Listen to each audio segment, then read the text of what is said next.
All right. Welcome, everyone. I will call to order the Zoning Board of Appeals meeting for today, Wednesday, July 22nd, 2026. We are in the Performing Arts Center at the Barnstable High School at 744 West Main Street, Hyannis, Massachusetts. To all persons interested in or affected by the action of the Zoning Board of Appeals, you're hereby notified pursuant to Section 11 of Chapter 40A of the General Laws of the Commonwealth of Massachusetts and all amendments thereto, that a public hearing on the following appeals will be held today, Wednesday, July 22nd, 2026. We'll first call the meeting to order with introduction of board members. Herb Bodenseek. Here. Paul Pinard. Here. You good? Aaron Webb. Here. Larry Hurwitz. Here. Manny Alves.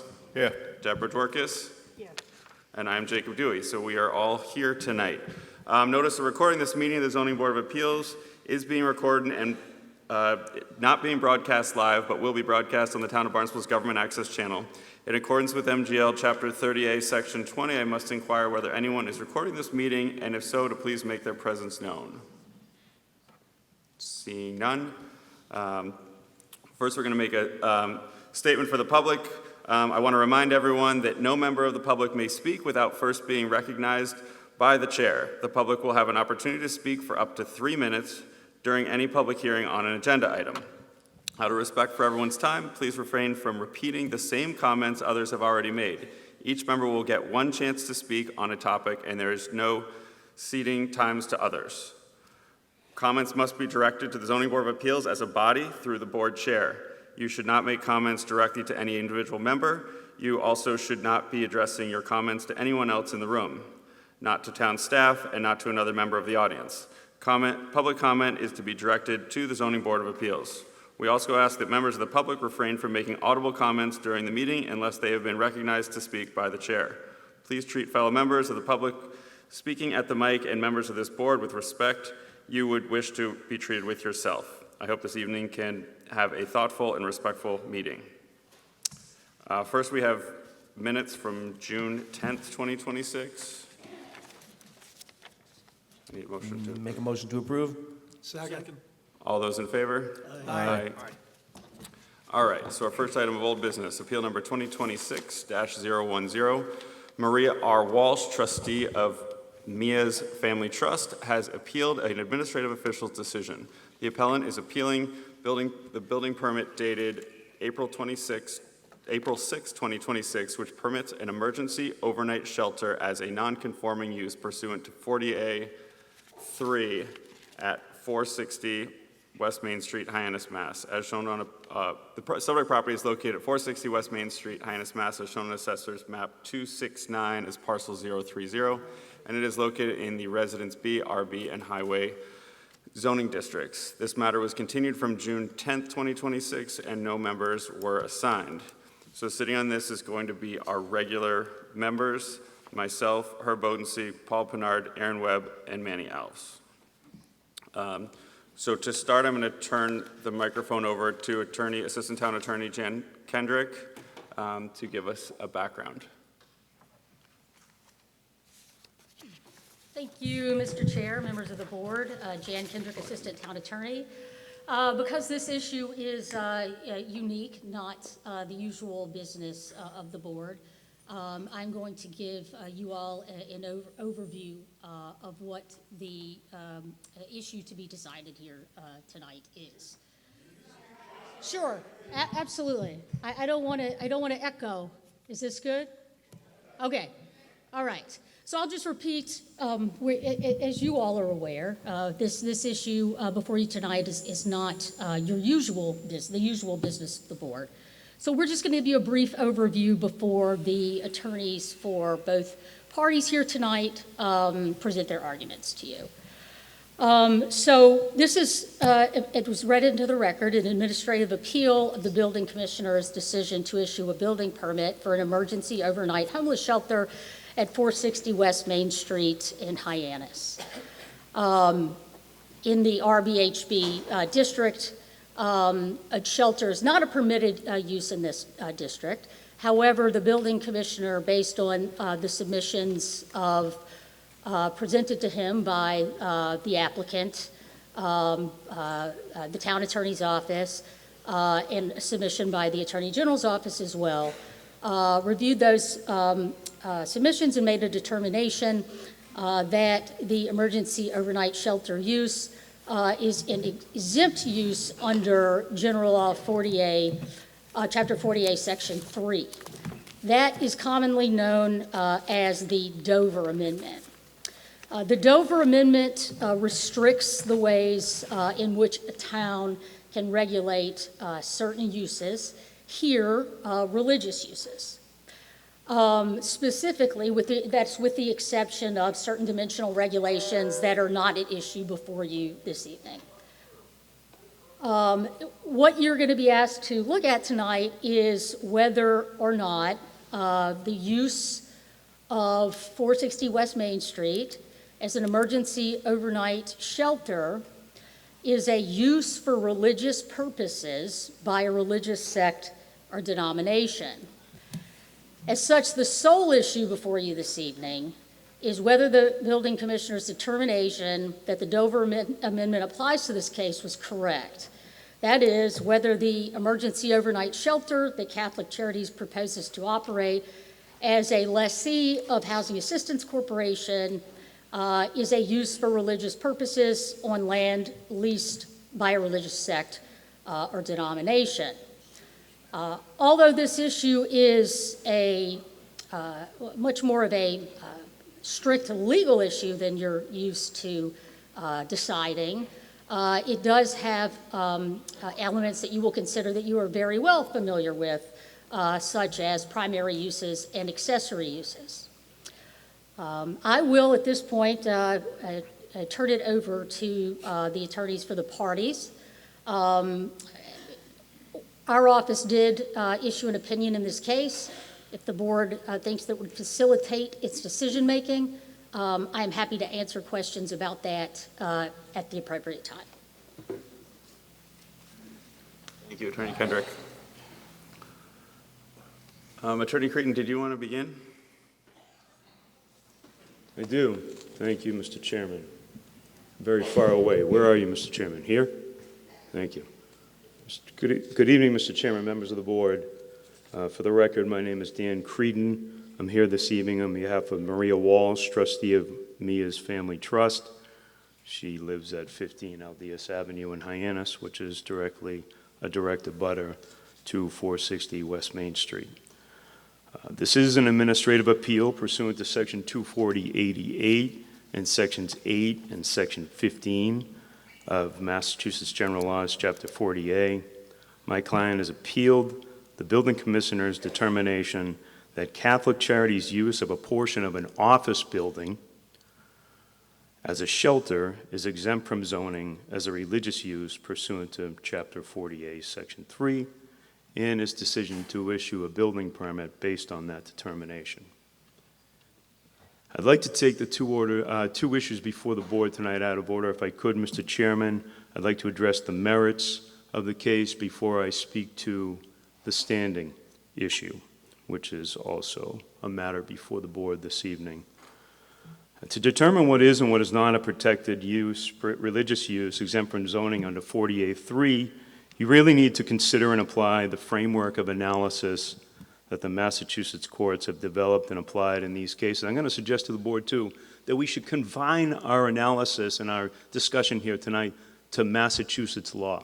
There's been a propensity by the various briefs that have been submitted on behalf of Catholic Charities that we ought to stray from Massachusetts law and consider the law of other states, other jurisdictions.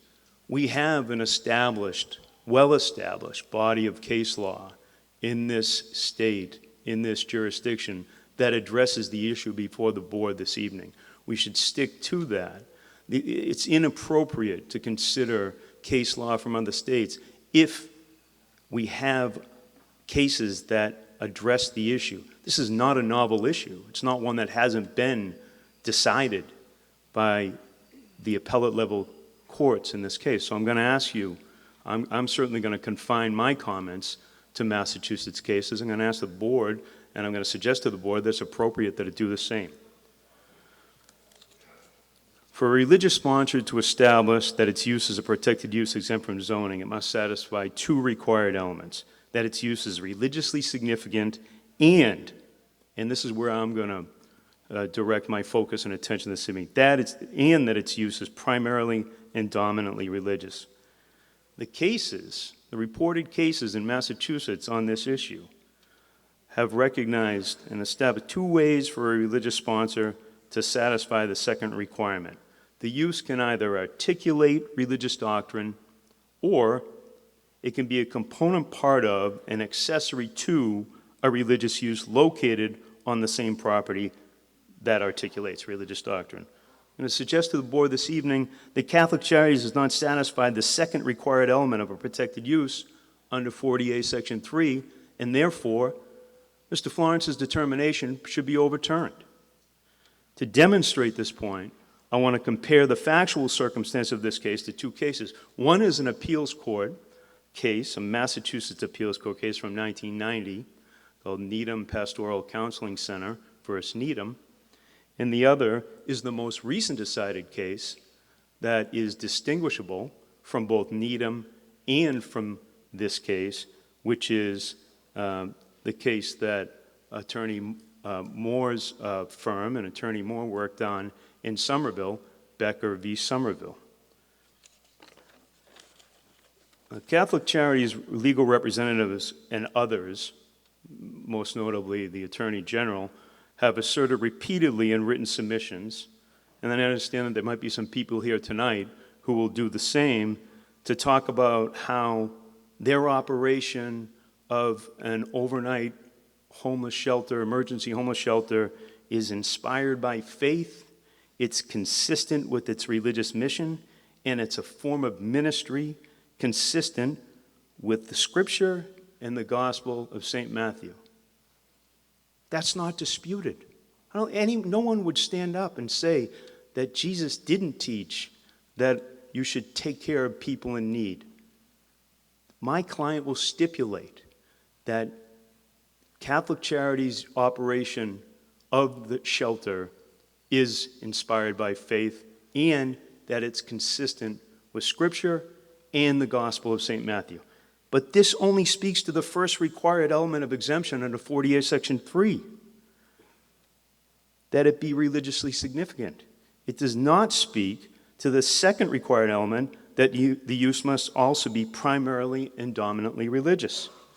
And I'll turn to my analysis of the Needham case to demonstrate that. In the Needham case, the proponents in Needham were a pastoral counseling center that was founded by a group of ordained clergy in the mid-1970s. Initially, they were affiliated with the Congregational Church of Needham. They sought to make their services more universally available and arranged to rent space from First Baptist Church in Needham. They weren't otherwise affiliated in any meaningful way with that church. They made the same assertion that Catholic Charities is making in this case, that because their use was inspired by faith, it was exempt from zoning under 48 Section 3. The appeals court did not question their assertion that their proposed use is inspired by faith and a form of ministry. They acknowledged it as credible. I'm quoting here from the Needham decision. Counselors who are ordained clergy or similarly trained in theology believe that reconciliation with God, a minimum of separation from God, and a maximum of devotion to God's will are the means to alleviation of anxiety and internal conflict, as healing, guiding, and reconciling souls with God are significant components of pastoral counseling.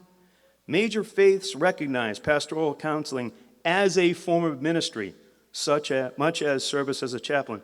This is the same argument advanced by Catholic Charities in this case, that its operation of a shelter in an office building in a portion of an office building at 460 West Main Street is inspired by faith and a form of ministry consistent with the Gospel of Matthew. Notwithstanding that demonstration, the court observed that counselors do not espouse that their clients do not espouse to their clients any particularly religious doctrine, and they do not proselytize. Specific religious doctrine is subordinated, and the doctrinal faith of the counselors is to play no role in the counseling sessions. The readiness to give psychological counseling to non-believers illustrates that. Religion may be absent from certain counseling sessions altogether. Similarly, Catholic Charities has stated that the doctrinal faith of the Catholic Church plays no articulated role in its operation of the shelter. Court and Needham went on to say, focusing on the use rather than the sponsoring organization reinforces the conclusion that religious purpose is not the dominant element, and it is use with which zoning laws are concerned. Factors which describe a use of real estate which is not primarily for religious purposes predominate. For that reason, the board acted within its authority in denying a building permit to the plaintiff.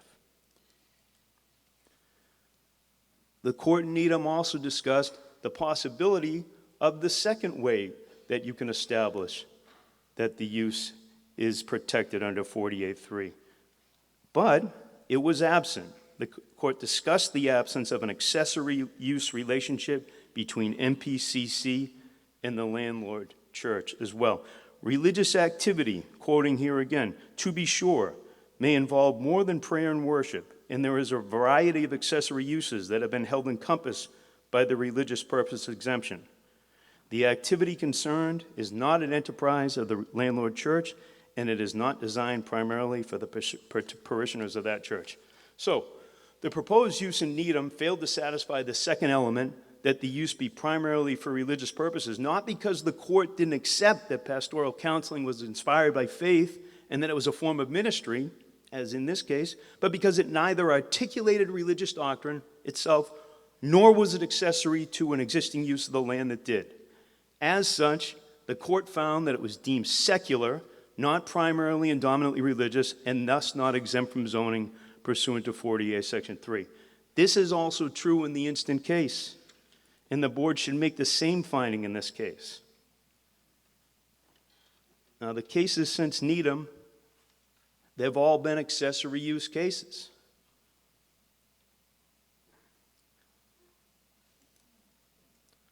They have found that a use that does not articulate religious doctrine was primarily and dominantly religious because it was accessory to a use located on the same property that did.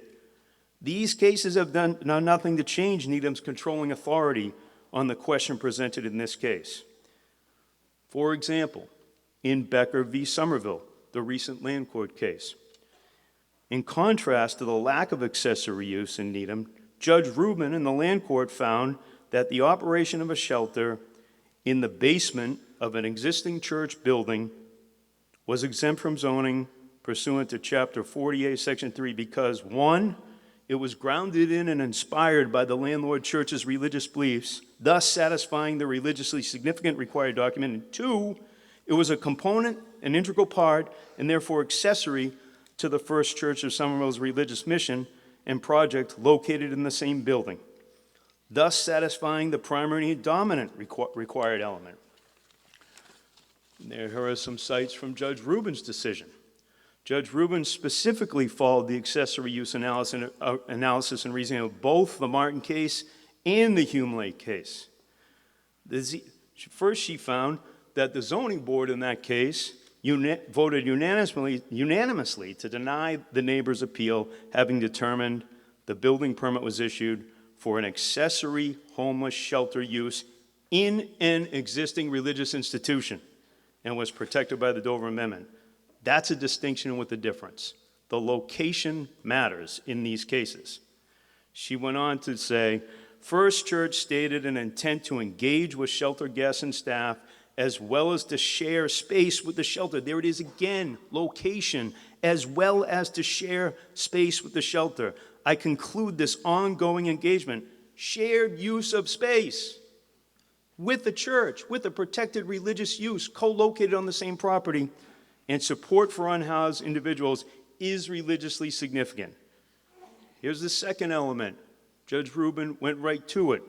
The second inquiry is whether First Church's religious goal is the primary or dominant purpose for which the church building and its ground floor will be used. She then defers to the standard in Hume Lake.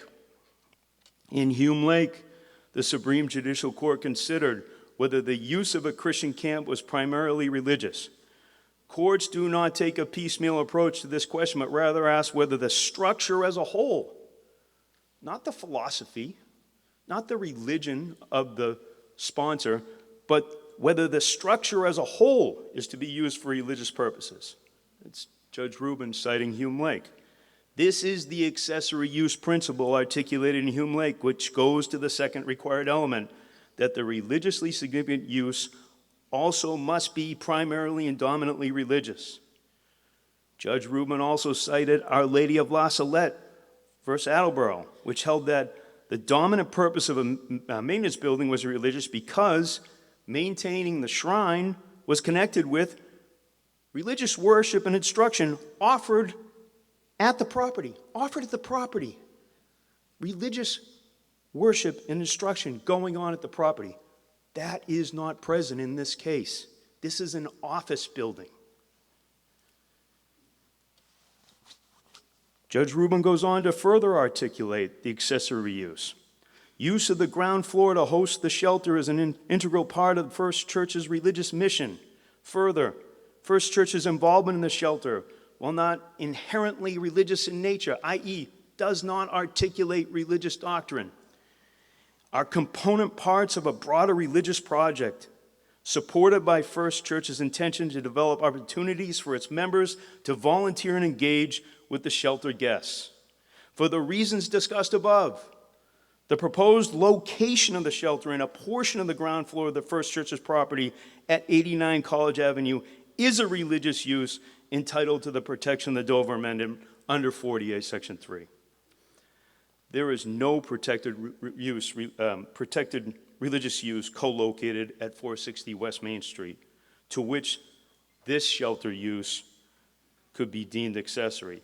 And as such, the use of that property as a shelter does not satisfy the second requirement of the required amounts, that it be primarily and dominantly religious.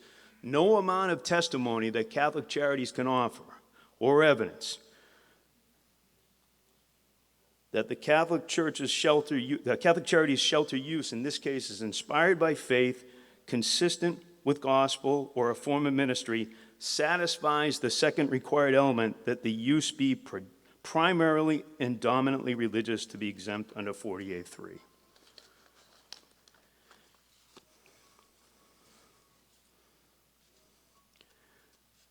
Since its use will not articulate religious doctrine and cannot be accessory to any other protected religious use co-located at the same property, Catholic Charities cannot satisfy the second required element, that the use be primarily and dominant, to be protected under 48, Section 3. I'd like to move on now to standing. Since the recent enactment of the Affordable Homes Act, there is no longer a rebuttable presumption that interested parties under Section 11 of 40A have standing to file an appeal pursuant to Section 17, and most likely under 8 and 15.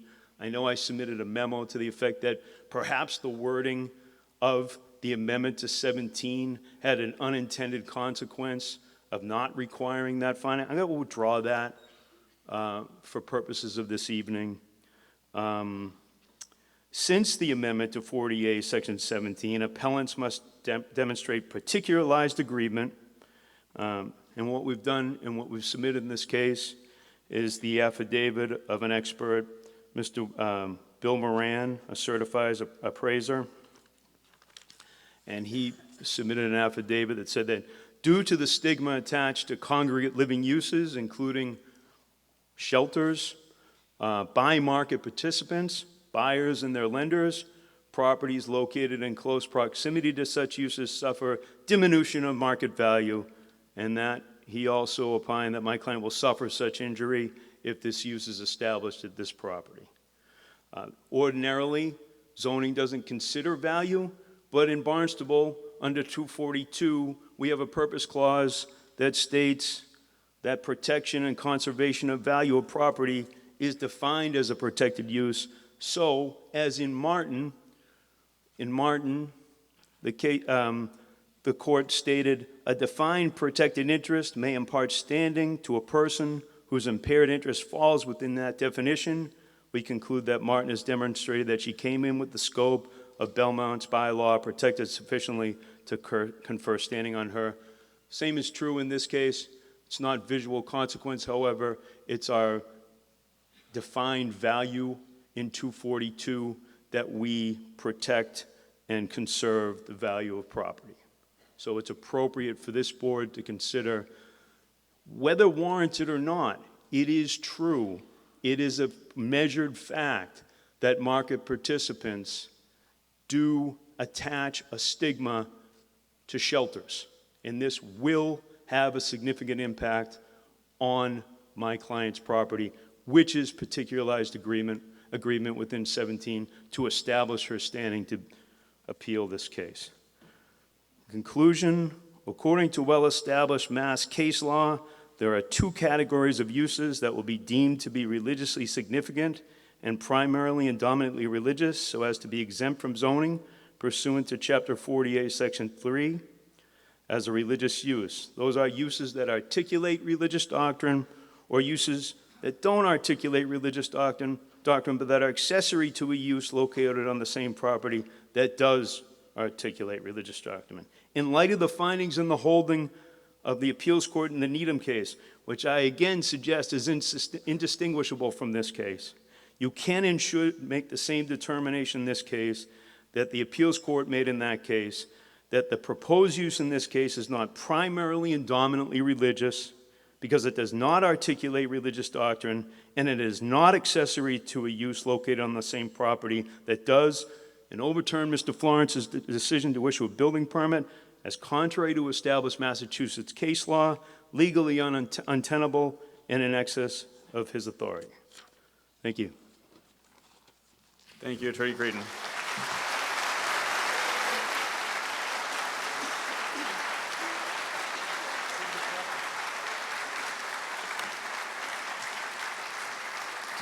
Do any board members have questions for Attorney Creedon before we hear from Attorney Cox? Can we come back? Yeah, we'll come back. Yeah, for sure. I think he's here all night. Attorney Cox, did you want to respond?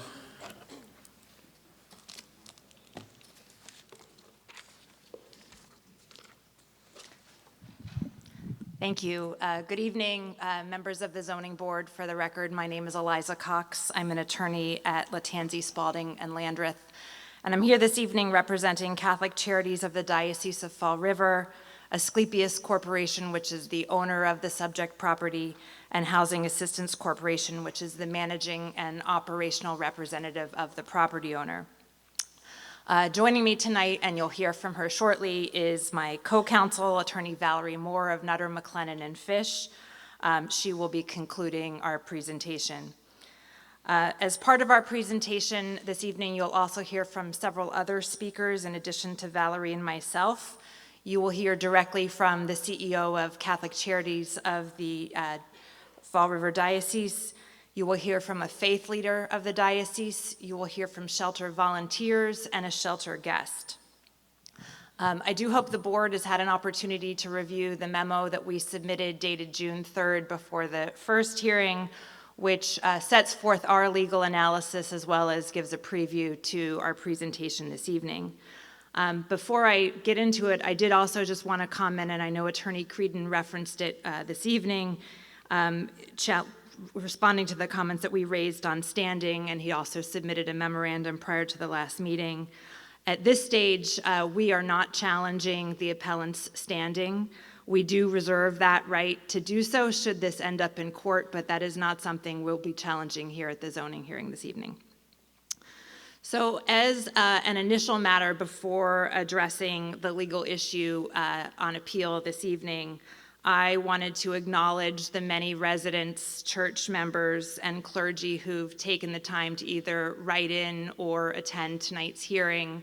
I've been doing this work before zoning boards for many years, and this has as many public comments as I can recall on other matters. And I think that shows the interest in this project. Many of the letters that are in opposition raise concerns that focus predominantly on the proposed location of this shelter and perceived public safety concerns associated with the location and shelter operations. And I want to be clear that my clients have always prioritized safety of both of the community and of shelter guests, and will continue to do so at the proposed location. However, for the purposes of tonight's hearing, issues like shelter operations, the proposed location, and use-related impacts are not within the scope of the Dover Amendment statutory protection or case law interpreting the Dover Amendment, and so they are not relevant to tonight's hearing. Rather, the issue before the board is a legal one, and it is much more narrow. The board is not being asked to determine whether this is a desirable use, or is this the right location for this use, or are there other locations where this use should be situated, or how this use might impact the neighborhood. None of those considerations are within your limited jurisdiction. Rather, the board is being asked to determine a very specific legal question, and that is whether the building commissioner correctly applied state law in his thoughtful and determination that Catholic Charities' proposed use qualifies for protection under the Dover Amendment as a religious use. And that determination turns on application of state law and the guidance that the courts have provided, and not on the popularity of this proposal. You might not like the Dover Amendment's limits on your municipal authority, but it is the law, and as members of the board, you took an oath to apply the law to the matters that come before you. And so when we get to the public comment stage, we are respectfully asking that tonight's testimony be focused on the legal standards that are before the board under the Dover Amendment. With that said, I wanted to give a preview of our presentation tonight. I'm going to make a few brief points providing an overview of the proposal for context and the legal test before the board. And then I'm going to turn it over to various members of our team who will describe Catholic Charities of the Diocese of Fall River and its mission, the biblical and doctrinal basis for sheltering the unhoused, and how the proposed shelter furthers the Catholic Church religious mission. Then my co-counsel Attorney Moore will wrap up by summarizing the applicable case law, including a case that she was involved in from earlier this year in Somerville that is directly applicable to the issue before the board, and explain how the proposed shelter is a Dover Amendment exempt use under state law and the guidance from the courts. So, in terms of context and background, Catholic Charities operates St. Joseph's House Shelter at 77 Winter Street in Hyannis currently. Catholic Charities is proposing to relocate St. Joseph's House Shelter from its current location to 460 West Main Street, which is the subject property.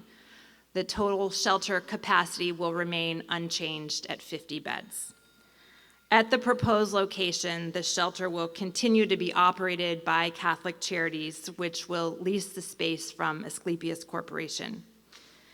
At the new location, in addition to the overnight beds, Catholic Charities will also continue to provide day programming to shelter guests, and the new shelter location will also offer on-site health care and case management, helping guests transition to housing. The appellant argues that the proposed shelter is not expressly religious and is not an accessory use to a religious use at the site. We agree with the appellant that the proposed use is not an accessory use to an existing religious use at the site. Here, the sheltering of the unhoused in accordance with Catholic teaching is the primary purpose for which the land and structure will be used. Accordingly, the only question that is before this board is whether Catholic Charities' proposed shelter is a religious use within the meaning of the Dover Amendment. And there's a two-pronged test that under the Dover Amendment that the courts have established to determine if this use is protected. First, is the goal of the shelter to house and feed the homeless religiously significant? And secondly, if so, is it the dominant or primary purpose for which the land will be used? As we've already indicated, the housing of the shelter, in accordance with the Catholic teaching, is the only purpose. So that is the dominant purpose for which the land will be used. And so the focus is really on the first prong of the test. Is this a religiously significant use? And on that question, courts have repeatedly held the term that religiously significant encompasses more than typical religious uses such as worship or religious instruction. The term religiously significant covers any use, and I quote, the primary or dominant purpose of which is to aid a system of faith and worship. As the Supreme Judicial Court explained in the Hume case, which was cited extensively by the appellant, the focus of this court's analysis, however, has never been on an organization's reason for choosing one means of pursuing its goals rather than another.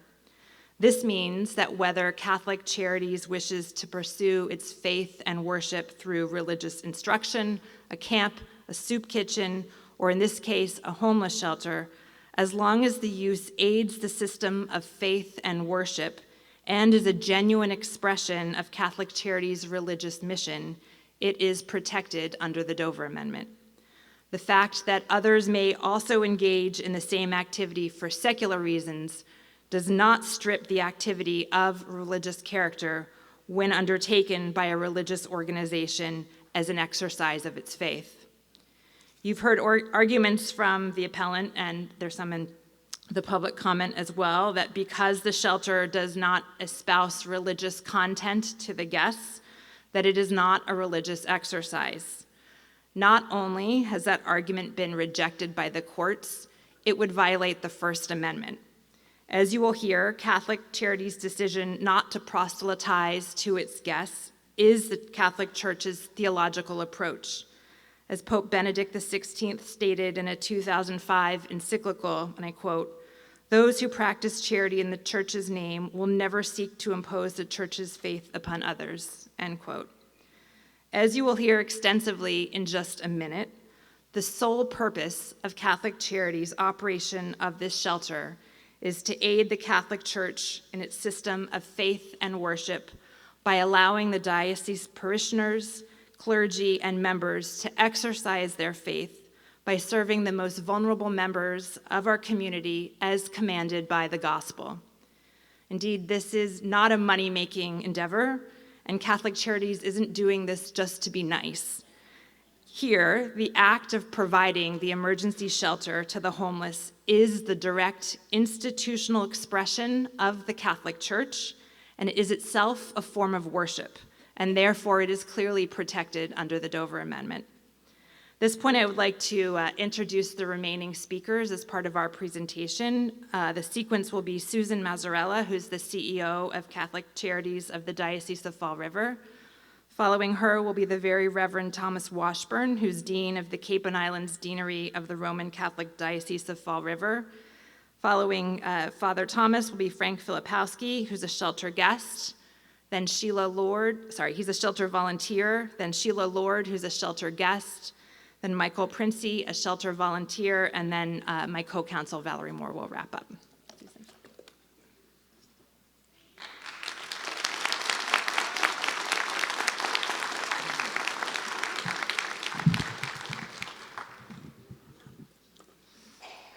Good evening.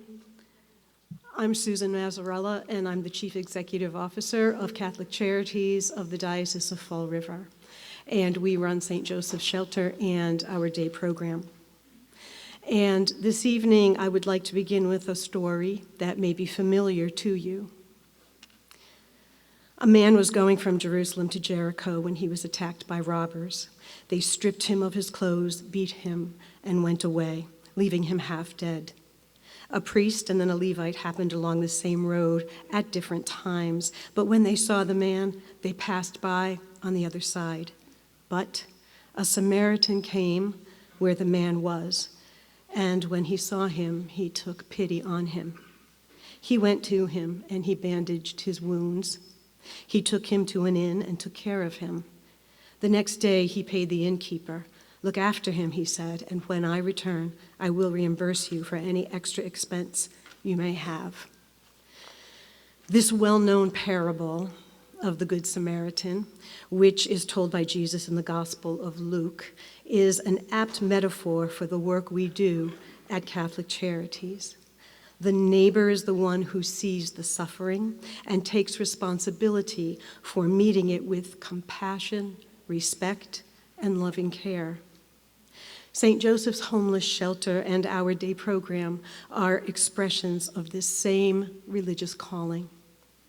And our request tonight is to relocate our ministry so that we may continue to serve vulnerable members of our community in accordance with our faith. I would like to describe to you with some detail about who we are at Catholic Charities.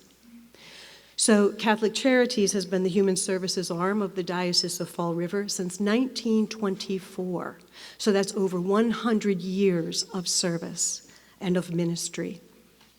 We were established to provide structure for the church's mission, which is to care for people with mercy and with justice, who are poor, vulnerable, sick, displaced, or marginalized.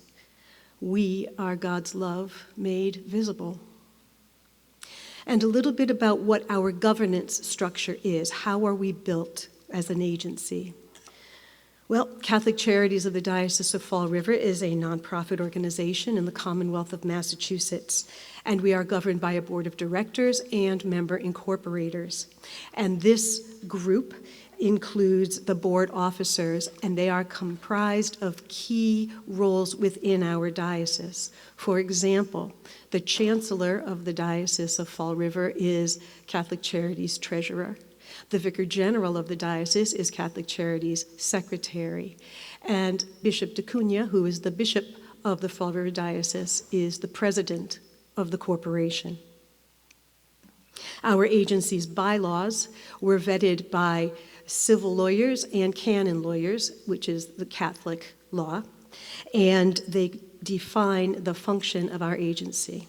And they were approved by the Commonwealth of Massachusetts, and they state, the purpose of the corporation shall be to provide human, charitable, and social services within southeastern Massachusetts in faithfulness to the gospel, and to do so with compassion and dignity and respect through such programs as may be authorized by the governing body of the corporation. And such programs shall be carried out in compliance with the social teaching of the Roman Catholic Church as interpreted from time to time by the Bishop of the Fall River, the Diocese of Fall River. So St. Joseph's Shelter is one of 5 emergency overnight individual shelters that is operated by Catholic Charities, and it has been a part of our agency since 2016. It was aptly named after St. Joseph by the late Bishop Coleman. To us Catholics, St. Joseph is the patron saint of the poor and of the homeless, and his life represented quiet compassion, care, and humble service. At the opening of all of our shelters, we have a formal blessing ceremony performed by the bishop, and that dedicates the entire shelter space to God. The bishop goes room by room, blessing every corner of the shelter, and that it's meant to participate in our mission. He sprinkles holy water, which recalls the sacrament of baptism. It offers the building as a place of safety and dignity and hospitality, and it visibly represents our prayers to God. And we ask God to care for the vulnerable people who will stay at the shelter, and also for the care of the caregivers, our dedicated staff.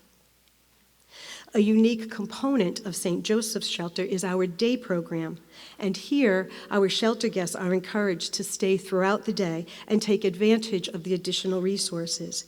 And these include case management, housing and vocational groups, activities to promote physical and mental well-being, such as yoga and journaling, and groups to encourage social connection, building self-worth and dignity, and to enhance personal growth, such as art, bereavement work, and social activities. So how are we funded? Well, in Massachusetts, Funding for this complex shelter work is a priority, and all of the shelters are funded by a contract with the Executive Office of Housing and Livable Communities. And this government contract simply helps to reimburse the cost of carrying out the work that our faith commands us to perform. At St. Joseph's Shelter, the state funds the beds and the staffing and the operations, while our Catholic agency remains religious in its mission, governance, values, and purpose. The day program of St. Joseph's is funded exclusively by the Diocese of Fall River, and it exemplifies the service of compassion and loving care that is reflected in the Good Samaritan parable.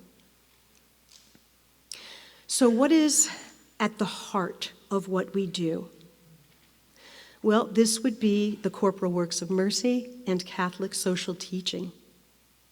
The corporal works of mercy are the foundational charitable actions that address the physical and material needs of others, and they are from the Gospel of Matthew. Feed the hungry, clothe the naked, shelter the homeless. They are the same as what we secularly refer to as our basic needs: food, shelter, clothing. So it's the same work, the same tasks.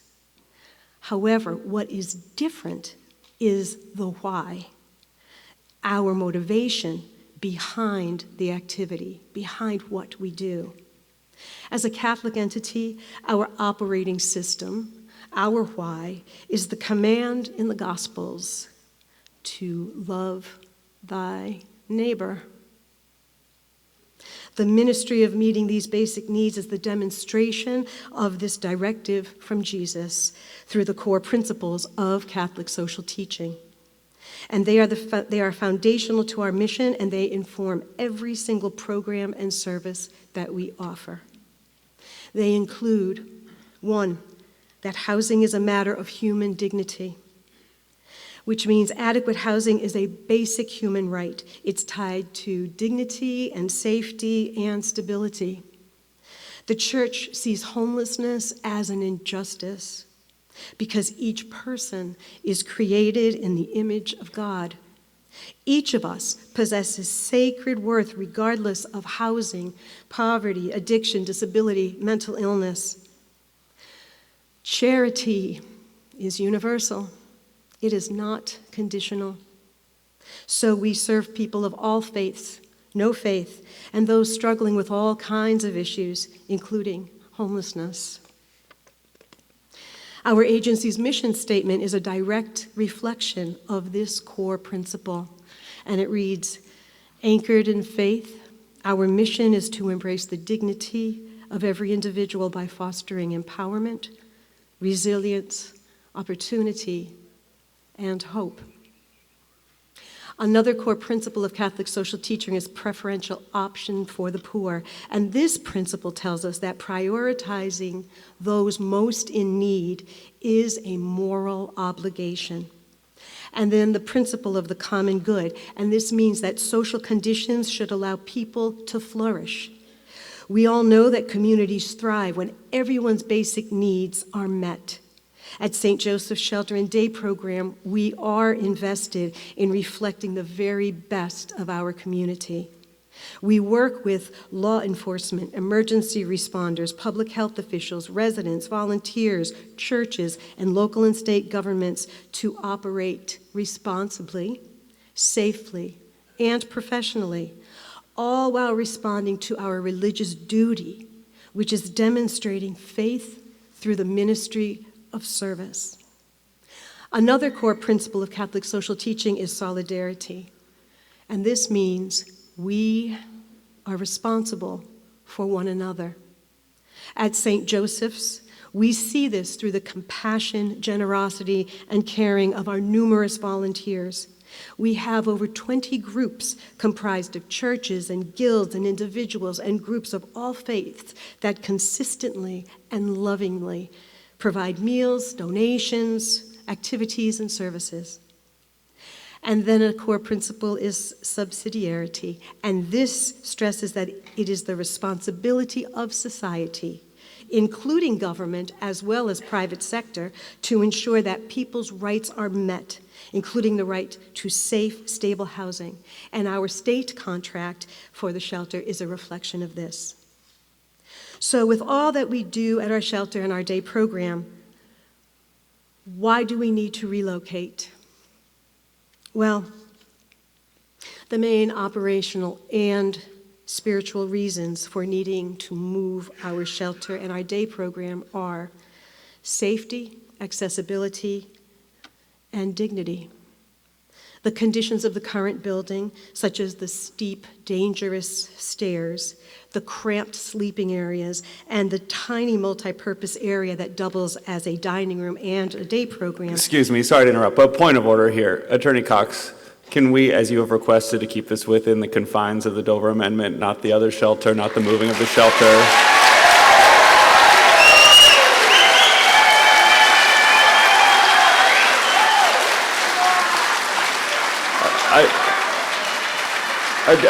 Can we just keep order in the room?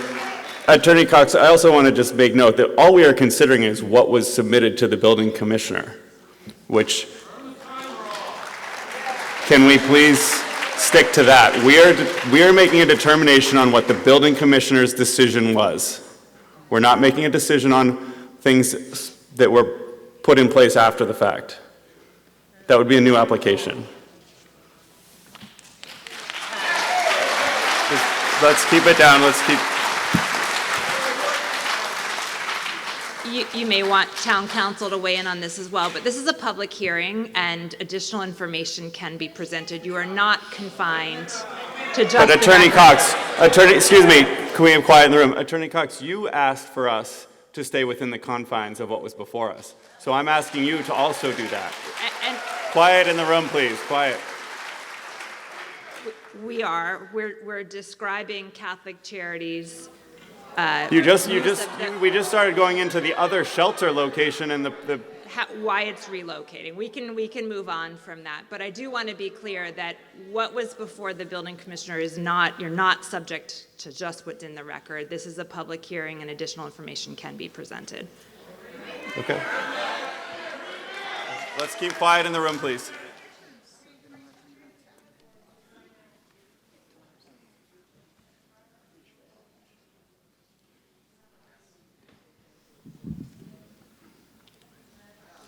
Thank you. So homelessness is not a character flaw. It is the collision of multiple issues reflecting failed systems resulting in poverty. Last month, our Pope Leo visited a homeless shelter in Spain and stated that the poor are not a problem to be solved. Each person who comes through these doors carries... Quiet in the room, please. Quiet in the room. ...an infinite dignity that no hardship can erase. And every act of mercy begins by looking another person in the eyes and recognizing Christ present in them. Quiet in the room, please.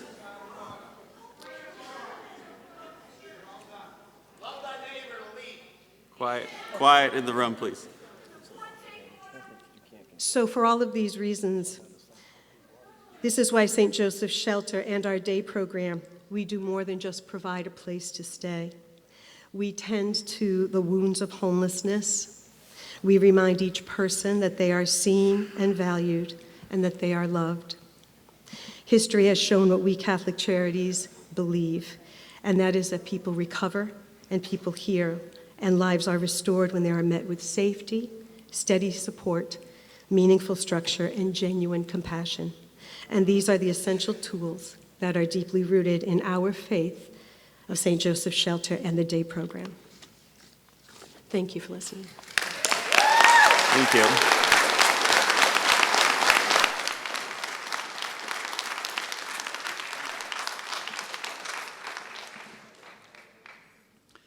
Mr. Chairman, members of the board, my name is Father Tom Washburn. I'm a Catholic priest and pastor of Holy Trinity Parish in West Harwich, and I serve as the Dean of the Cape Cod Deanery, which includes all of the Catholic churches of Cape Cod and the islands. Thank you for the opportunity to appear here tonight and share a few thoughts with you.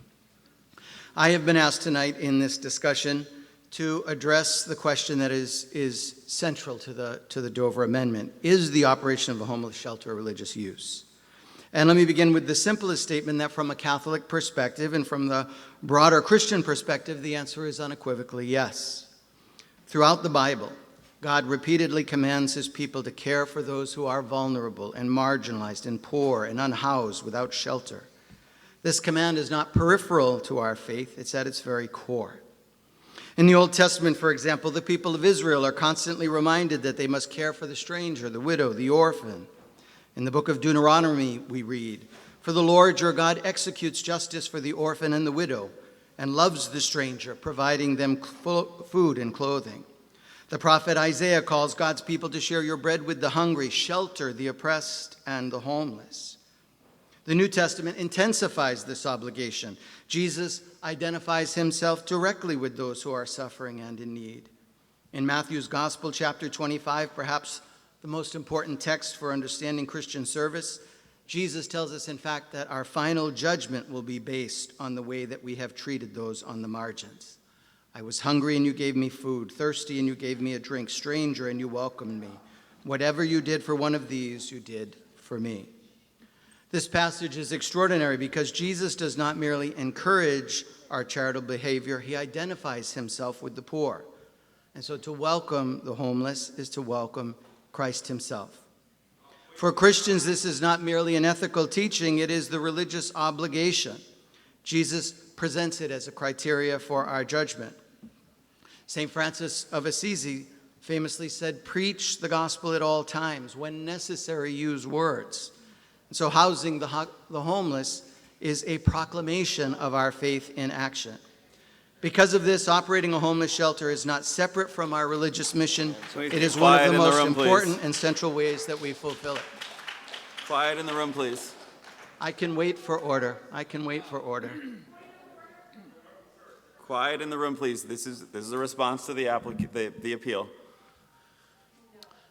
Some may ask if operating a shelter is a religious purpose and why we don't require those who receive shelter to become Catholic, to convert to our faith.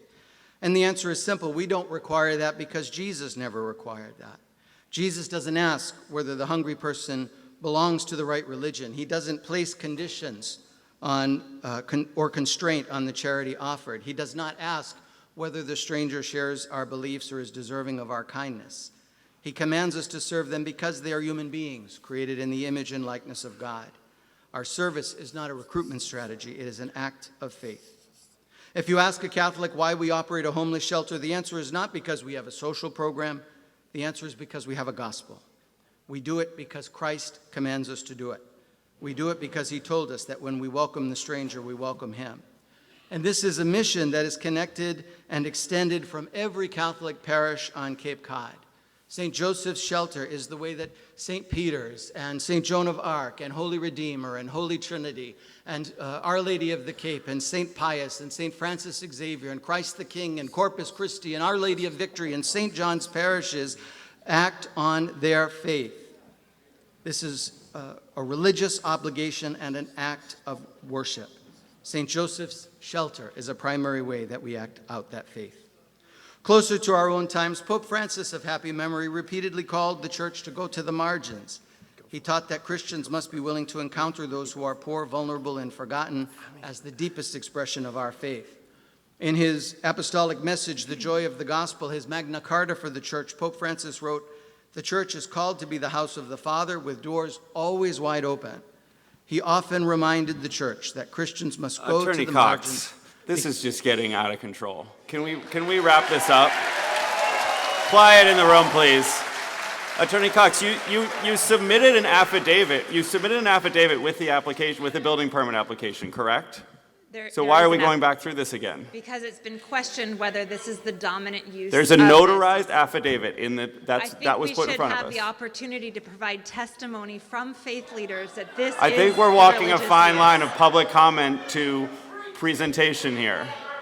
This is Quiet in the room, please. With all due respect, Mr. Chairman, this is a faith leader from the diocese describing how that this is a dominant use of this property. And I think we should have the We're not talking opportunity- specific, Attorney Cox, he's Folks, not talking please. specific to this space. Yeah, of course he is. Yes, he is. Well, it does not appear that way. Well, I think we need to wrap it up here. I think it's going on a little too long, a little too extensive here. Quiet in the room. We have an application, a building permit application that was submitted by you or your previous council. Correct. That stated your position. So Yes, I'm but not we sure should- why we're going through it again, because we have that in front of us, and that's what Commissioner Florence Is this made the a- determination based on. Respectfully, Mr. Chairman, this is a public hearing. The permit that we have obtained has been challenged. We have an opportunity. Quiet to in the provide room. Testimony in support of the issuance of that building permit and in support of the legal standard that's before the board. I think Father Thomas is almost done, and then we have short speakers afterward. Okay, let's get it back to legal standards then. Let's please keep it on legal standards. Quiet in the room. I will just conclude very simply that when the church operates a homeless shelter, when the church operates this homeless shelter, St. Joseph's, it is not engaging in an activity separate from its religious mission. In fact, it's carrying it out. It's practicing what it preaches. It is faith made visible. It is prayer put into action. For us, operating a homeless shelter is not merely a social service. It is a religious ministry. Nothing could be more religious than that. Thank you for your time and consideration.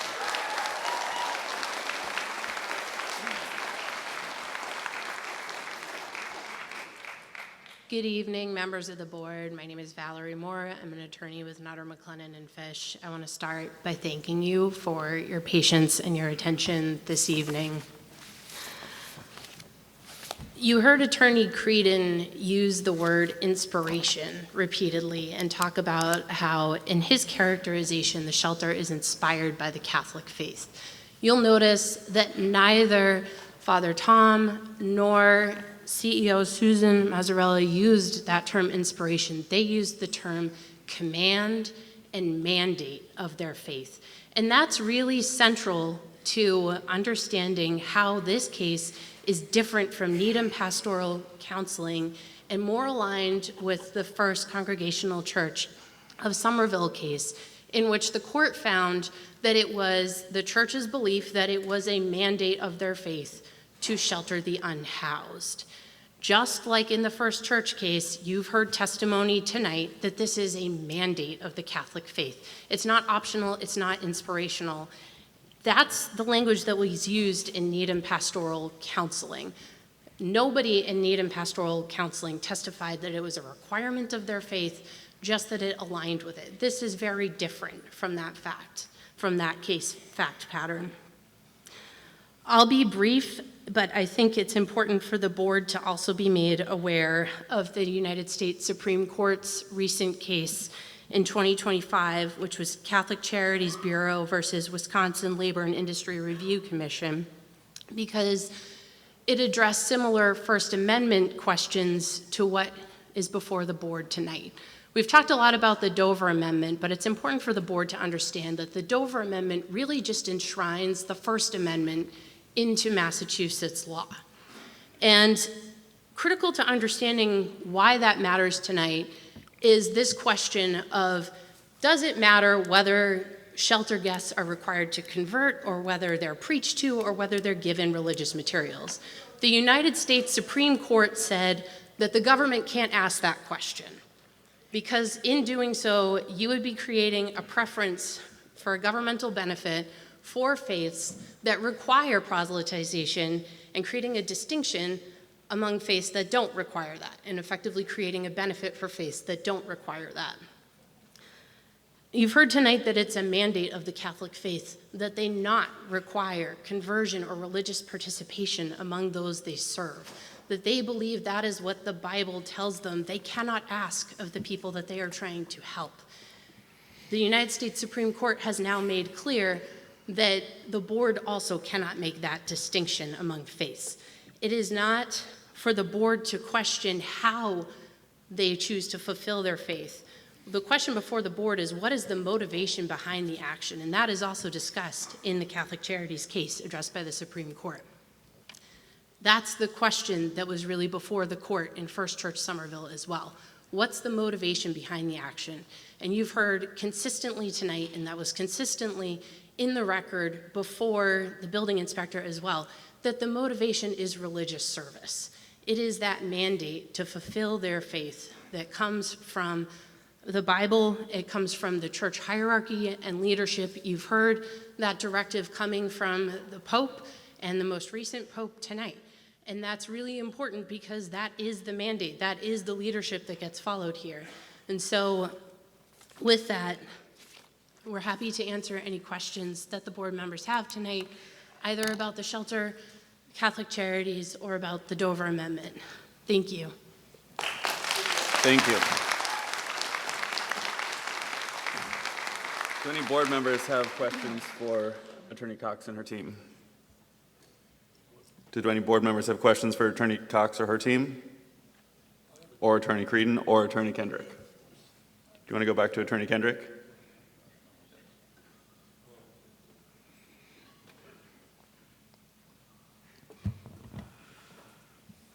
On the Attorney General's website, Attorney General of Massachusetts, dated July 10th, 2025, there's a subject called, quote, guidance on regulation of religious and educational uses of land under the Dover Amendment, Massachusetts General Laws, Chapter 40A, Section 3.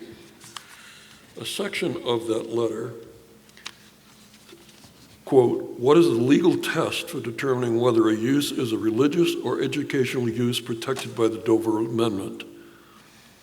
Test number 2, a bona fide religiously or educationally significant goal is the primary or dominant purpose for which the land or structure will be used. I need somebody to address that. What does that mean? A bona fide religiously or educationally significant goal? Does that mean the motivation of the provider? Or does that mean the reception by the subjects, the homeless? This is a legal case. I need a legal opinion on that. Are you directing that to Anybody who cares who can answer that? I'd like to answer that again through the chair, Valerie Moore from Nutter, McLennan, and Fish. The case law has been consistent that you're looking at the motivation of the religious provider, not the recipient, because it's the religious provider that is the user in zoning parlance, so to speak. So there's case law that talks about what is a bona fide religious objective, and it's anything that aids a system of faith or worship, and that's quoted in the Hume Lake case that was referenced earlier. Hume Lake is actually particularly helpful for understanding that because Hume Lake talks a lot about the fact that we don't look at what's a specific activity going on, but how does it aid the broader system of faith and worship. So Hume Lake was actually about an RV park that volunteers who worked at a Christian camp could live in. Okay, Counselor, so your position is what that means, it's the motivation of the provider. That's right. Okay. Could I ask the town council to weigh in on that, please? Again, Assistant Town Attorney Janet Kendrick. So the opinion of the Town Attorney's Office, I think it's Exhibit 3 to the Building Commissioner's decision, is that motivation is not the issue. Our opinion is that the issue is it's zoning. It is what is transpiring on the property. And I would agree with Attorney Moore that the Hume Lake case is particularly instructive.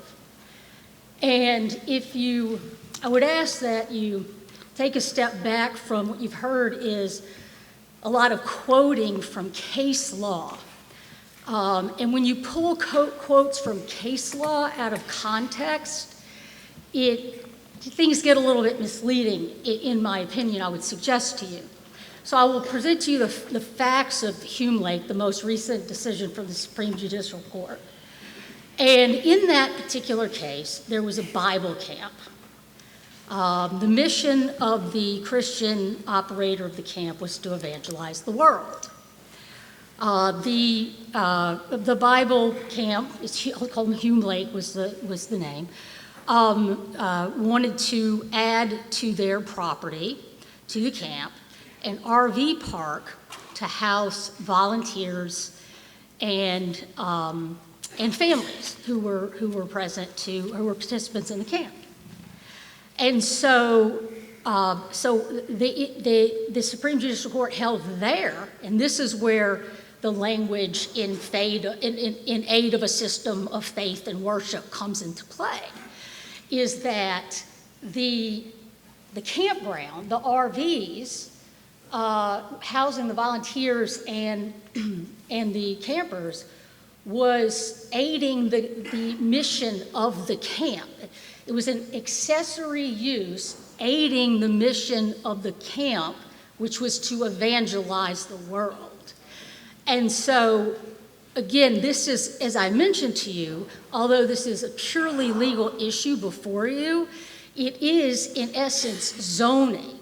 And so you're looking at a principal use on a property, function, and an accessory use on property. And both have to be present. For a principal use to be, for an accessory use to exist, you need a principal use in function. Does that help clarify? Yeah, so what I think, if I can interpret that with risk, it's not the provider's motivation, it's the actual use of the thing we're talking about, the use of the land. That is the opinion, that is the town attorney's, that is our opinion, correct, okay. based on the case law to date, correct. I have a question. I'd like to offer a further response to that. Taking the cites from the cases out of context and not considering the finding in the case can lead people astray. I want to quote from Hume Lake.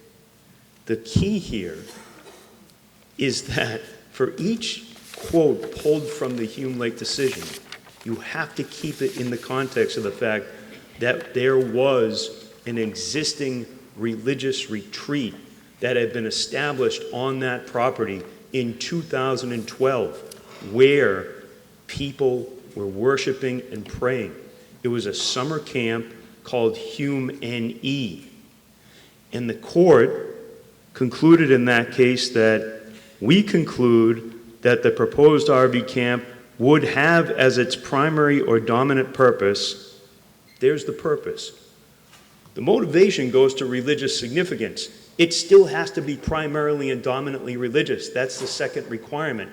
That goes to how it's observed by third parties. So going back, we conclude that the proposed RV camp would have as its primary dominant purpose a religiously significant goal, and so would be exempt under the Dover Amendment. We reached this conclusion because, under Hume's proposal, the purpose of the RV camp would be to facilitate the operations of and strengthen attendance at Hume NE, whose mission is to cultivate religious practice and spiritual growth. It existed on the property, therefore it was accessory to that use that was there. The RV camp is not Hume NE. Hume NE existed. They were proposing to add the RV camp to Hume NE. Hume NE was a religious camp existing on the property. Okay, I don't want to go over this whole thing again. I just asked a simple question. Is it is the Attorney General, what does she mean? And that's Attorney General Andrea Joy Campbell, current Attorney General, when she says a bona fide religiously or educationally significant goal is the primary or dominant purpose for which the land or structure will be used. I think what you're telling me, it is not the provider's motivation, but the actual use. Is that what I'm hearing? So that is the dispute that exists. Yeah. And so what the Attorney General is what you're reading from is what counsel have previously presented. That is, I believe what you read was the test that courts employ, not the test in the statute. So that is the test to be applied. You have to apply it to facts.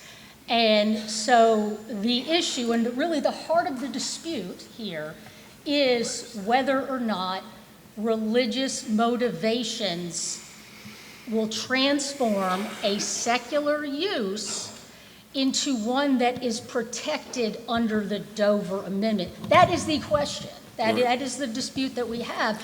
And quite frankly, in my opinion, that is a question that has yet to be determined by the courts.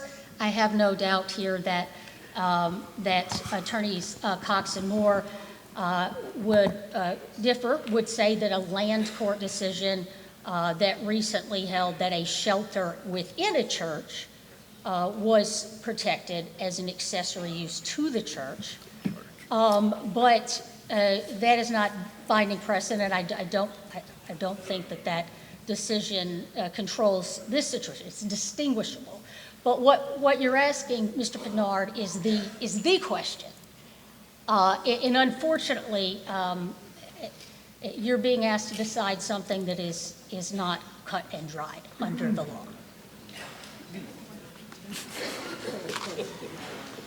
Mr. Pinard, if I could just very briefly respond to, you referenced the Attorney General and the documentation, but I also want to make sure the board is aware that there is a memo dated March 11th, 2026 from the Attorney General relating to this request. And on that question that you asked on page 6 of that memorandum from the Attorney General's office, it says, based on the Mazzarella affidavit and the other information submitted by the applicant and the court decision summarized here, it seems obvious that the proposed shelter use qualifies as a religious purpose.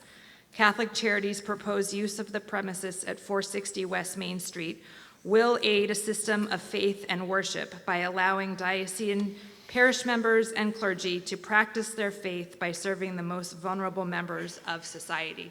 So the Attorney General has actually applied the facts of this case and submitted this memorandum concluding that the use is exempt under Dover.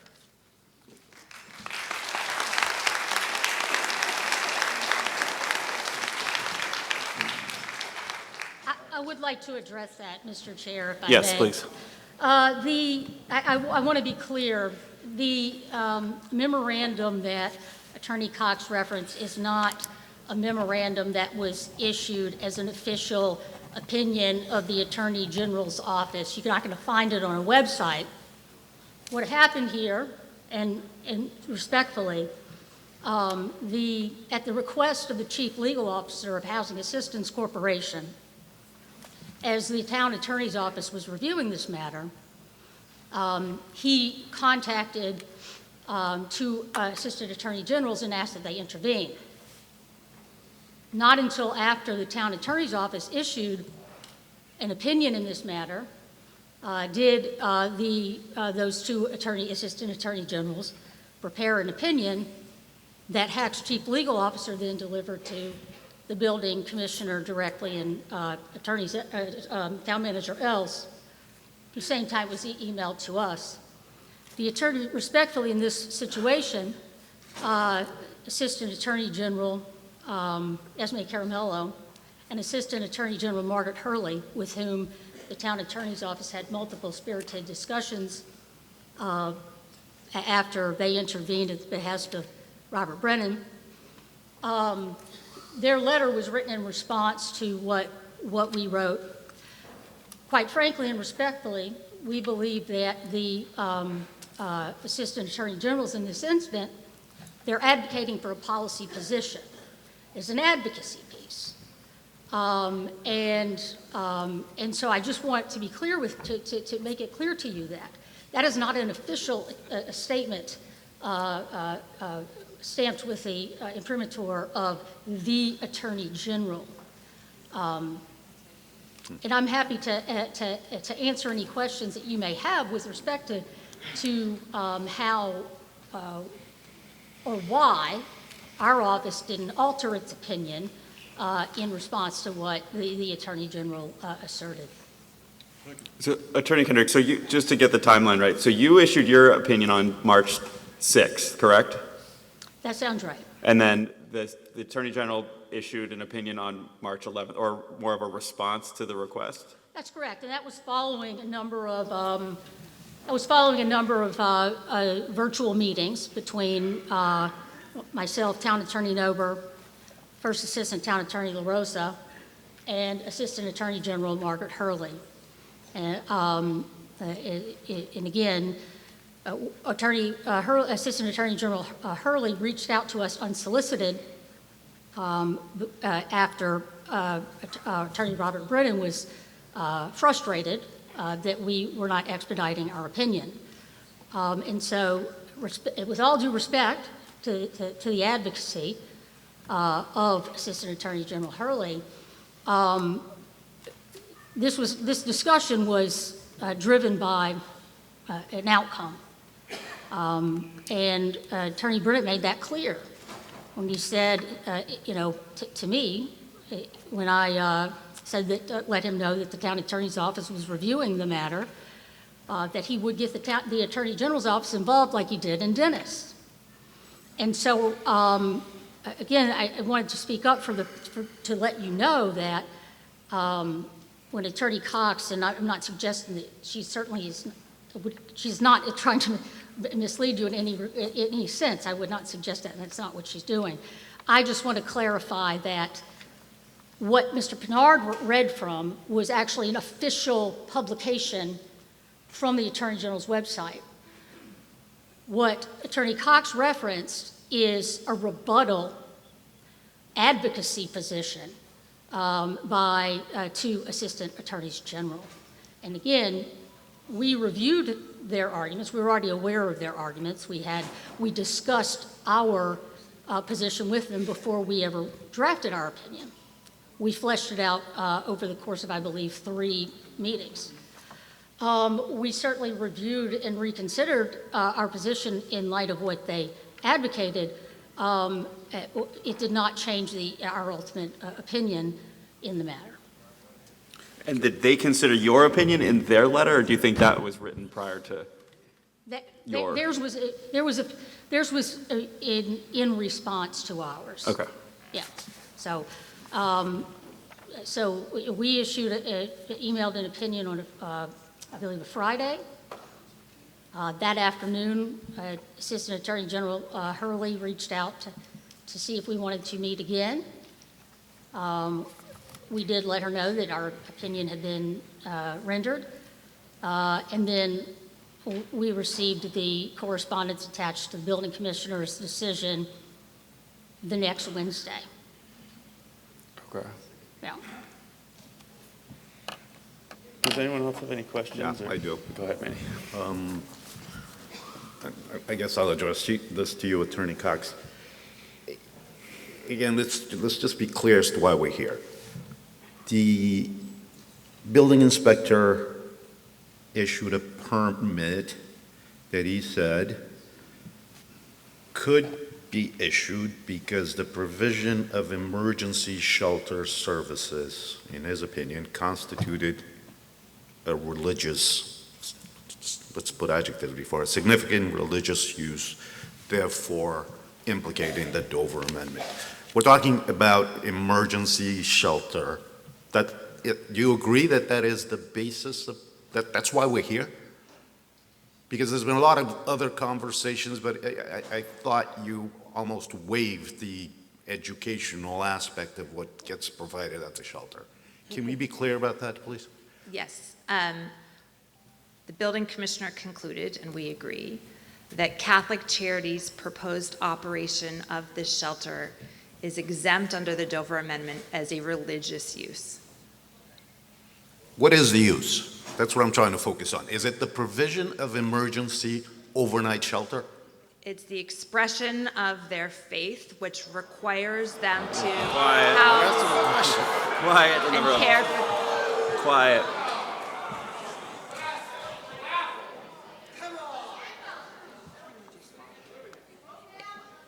Their faith requires them to provide and care for the unsheltered. And they're doing this use in accordance with advancing their faith and allowing their parishioners the opportunity to provide ministry under the faith. Okay, all right. Hey, hold on. Quiet. Folks, please, Quiet. let's be respectful, please. Everybody deserves, Attorney Cox, don't go yet. So, somebody mentioned that the operation of the shelter is done pursuant to a contract with the Executive Office of Housing and Livable Communities, the state. Yes. True? Yes, that's correct. And your co-counsel brought in the First Amendment, because this is the part that I get completely confused on. That contract puts the provision of this service, this use, under the supervision of the state. You have certain commitments you have to make. You have to provide reports. You can't discriminate. Yeah, it's an emergency overnight shelter. This is why I want to focus on the use. Is that the use that's brought us here today? The provision of emergency shelter is the thing that the building inspector found to be protected under the Dover Agreement. Because it is operated by a religious organization in furtherance and in aid of that religious organization's theology and is commanded by the gospel. So that use, it's not inherently religious. A nonprofit, I used to sit on the board of a nonprofit that provides services like these, right? That Right. runs a shelter. Yes. The use, your point, I guess I'm trying to understand your argument. The use, if it were done by, If it were not a religious organization and it was just a secular use, then it would not qualify under the religious portion of the Dover Amendment, if that's what you're asking. okay, But because here it is operated by a religious organization and they are compelled by their faith to operate this use, it's a form of ministry, of prayer and action, it is covered by the Dover Amendment. well, okay. Except that, are you going to address the contract question? I Because- am actually, Please. because it's not the first time someone's asked the question about how these services are funded. This actually came up before the land court in the Somerville case. The homeless shelter in Somerville is also an emergency overnight shelter that was funded through state contracts and state grants and was subject to the state oversight that you're describing. And the court found, and consistent with prior case law under the Dover Amendment, that the Dover Amendment doesn't look at the means of how a religious organization accomplishes its goals. It looks at the mandate, the why behind the action. The motivation. Exactly. Thank you.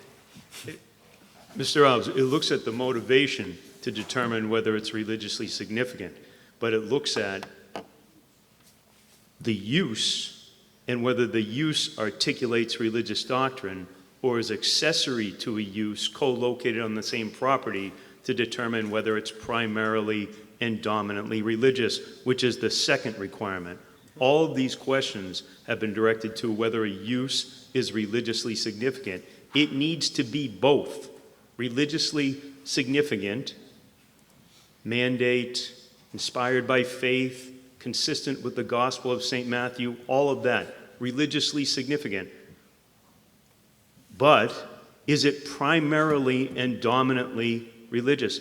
Look at the Needham case. The Needham case found that it wasn't because it didn't articulate use and it wasn't accessory to the church use, which was protected in that case because the only relationship between the tenant and the church and its landlord was a financial arrangement to rent space.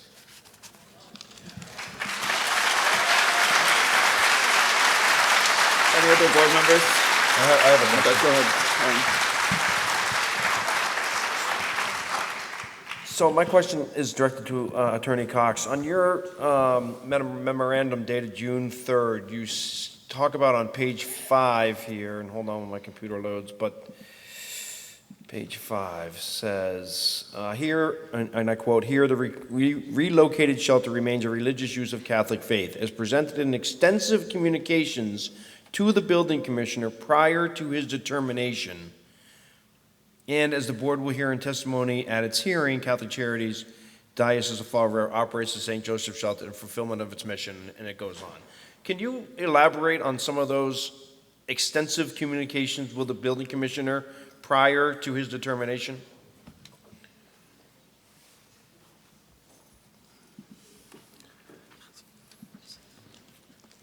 It should be in your record. So this predated my firm and Valerie's involvement, but there are numerous correspondence between Housing Assistance Corporation and Catholic Charities to the building commissioner. There's one dated April 3rd.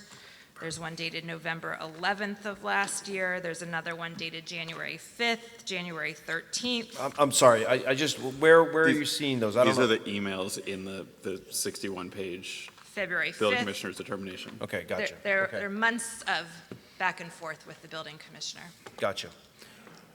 And were those, again, without having to read each one, were those communications mainly discussing, I mean, the building permit itself and the use of, using the Dover Amendment as the? Yes. Yes. Okay, gotcha. Well, I think it's time we hear. Building Commissioner Florence is here as well. If we have Yeah, I questions think for it's him, if we time, want to hear from him. That's what I Do was board just members gonna want to hear from him or have specific Yes. questions for him? Certainly would like to hear from him. How do we want to, how would we like him to? We're here to review his decision. Okay, so you So want to I hear would like how to he hear came him. to that decision? Absolutely, Okay. absolutely. Commissioner Florence, are you willing to give us a rationale? Good evening, Mr. Chairman, Zoning Board of Appeals members. Thank you for your time today. I appreciate the effort that you folks put into volunteering for our community. It means a lot to all of us that live here. I'll do my best. It sounds really loud from right here, so that's why you're probably getting that. How can I help you today? I'm here to answer your question, Mr. Chairman. So I guess ultimately, we just would like to hear a sort of a brief recap of the information that was presented to you and how you sort of took that information and ultimately made your decision. Okay, I think that the documentation that I received is part of the record and is for the record and it speaks for itself. However, I found that the Catholic Charities is a nonprofit organization that's registered with the Commonwealth of Massachusetts. They provide congregate living for homelessness, and they use that as a system of faith and worship. Their articles of organization state that in their purpose, and that it includes, states in their purpose that it includes sheltering for the homeless. The building's primary purpose is sheltering of the homeless. It's not my role, it's not the court's role, and respectfully, it's not the board's role to tell a religious use whether or not their act of faith is or is not an act of faith. Excuse me. Please let me finish. Please let me finish. As I said, their articles of organization state that. The affidavit that I received state that. The correspondence that I received state that. Without considering doctrine, I determined that these things qualify the use as a Dover Amendment use. That's how I came to the conclusion. Their documentation, starting with their articles of organization, Mr. Schwab, please. Their articles of organization state that, and the affidavits that I received state that. Those are legal documents. Can you just speak to just sort of the timeline and Attorney Kendrick's opinion and the Attorney General and your opinion all sort of coming together at different times and different pieces there? I can't speak to the timeline, but I will speak to this. The town attorney's office gave an opinion. It's an opinion. The Attorney General's office gave an opinion. You've heard opinions here tonight. You'll hear likely many more opinions. I don't have the luxury of looking at opinions. I have to make a determination. And when I make a determination, it has to be based on law and facts, not opinion. So I listened to the town attorney's opinion, and it was based on two pretty straightforward premises that you've heard her speak to this evening. And I looked at the Attorney General stuff. I looked at Attorney Brennan's stuff. And at the end of the day, as I said in my 7-page findings and determination, and I restated here tonight, I came to the conclusion that it was a Dover Amendment qualified use. I will add this for you, though.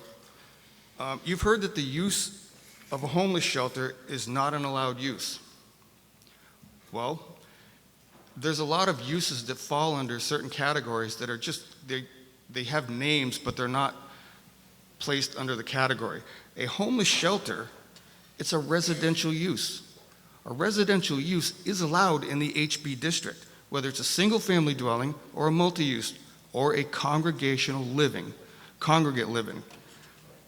A homeless shelter, as I said, is a residential use that is congregate in nature.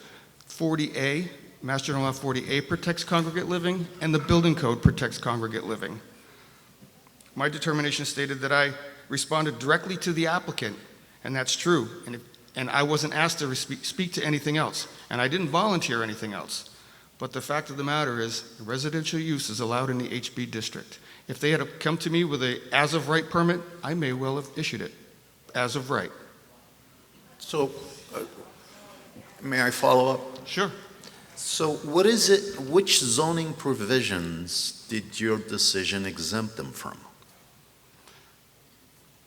I didn't exempt them from anything. I looked at wait. whether or not Mass General Law 40A Section 3 applied to the application before me.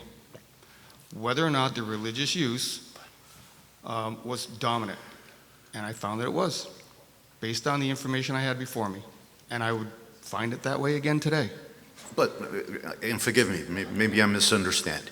If you find that the Dover Amendment applies, that means that certain zoning provisions will not be enforced against, you said it was not the use specifically, so what is it that the Dover Amendment was exempting? Do you understand my question? Yeah, I do. The applicant applied under the Dover Amendment. I made a finding under the Dover Amendment, and I issued a building permit based on that. Had they just submitted a building permit and not used the Dover Amendment, I may well have issued a permit. But that's not what they were asking for. I responded to what was on my desk. But in those extensive communications, that wasn't discussed? I don't recall them being discussed. I mean, it was never discussed between you and Attorney Brennan that the use fits within the zone? So No. it's a by right use? Not that I'm aware of, no. I Well, don't that doesn't recall- make any sense to me. Well, you have to talk to Attorney Brennan about that. I'm not, well, no. It was his I- application, Mr. Webb. I understand, but it just seems like, again, if you're both having extensive conversations about the use, and you are stating here tonight that you don't see that it's a by right use already in the HB district, why wouldn't you have that conversation? I have stated facts for you. I understand, Quiet, I know, quiet, I'm not, listen, Quiet. Mr. Forrest, I'm just curious, that seems very, again, I think, Board Member Alves is certainly onto something, not in a negative way here, but it's certainly confusing that conversation in the extensive deliberations wouldn't have been had. It is not my case to make someone's case I for know, them. but, well- So why they didn't ask me that, you'll have to ask them. You're asking me to answer questions for someone Okay, else. so, I can't do that for you. Yeah, well, again, so Attorney Cox, can you help us here? But they were looking for a waiver from going to site plan, correct? Which was denied, site plan review? I'm sorry, can you repeat that, please? They were looking to not go to site plan review, which, No, I Your- think that was, if you read my, my determination, it was a procedural error. They applied for a building permit. First of all, they asked for an opinion, a zoning determination from me without a building permit application. I denied that request because I'm not allowed to entertain an opinion, I'm not allowed to grant the determination in the absence of a building permit application. So they filed a building permit application when I said I wasn't going to respond to it.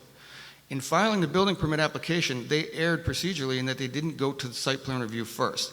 I pointed that out to them. I said, you need to go to site plan review before you're going to put a building permit application in because that is a change of use for that location. okay. All right? Do you want Attorney Cox? Who was asking Attorney Cox a question? I mean, I don't know if maybe there's no help I mean, I don't know. I'm just conflicted as to what the point of, why are we here? You're here to determine whether or not I was correct when I determined that this was a Dover qualified use. That's what you're here for, nothing else. Not whether or not they again, came to me Well, and it's- asked me for an it's what's as-of-right before us. permit. Whether or I not know, I I understand erred. what's before us, but it doesn't, if it's a by right use, Why do you need? That's not Commissioner Florence's I know, issue. I It's understand. working Not my with what's job to before do us. that. I don't make their But cases. he's the presiding officer on the judgment. But he makes a determination based on what is in front of him. I understand and what, that, This but- 61 pages is what was in front of him. It's certainly complexing, and I apologize, but I understand, your role there, but it doesn't make sense to me that an application would include a Dover amendment ask of a building commissioner when it's ultimately, as you just stated, not needed. Maybe this will help, Mr. Chairman. I think it's unethical for me to build a case for an applicant. Yes. And I won't do that. Yeah. I'm never going to do that. I agree. I didn't hear what you said. I just didn't hear you, I'm sorry. I said I believe it's unethical for me to build a case for someone and tell them, why don't you go this way instead of going this way? That's their job, Yep, but- and I'm not going to do that ever. Okay. If I may, Yeah, go ahead, Herb. we would be here either way. If it hadn't been for the Dover Amendment and you'd issued a building permit as of right, we'd be here anyway. So, That's correct. Is there anything else for me, Mr. Anything Chairman? else any other questions for Commissioner Florence? No. All right. Any other questions for our applicants before we go to, maybe we take a 5-minute break before we go to public I comment? think we just roll into it myself. Okay. Okay. Let's just roll. All right. They can take a break if they. I know, well, I understand. So, Mike Farrell, for the record, Wait, hold on. is this public comment starting? Hold on, no, not yet. Okay, because I just heard public comment. Okay. All right, so I just want to make sure we have this in order. Kyle's sort of going to keep order to this. So we're going to have timers over here at 3 minutes. And to the point, what is before us again here is this Dover Amendment issue. It's not whether that this use should be at this location or another location. Please try to keep your comments specific to what is before us, whether this is a qualified use or not. So Kyle, if you want to. Oh, yes. If there's anyone with accessibility issues, you can wave down any member of the staff. We have mobile microphones so they can bring a microphone to you. All right, so we have a sign-in sheet, and we're starting, okay. I don't know what his name is. I'm not in charge. So Kate's in charge?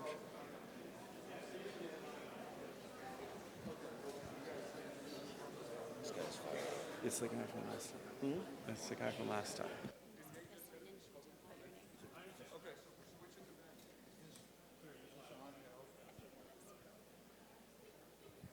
Testing, testing. Yep. So one of the attorneys made a comment about stipulating to prong number 1. Okay, we have to talk about it in the public. You have to talk about it. We can't talk about it here. Because I had a question about Kate, where are we starting? Where did Kate just go? Right here. You're going to say your name and address for the record, and then you have 3 minutes, and Anna will start. Thomas Ryan from Eastham. This is a regional shelter. I'll keep it less than 3 minutes. I've spent my entire adult career working on religious exemptions to zoning. By not using 3 minutes, just simply say, yes, the building inspector's decision is correct. I believe you should back the building inspector's vote on that. I was the president of the Cape Cod Council of Churches offices in Hyannis. I worked carefully helping to run Noah Shelter for many, many, many years. I saw the transition to St. Joseph House. I know there is a qualifiable and even almost quantitative difference when a religious group runs a housing shelter. And it is indeed, a fact, part of the heart of our religious work. And as she said, the bishop blesses the building, every inch of it, and creates it into a sacred space. Thank you very much. Thank you.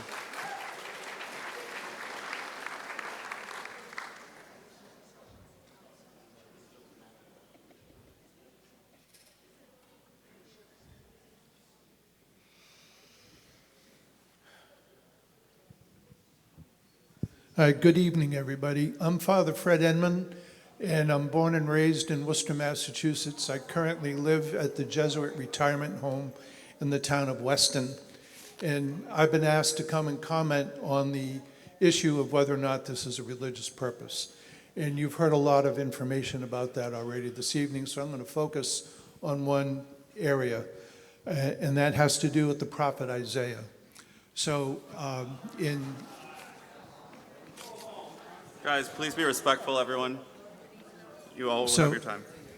So in the biblical tradition, human beings are made in the image and likeness of God. And the people of Israel are rescued from slavery. They enter into a covenant, and they promise they'll treat one another the same way that God has treated them, with dignity and respect and with love. And there are certain provisions that develop in the law. And some of those provisions have to do with taking care of the widow, the orphan, the poor, and the stranger. And this is a very important part of what it means to be part of a religious faith community. And I'd like to read you the relevant portion of Prophet Isaiah that I think is very applicable tonight. It goes, "Is that the sort of fast that pleases me, a truly penitential day for people, hanging your head like a reed and lying down on sackcloth and ashes? Is that what you call fasting, a day acceptable to Yahweh? Is not this the sort of fast that pleases me? It is the Lord Yahweh who speaks. To break unjust fetters, to undo the thongs of the yoke, to let the oppressed go free and break every yoke, to share your bread with the hungry and shelter the homeless poor, to clothe the man you see to be naked and not turn from your own kin. Then will your light shine like the dawn and your wound be quickly healed over." So for a faith community, sheltering the homeless isn't an option. It's a mandate. Secular organizations do this, and I applaud them for doing it. But for religious organizations, it's a necessity. We have to do it. It's not that we want to do it necessarily. We have to do it in order to be faithful. So thank you for your consideration.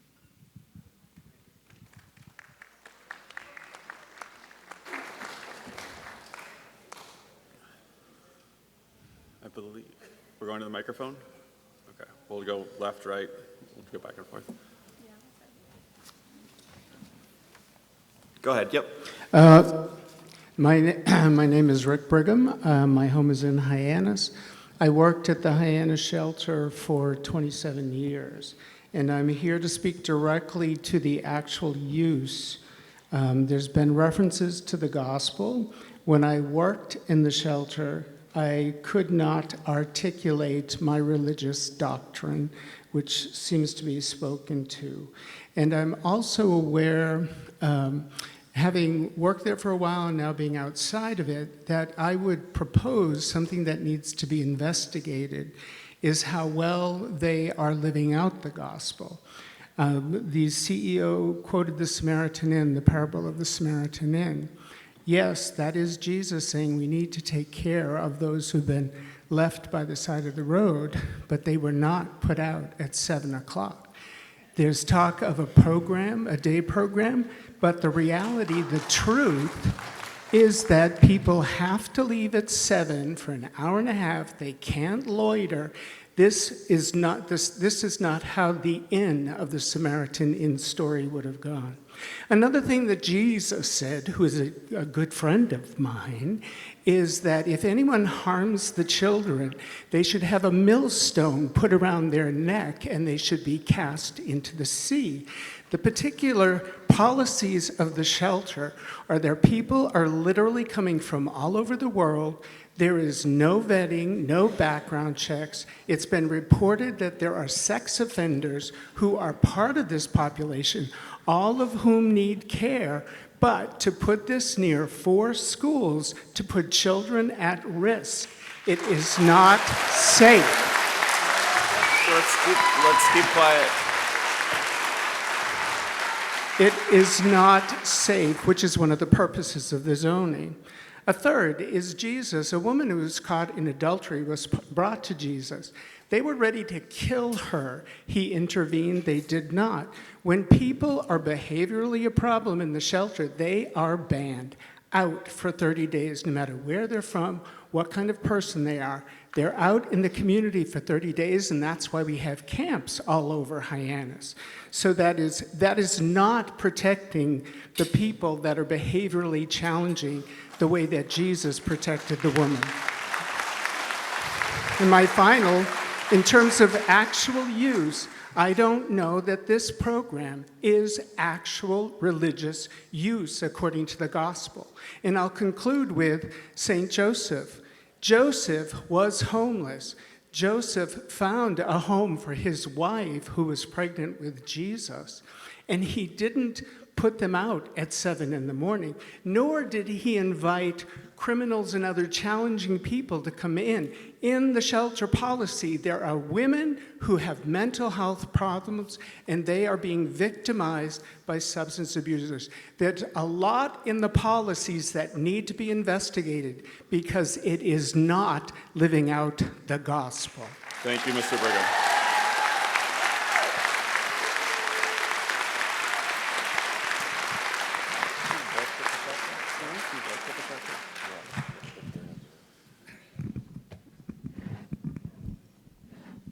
Thank you. My name is Mary Doolin. I live in Osterville. The issue concerning the relocation of St. Joseph's Shelter from Winter Street to West Main Street is one that has created an unnecessary controversy. Catholic Charities, as a religious organization, has a legal right to provide services crucial to people in need. Their decision to relocate to 460 West Main Street should be upheld. Several years ago, my husband and I volunteered at the shelter when it was run by HAC and named Noah.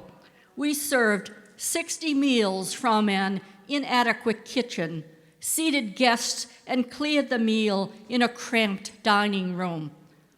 Seated guests sat at the desk in a tiny reception area where guests retrieved their mail.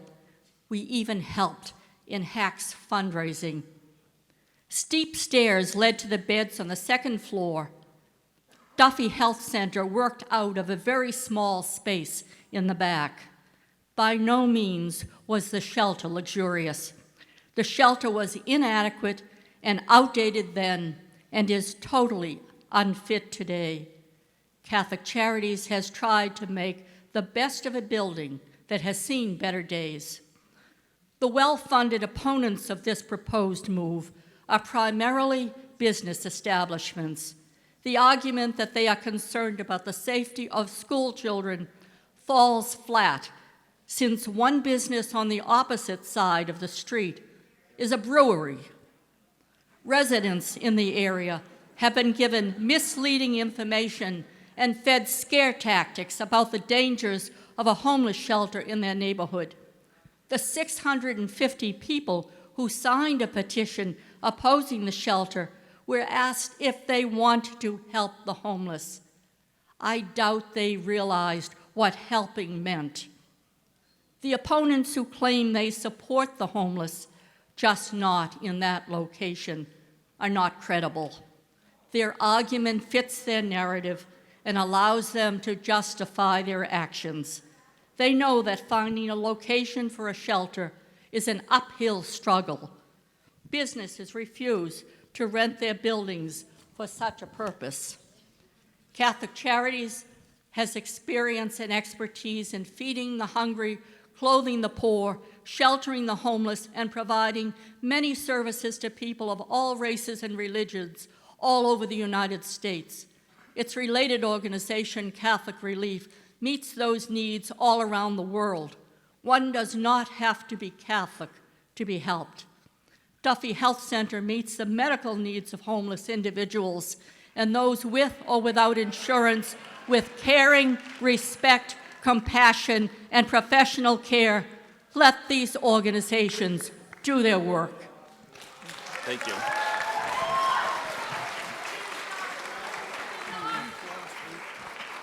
I think he did. I think so. Is it my turn?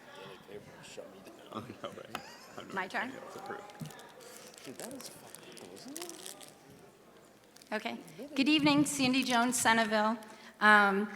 Through numerous public records requests, I've read thousands of pages of public documents about HAC and public money.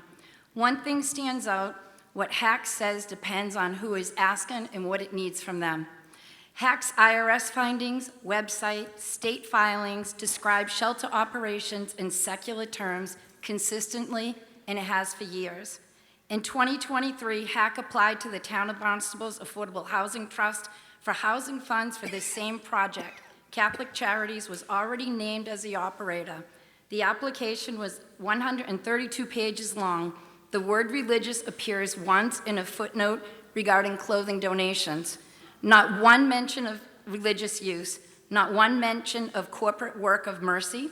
That was HAC to the town with Catholic Charities already in the picture. HAC also applied to Barnstable's own Community Preservation Committee for the same project. Catholic Charities already named, no mention of religious use. To the Barnstable County seeking $3 million in federal opera funds, HAC identified its Dover Amendment based on educational use, not religious. To Mass Development seeking another $354,000 in state funds, HAC referred to the Dover Amendment. The word religious does not appear in that one application. To the towns of Brewster, Sandwich, and Orleans, when HAC was seeking community preservation funds, they submitted after the religious use filing was already on record in Barnstable. HAC described the project as community housing. Religious was never mentioned. Then to the Town of Barnstable Buildings Commissioner, after all the public money requests, religious use for the very first time. The religious characterization appears when it's needed for zoning. It did not appear in 132 pages of the town's own housing body or in a single application for public funds anywhere. None of this is my opinion. It's what the documents say. Every source is a public record. I just want to read one page. It was page 95. Housing assistance applied for $3 million in opera funds, and on page 95 of their application, it says the Dover Amendment. Housing assistance is purchasing the building located at 460 West Main Street in Hyannis to house our new shelter for 60 individuals, the Assistance Resource Center. The building is currently utilized as office space for housing assistance, Cape Cod Healthcare, and South Coast Legal Services. Paragraph 2 says the Assistance Resource Center will also include educational services, and the center use will fall under the Dover Amendment described below, which will exempt the property from zoning restrictions. So it's always been education, education, until they came to the Barnstable building inspector, and it was religion. Thank you.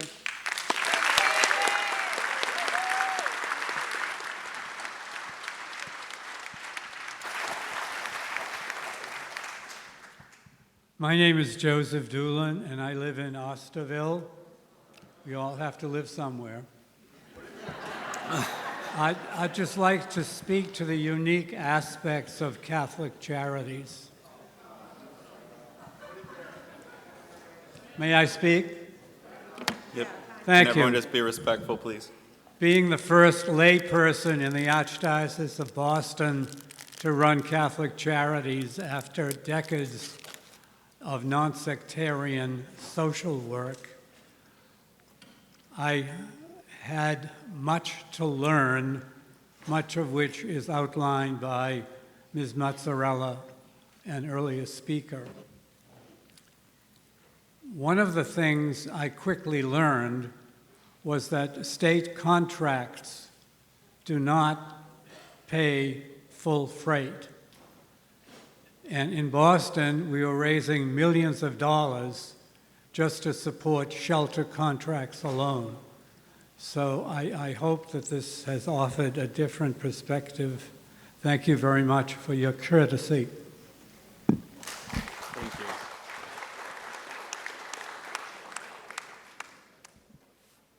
My left side over here. Just name and Good evening. My name is Sharon Diggs Harrison, and I too live in Osterville and identify with Hyannis. I was a nurse in Boston Public Schools for 30 years, and I worked down a few blocks from Molina, Cast, and Mass Ave. It's a horrible thing. It's a horrible thing to see, okay?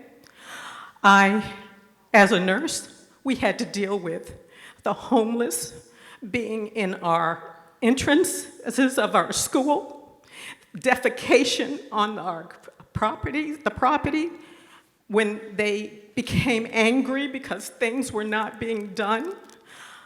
It was horrible. The needles that are left behind for the children to deal with. Catholic Charities, I applaud you. You are also there with Boston Public, okay? But things happen. Hyannis is growing in such an exponential way. You have to stop and look at what you're doing.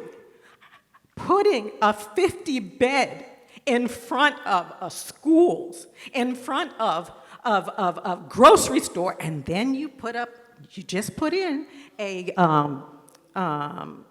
Wendy's. Oh, that's a great thing. And you have Dunkin' Donuts, okay?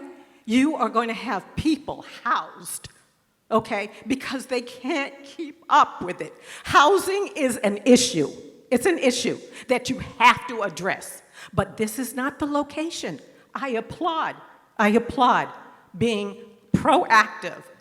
I advocate for children and the marginalized, but this is a zoning issue that happened, that Catholic Charity has then put this Dover Amendment in, and it's egregious.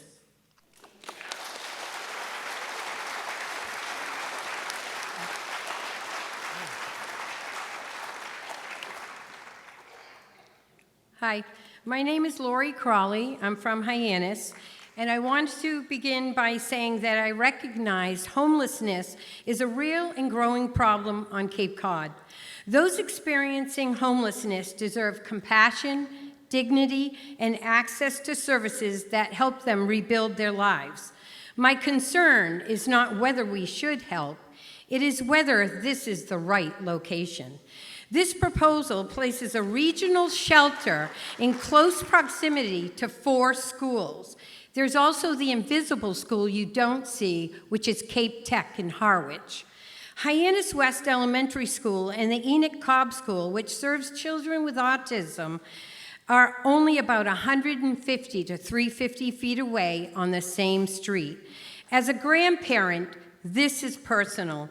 My grandchildren are in this area every day, including one who waits for the school bus to attend Cape Tech in Harwich half the year in the dark on West Main Street before sunrise. At approximately the same time students are gathering at bus stops, shelter clients are required to leave the facility. Even if no incidents ever occur, parents should not have to question whether this is an appropriate location next to schools and daily student bus routes and those who have to walk because they are less than 2 miles from the school. I'm equally concerned that this location may not serve the shelter's clients well. The Salvation Army is about 1.6 miles away, while Duffy Health Center and Cape Cod Hospital are approximately 2.3 miles away, nearly a 50-minute walk. If the goal is to improve outcomes, why move clients farther away from many of the resources they rely upon?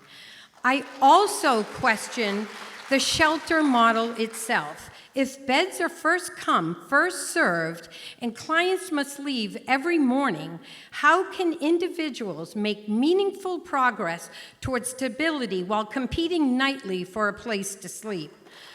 Long-term success requires consistency, structure, and stability. Finally, I believe the public deserves answers. Why was this location selected? What other sites were considered? Were locations evaluated based on their proximity to schools, neighborhoods, senior housing, and businesses? Has anyone demonstrated why this site is superior to other alternatives?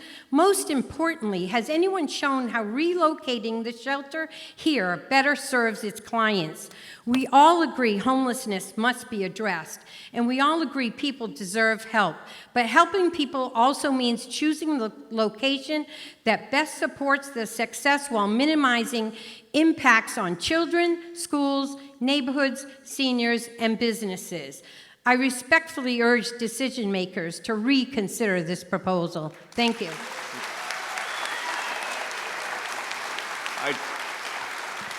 I just want to remind everyone, what is before us is not if this is the right location for the shelter or not. So please keep your comments focused on the Dover Amendment, whether it qualifies or not.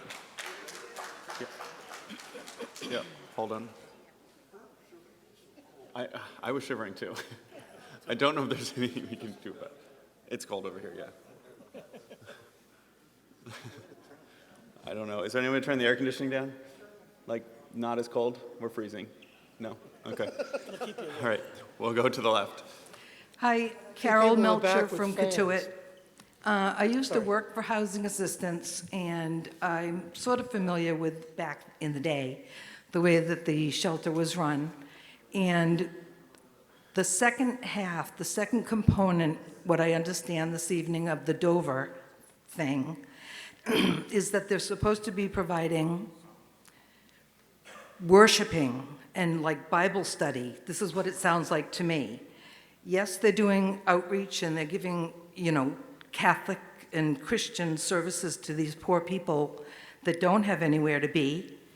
And it is a good service, it is a good shelter. The hours are a concern, that's right. I came here to talk about where you want to relocate it, but I won't. That's another thing and another day. But they don't worship and they don't do Bible study. That's the second half of that whole thing that you were reading about the Dover. I'm not calling it the right thing, but that's all I wanted to say. Look into that. You know you don't. You don't have prayer circles or Bible studies or worshiping or masses or anything like that for the second half of what you're supposed to meet to fall under the Dover regulations or amendments. Thank you. Thank you.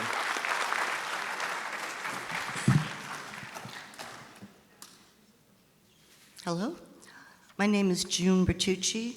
I live in Hyannis. I live about a mile from where the new shelter would be relocated, and I'm just here to support the building commissioner's decision to issue the permit. I think a lot of what we hear is fear and not fact. This is religion, and I know a lot of people in this room don't like to hear that and expect priests not to preach, but that's the core issue here, is this is a faith-based organization. They are here to love thy neighbor. And that's the core question is, are they a religious organization and do they offer religious services? And they are doing that at their core. That is their mission. And we should just continue to support the building commissioner's permit and let it stand. Thank you very much. Hi, Christina Carrington, Hyannis. First off, I want to say to the building inspector, a temporary shelter is not a cognitive use. Maybe you guys should look into that because his statement was wrong. Next is, I wanted to let you know that I'm speaking to you tonight to urge the board to use its full legal authority under Massachusetts land use law to protect our neighborhood's safety, infrastructure, and children. While the applicants claim the Dover Amendment exemption, the Massachusetts Supreme Judicial Court has repeatedly ruled that a Dover exemption is not a blank check to ignore local safety and dimensional regulations. The town of Barnstable retains the clear legal right to impose reasonable regulations to protect the public. Also, what is true? Primary purpose of this building, that's the question that you all have to go back to and decide. Thank you. Thank you. I was waiting till 3 more. Okay, let me just bring it down to where, for me, sorry, I'm short. Okay, so A lot of people here know me. My name is Cheryl Powell.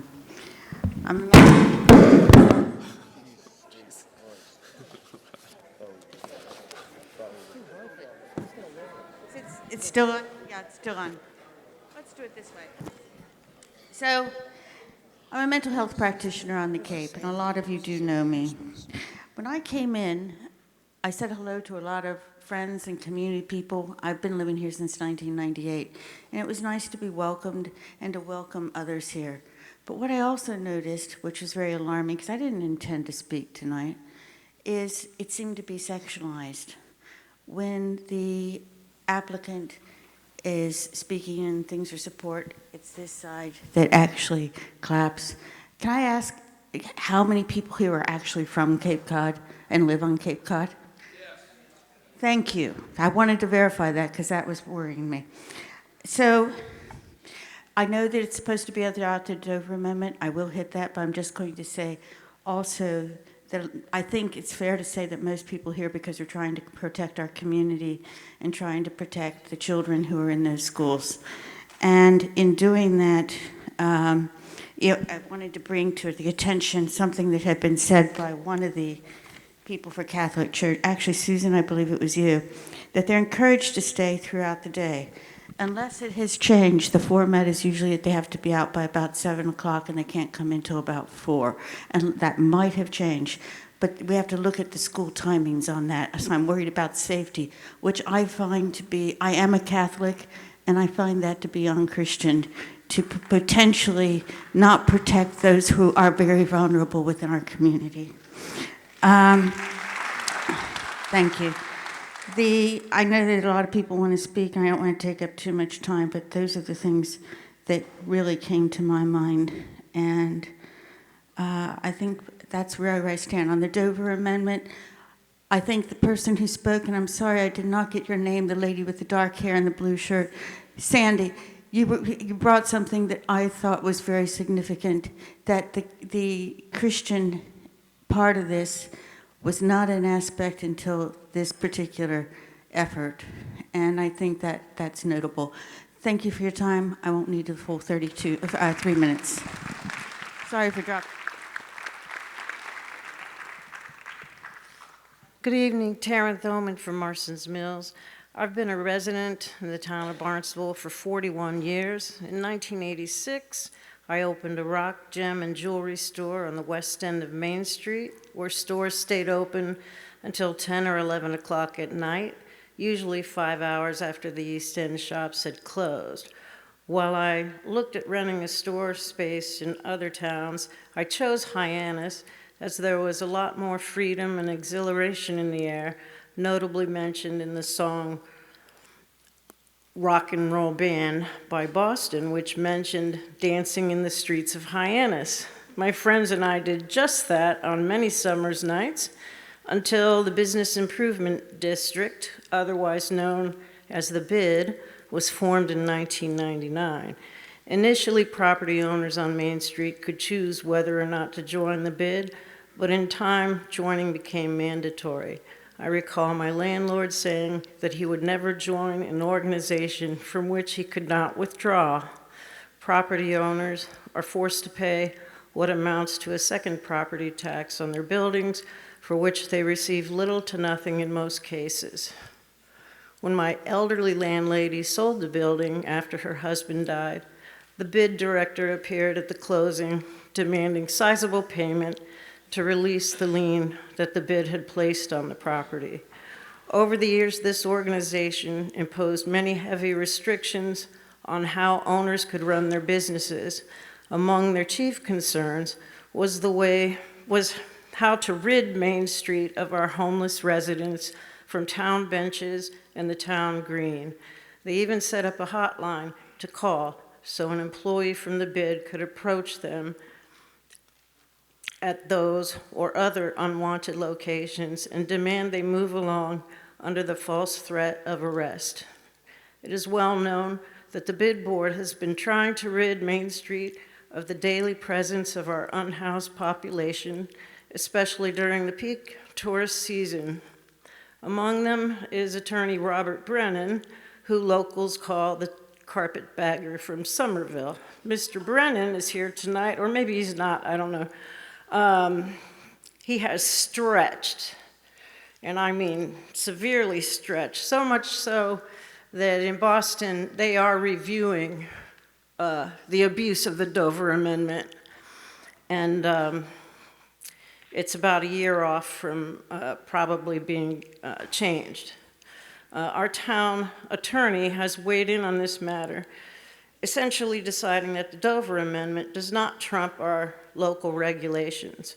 Brennan's argument is a cynical legal maneuver that belongs in a courtroom, not in this room tonight, where we come together as a community to express our concerns about moving the shelter from its current location so that Main Street businesses might finally rid themselves of the very sight of individuals just trying to find a place to sit while they pass time until they can find a bed for the night.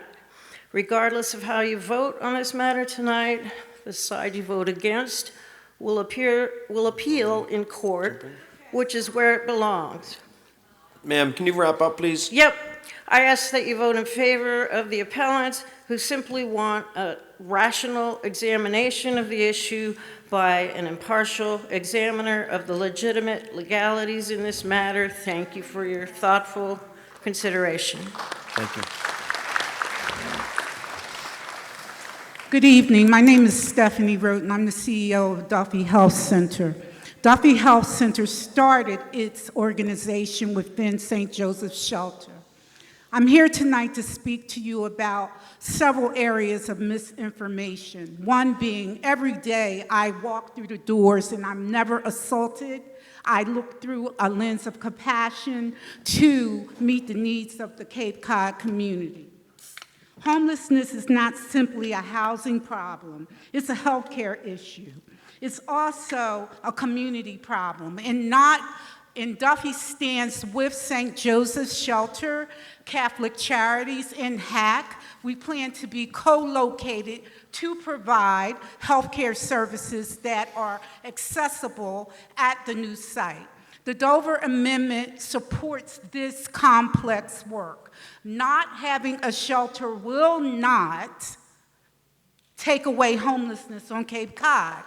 In addition to that, misinformation around our homeless population being the culprit of sex offenders is not true. Sex offenders live in every county, every community, in every neighborhood on Cape Cod and off the Cape Cod. Misinformation. In addition, our patients, our community, our homeless population are constituents. They vote, they pay taxes, and misinformation around how the shelter is operated needs to be addressed. In addition, we're speaking about past state of the shelter, which will have a day program. And let me speak definitively to the problem of homeless children and families on Cape Cod in Barnstable. You talk about the homeless being within walking distance, within proximity of schools. Homeless families and children are in the schools. Each and every day I work with the superintendent of Barnstable School District to address homelessness in our community. I would really respect that we take the inflammation out of this matter and begin to problem solve and use the Dover Act to come to some definitive solutions. This work is hard. This work is complex. Homelessness on Cape Cod is increasing, and especially with our senior population. I'm here to speak with you about moving from complaining to solution. Thank you.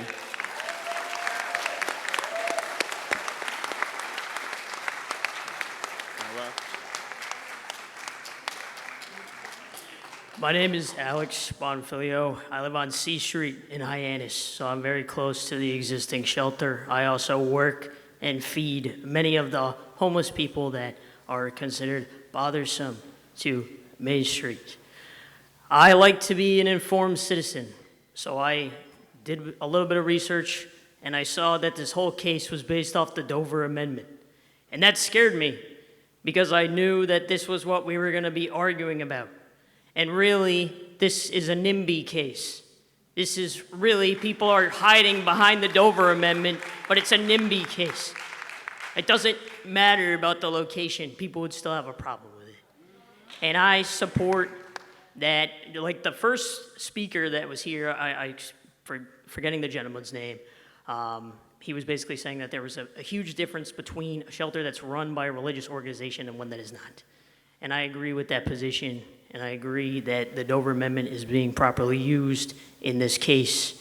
And I think, to the board, something that I learned when I was a RA in college was the difference between impact and intent. And obviously it is your job to determine the intent of a law, right? And that's gonna have impact. So again, this is a NIMBY case. We're arguing about the Dover Amendment here, but it's gonna have an impact. And I would like the impact to be a positive one, and a positive one that keeps the shelter going. So I hope that you as the board have determined that the intent of the law is for religious use. Thank you. Thank you. All right. For the record, Katuitt, Mike Farrell. So I'm going to start by saying respectfully, okay? So it's public comment. I sat throughout the last meeting. You saw the public there. You guys voted on where the entrance was going to go, okay? The public was out there. They weren't happy about it. Here we are next month.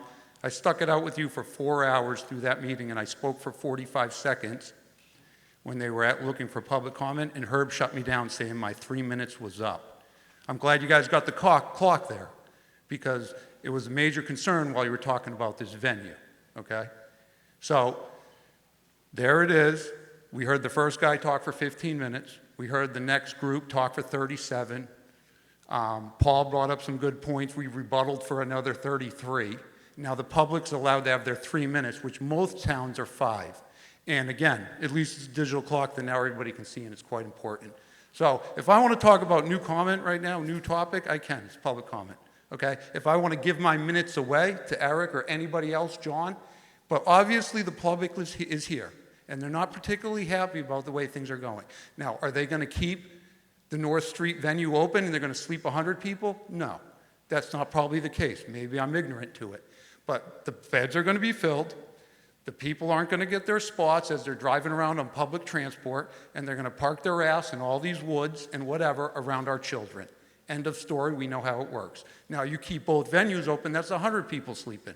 Personally, I think we should go in Falmouth and or Orleans or Harwich. But whatever, it doesn't matter. The point being is, it's still sleeping 50 people, and there's 3 schools right around here, okay? I drive the Web every day. I drive past, well, not every day, but I drive there quite often. There's encampments right on the side of the airport. We know what's going to transpire, okay? And again, I have 1 minute left. After listening to all this buffoonery for minutes and minutes, nobody ran a clock during that whole thing, okay? And then I get up and I can't give my 50 seconds to another person behind me? It's kind of absurd, okay? The end of the last meeting was disgusting. I spoke for 40 seconds, and you said my 3 minutes was up, okay? I stuck it out with you for 4 hours and 2 minutes or something. Thank you.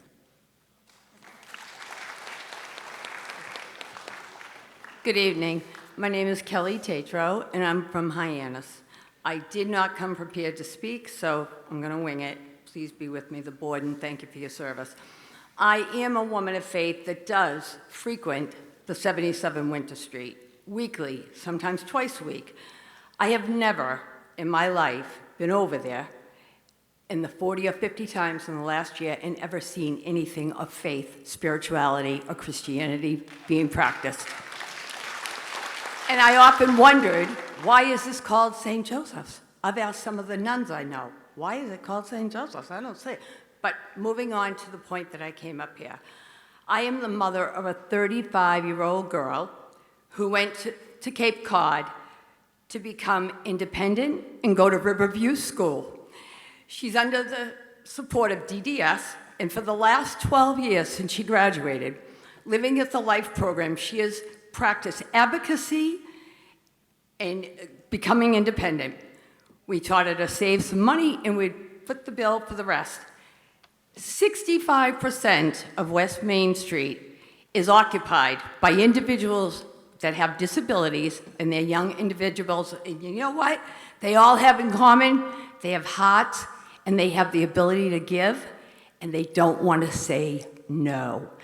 That makes them the most vulnerable people to be in this population. And Mr. Commissioner, Building Commissioner, or Inspector, whatever it's called here, I don't mean to be disrespectful, I can only hope, as well as the board who makes that decision to put that location and go forth with that if anything ever happens and you wake up and you hear that something happened to a young, vulnerable individual trying to become independent and live on Cape Cod, where their families have entrusted you and believe this was a safe environment for them.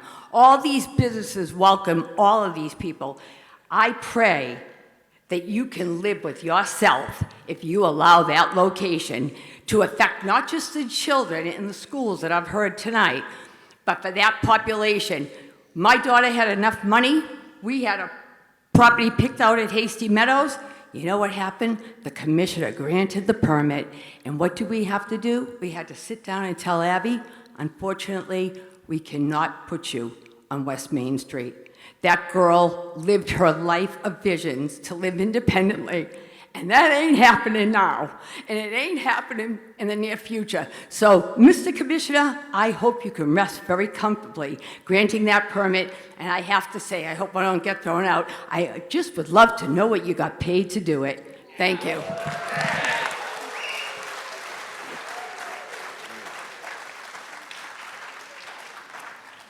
Hello. Good evening. My name is Katie Meinhardt. I am a resident of Marston's Mills. I grew up in Centerville, and I graduated from Barnstable High School in 2016. And after college, I spent several years working in affordable housing and homelessness prevention and intervention. I recently moved back to Cape Cod, and I bought a house here in Barnstable because I love this community. I understand that the central question before you is whether this shelter falls within the protections of the Dover Amendment. From my perspective, while the shelter may not explicitly preach or provide religious instruction, it embodies one of the core teachings of the Catholic faith, caring for those who are poor, vulnerable, and without shelter. Throughout my work in homelessness, I've seen that many faith-based organizations do not separate their religious beliefs from their service. They express those beliefs through their service. If Catholic Charities did not answer this call, many of our own neighbors would have nowhere to turn. To me, providing shelter to those in need is not separate from their religious mission. It is one of the clearest expressions of their mission. Their ministry is lived through this action. For that reason, I respectfully ask that you consider that this shelter is more than simply a social service. It is a manifestation of Catholic Charities' religious mission and values, and I ask that you consider that as you decide this appeal. Thank you.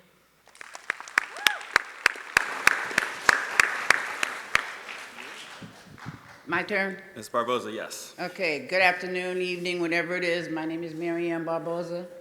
And first off, I have a little problem because half of the people, half of the zoning boards, half of the committees in this town created the problem we have with homelessness. First off, when you take over 30, 40 years, you get rid of residential low-income homes and you put up 1,000 car dealerships or boutiques, you're creating a problem. But my biggest problem today is when I hear people talk as if homeless people are aren't human. They're not human. Oh, they're this and they're that. Every single group, somebody picks out the worst of them and makes it represent all of them. And it is wrong.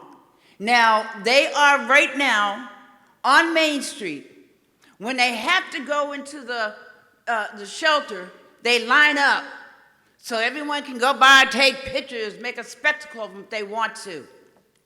Only to be told, now you have a bed, now get out early in the morning with your worldly possessions and try to get a job.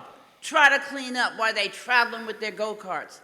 Now you have good people who have put it in the building that say we're going to have medical, we're going to have social workers, we're going to have people there to help you get on your feet. There will be some lockers that your worldly possessions will be safe. And everybody's still complaining. Half the people that are doing the complaining have only been here 40 and 50 years. What about the people who have been here for centuries? They have a right. And then I heard someone say, oh, there's a big petition though. We gotta be scared, there's a petition. Well, let's talk about the petition. Number one, there's a school on Main Street. The kids in their little uniforms, when they're in line, those kids are all over Main Street. The tourists that everyone's protecting are sidestepping. So, and like I told them, for me, with a petition, that means nothing. Because I don't care if there were 1 million in here. Slavery had 1 million people who thought it was right, didn't they? And after they got rid of slavery, they voted in Jim Crow. So you think petitions mean something to me? Right is right and wrong is wrong. And then I heard a young lady say, oh, this is going to happen. You're going to be responsible for these dear people. What? Everybody's people. That's why you have structured facilities. And that's what they want to be. That's why you have the law. If there is somebody homeless who's breaking the law, take him to jail. They ain't no different, but you don't say they don't exist. You know, I'm sorry. Everything is not for the tourists. What about the people who, and if people are that afraid, live in a doggone bubble. But you can't ask people to die in the street because they don't fit our program. Walk your child to school if you're that nervous. These people, half of these homeless people, I got it, I'm gonna hurry up. But half of these people who are here have families who have been here for centuries. And I want to know where all these people were when they were knocking those affordable homes down, putting up all those doggone car dealerships. Thank you, ma'am. Thank you, Ms. Barboza. Yeah, well, thank you, but don't limit people when it comes to life and death.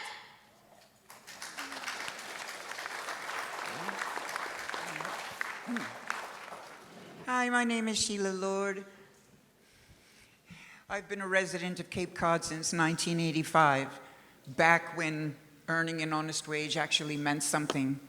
I'm not going to waste a lot of time here talking about how the real estate market took off on us like a runaway train, or how the business community either couldn't or wouldn't step up for their valued employees. I'm not even going to get into how betrayed we all feel.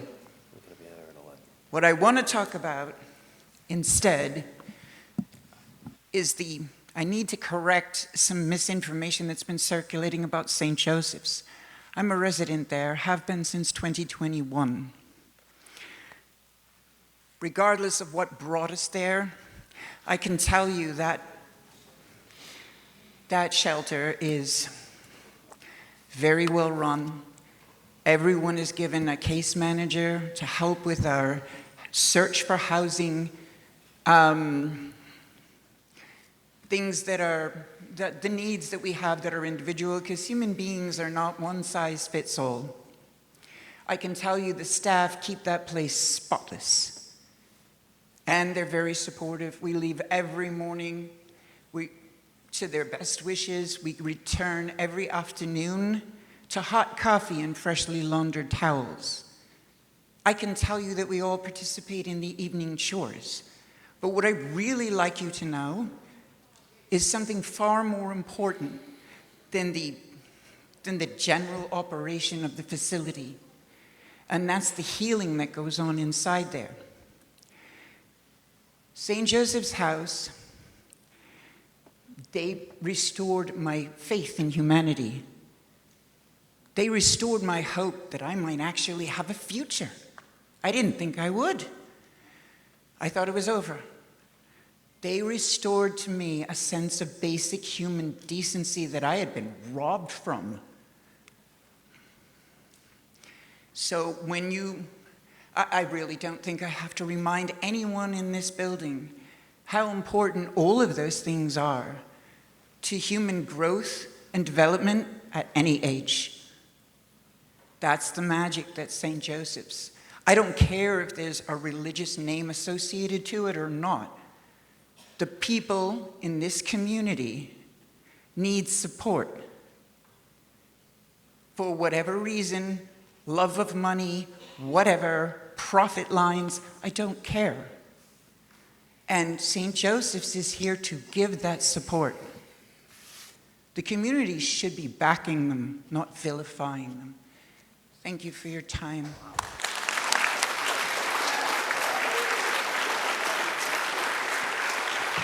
To my left. Good evening, everyone. My name's Roberta Elizabeth Mock. I live in Greenwood Ave. I'm proud of everyone here in this room. Our voices matter. We're coming together, and I think we're shining light to our country and to the world at what we're accomplishing tonight. Because we care about our community. We care about every human being in our community. I'm going to be 75 years old. I remember when I was in Medfield State Hospital. I am bipolar. I was diagnosed with schizophrenia. I think my son has schizophrenia. It runs in our family on both sides. One of the dangers of being schizophrenic is you're most likely to have your life shortened because it's very difficult when you have schizophrenia to deal with conflict and the voices you might hear in your head. What our state of Massachusetts has done a disservice to our state by emptying out the state facilities and putting the mentally ill on our streets to die. We have our children that are suicidal. We have human trafficking. The problem is worldwide. And this community, I am so proud to be part of Barnstable County, Hyannis, Massachusetts, because we have come together and we care. Humans make mistakes. Humans who have the power to make decisions. That's why we keep the public comment, is because the commissioner could have very well made a mistake. Let's do better. I'm a parishioner at St. Francis. We have coffee downstairs between the 9 and the 11. Many of the homeless come, and it's wonderful to meet them. They're wonderful people. No different from any of us. We're all the same. We're all God's children. We need to start taking better care. I think Catholic Charities deserves a better location. I think Otis Air Force Base needs to have a mental health hospital to really truly care for our mentally ill. Let's go back to the 60s when we actually had hospitals. Don't say we can't afford to take care of our families, our children. Why is we becoming a death culture? Why? Thank you.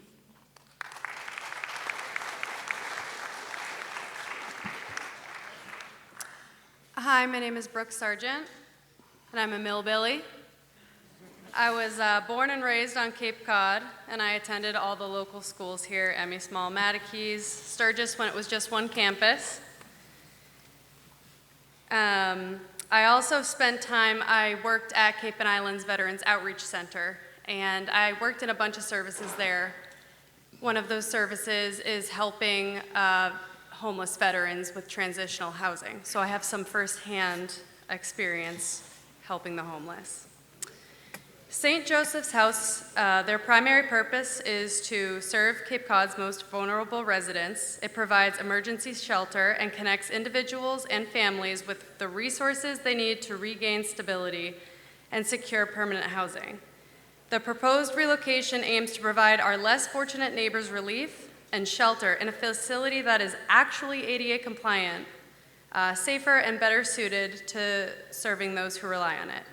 To keep to the main point, St. Joseph's House is a ministry of the Catholic Church. Under the Massachusetts Dover Amendment, religious organizations are protected in their ability to use property for religious purposes, including ministries that provide charitable services to those in need. Providing shelter to people experiencing homelessness is a direct expression of that religious mission. While reasonable site plan considerations may be appropriate, the shelter should not be prevented from being relocated based on generalized fears of the neighborhood. I respectfully urge the Planning Board to approve the use of the building for the relocation. As an aside, I graduated from that Sturgis East campus in 2011. And it's an open campus there, so we were allowed to go have lunch in morning break down on Main Street. Yes, up and down the street, there were homeless people all day because they also had to leave during the day back then. I was never harassed, never made to be felt unsafe or anything like that as a person attending high school. And I wasn't going to say something like this, but just because a few people have attacked the unhoused, calling them essentially predators, I have been sexually assaulted by not a homeless person, by people that you would look at and think, oh, this is a family man, this is a business person, a suit and tie. And it's really sad just to see the less fortunate be targeted because of what they look like, when looks can be incredibly deceiving. So I hope, thank you for your time, and I hope that we can do something fair for our unhoused people. Thank you.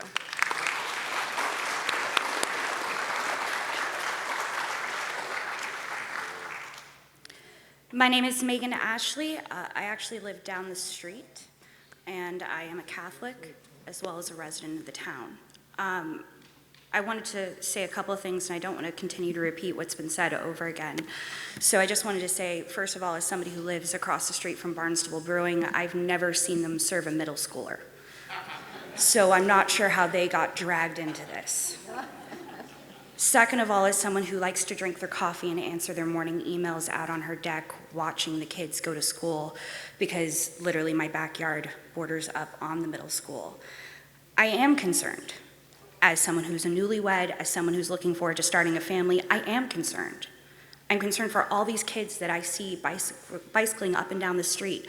I'm concerned for the 7 a.m. let out. I know that it's been said that now we're adding in day programs, and I think that's great. But it wasn't actually a part of the paperwork, if I'm correct, and it wasn't actually a part of the program at St. Joseph's currently. So that feels very much like, oh, but there's this. And that's really great, but it's not necessarily proven, and it's not necessarily secured, and it's not necessarily sure that this is in the contract, that when this actually opens, this will actually happen.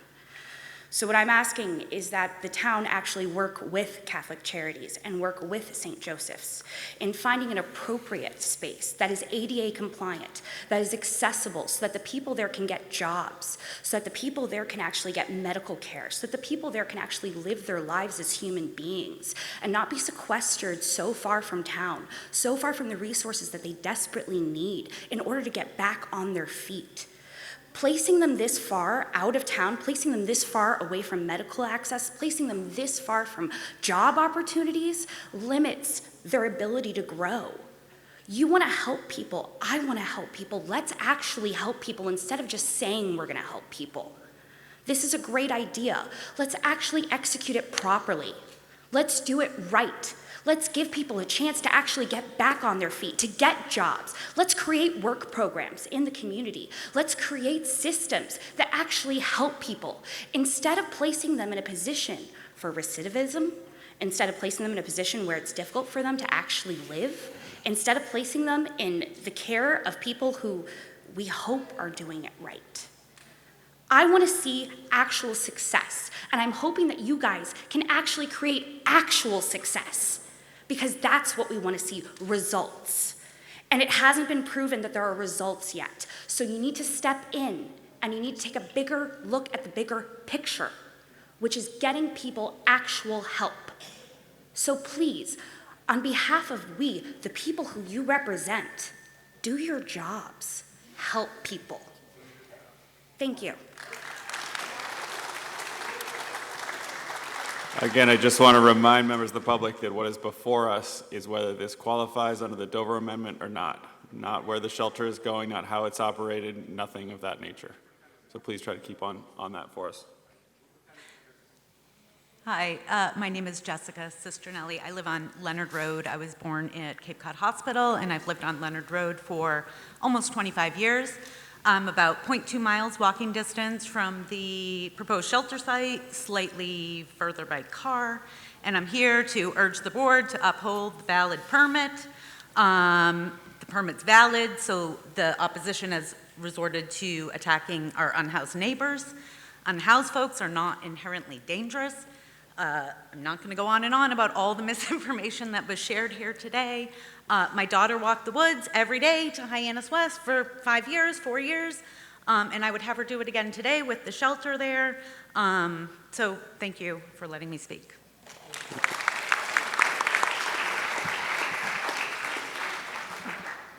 My name is Kathleen DeFeo, and I live in Centerville, Mass. My concern tonight is I just heard, after attending this meeting, that it was not your decision to have any say about the location of the new facility.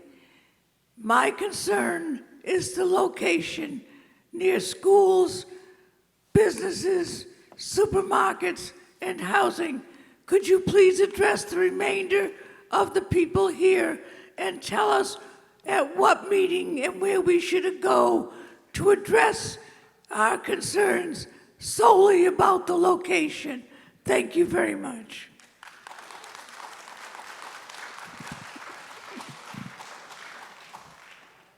Good evening. My name is Elaine Tung. My husband and I are residents of Centerville. We live less than a mile away, and I'm here to support the relocation of the shelter to West Main Street. The Commonwealth of Massachusetts is in a serious housing crisis that's been decades in the making. We do not have enough housing and diversity of housing to meet the needs of people living here. For people who are renting, the inventory is grossly insufficient and highly competitive. Nowhere is this more evidence than the Cape and the islands, where many households turn to off-season rentals, which are few and far between. High-season rentals are out of reach. Those who are homeless could be a senior on fixed income, people with disabilities, people who work in town, current residents who can no longer afford the crippling rise in housing costs, health insurance, utilities, and the cost of food. Emergency first responders are struggling to stay in the town. This crisis will be further exacerbated as we see planned cuts to Mass Health, LIHEAP, and housing vouchers go into effect after the midterm elections. The issue for this board tonight is whether the town's building inspector properly issued a building permit for the relocation of St. Joseph's House as an exemption under the Dover Amendment. I would say yes. St. Joseph's House has shown for years that it's a good neighbor on Winter Street, and there's no evidence to support it would not be a good neighbor on West Main Street. They have been extremely thoughtful and responsive in addressing safety concerns raised by residents. The healthcare providers at the Duffy Health Center are looking forward to setting up a satellite primary care hub in the new facility. The ADA-compliant features will make St. Joseph's House improve safety and dignity for the clients and staff. Furthermore, St. Joseph's House will provide wraparound services, which has been mandated by the state. These services will help clients achieve self-sufficiency and promote long-term housing stability, which will lead to better outcomes for the shelter's clients, which I think we all want. If this is not a religious charitable purpose, then I don't know what is. I'm sad that it has to be a religious charitable purpose for it to be approved under the that we're discussing tonight. But in any event, I hope that you will deny the appeal by the appellant and support the construction of the building at 460 Main Street. Thank you.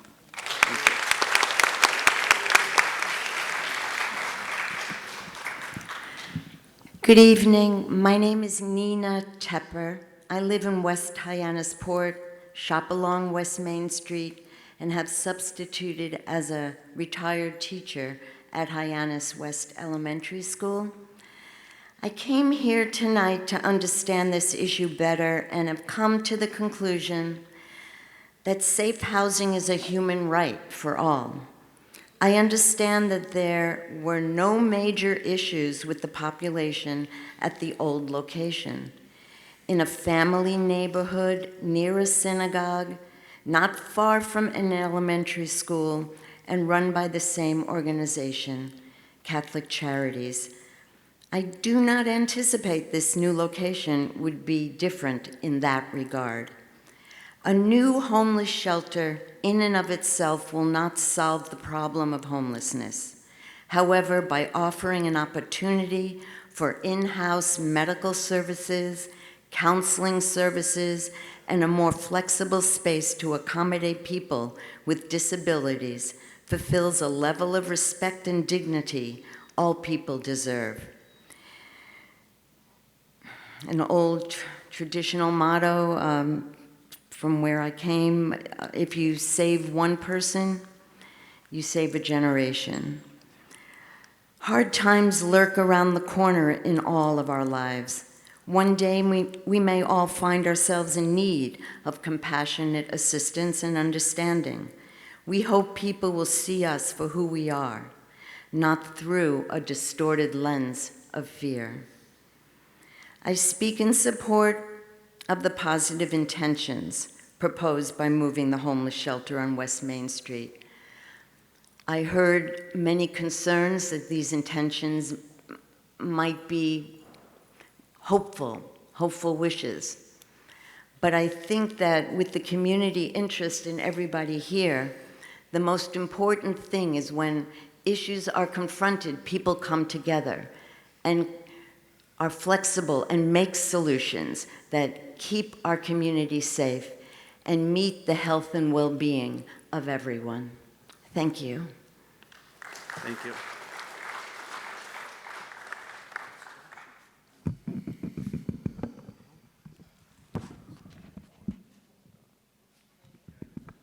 Good evening. My name's Laura Russo. I'm from Centerville, and I have the privilege of serving as the director of St. Joseph's House. Tonight I stand here not only as a director, but to be the voice for all those experiencing homelessness, the voice for those who would not show up here tonight, reluctant to share their stories because of the fear, judgment, the rejection, and the stigma that has been placed upon them. Too often throughout this process, these last few months, they've been dehumanized through the assumptions of this community, being stereotyped, and all the hurtful language. The stigma that has been associated with the homelessness for these individuals has been painful because they've been frequently judged by their circumstances rather than by their character, their resilience, or their potential. The class system in this community exists deeply, and yet the one truth that will remain undeniable is that we need to remember that homelessness does not discriminate. The individuals that we serve are not defined by their homelessness. These are human beings deserving of dignity, compassion, and the opportunity to rebuild their lives.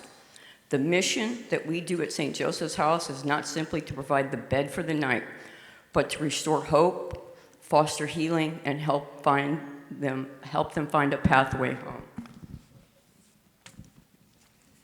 Because at the heart of our work, of what we do, it is our faith.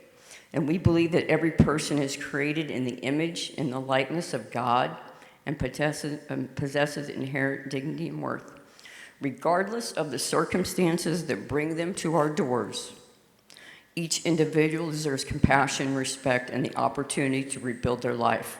We are called not only to provide shelter, but to be the instruments of God's love, hope, and mercy for those who need it most.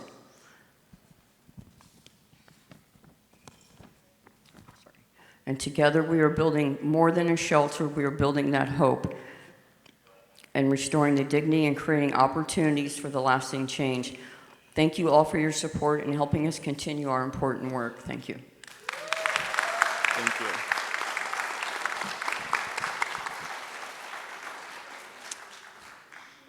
Good evening. I know several of you up there and several of you here in the audience. I took so many notes for the last 3 hours. Mr. Moore, just your name for the record. I'm sorry, Larry Moore from Katuitt. I took so many notes while we're sitting here that I didn't know which ones to read. So I'm not going to read anything. However, I do remember that the way it's worded is that this is an appeal by a neighbor to this building that is trying to have this not approved. I know this person, and I'm very fond of her. I know her for quite a while. But the important thing is that it's also pointing out that we're dealing with a permit. Permits are not invulnerable. They're susceptible to being changed and challenged, even on a minor point or a point that may be distinguished from something else. So the point that I think that, and also my own experience here in the town, and I won't name the committee or commissions I've been on, but I always looked at it that when the public came in on a matter that they didn't understand, there was a tendency to never try to treat all of the issues that were raised. I think that the duties of every commission and board in this town has a duty to represent and show their interest in what the other people are concerned about. And in the process of doing that, I understand the comments that have been made from the bench that the location is an issue. But if you can't solve the issue, how about directing it to somebody who can? I think what we're looking at is don't limit yourself to that. You're in a balancing act tonight. You're being balanced with religion and location and several other factors. I encourage any board in this town, especially if this is one of the best boards we have, I encourage the mediation and the communications between all of you are going to generate results that may actually produce productivity and an accomplishment. It's nationwide we're dealing with political situations and legislative situations that aren't addressing the solutions. They're just directing the things that they can't stand. That's intolerable, and I don't think that we should be allowing that to happen. But there's many different views that have been expressed tonight, and the 7 of you up there have a wrestling problem to deal with that, to try to sort it out. But more importantly, I think that we need to recognize that there are homelessness issues, there are housing issues, but there are also many other issues that need to be considered as to the variations. So thank you for considering that, and I hope that that's constructive. Thank you. Thank you. My name's Jill Hollins, Centerville. On the issue of the Dover Amendment, I think from what I've heard tonight that it satisfied the first, but not the second. So I do not think you should be passing this permit based on that. And I also get the impression from the woman who was listing all the paperwork that was filed and the Dover didn't come up until Hyannis, that was being used to skirt around other issues, to skirt around other people's right to try and tell you it's too close to the kids, tell you there is no public transportation on West Main. So how are these people supposed to get to their jobs and get to the hospital? There is no public transportation on West Main, and that was not brought up tonight. So I thought I should tell you that.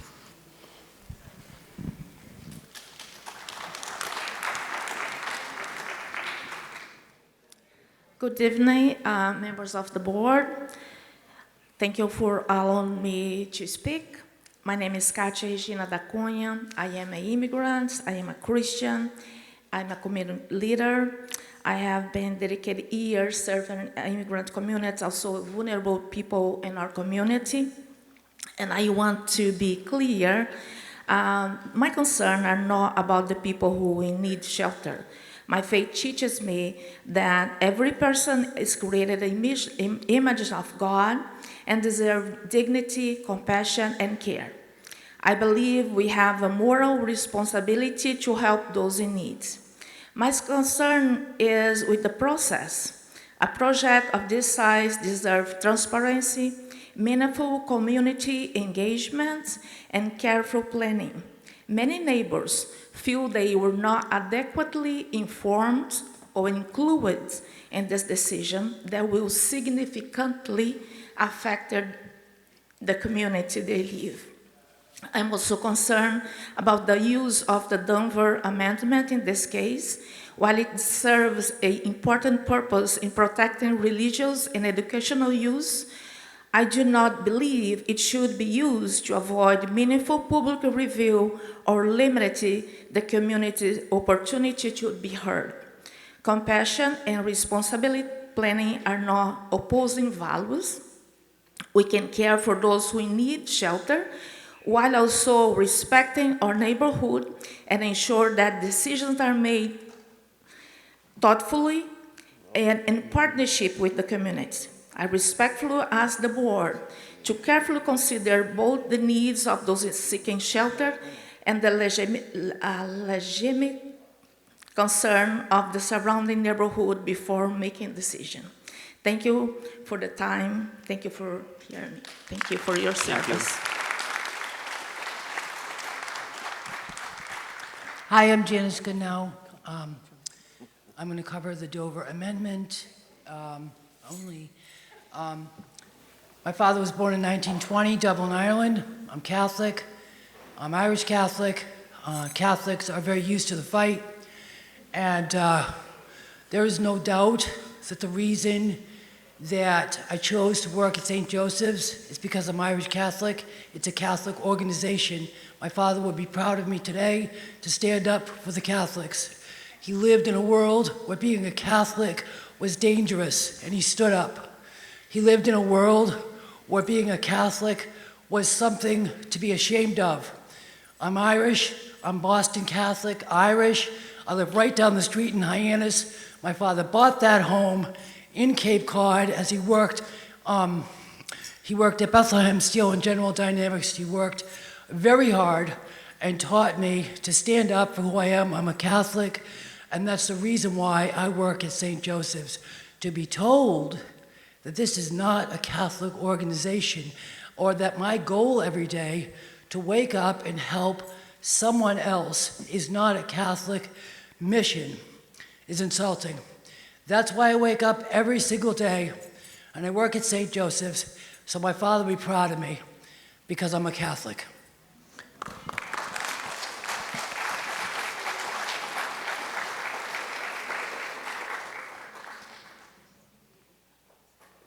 Good evening.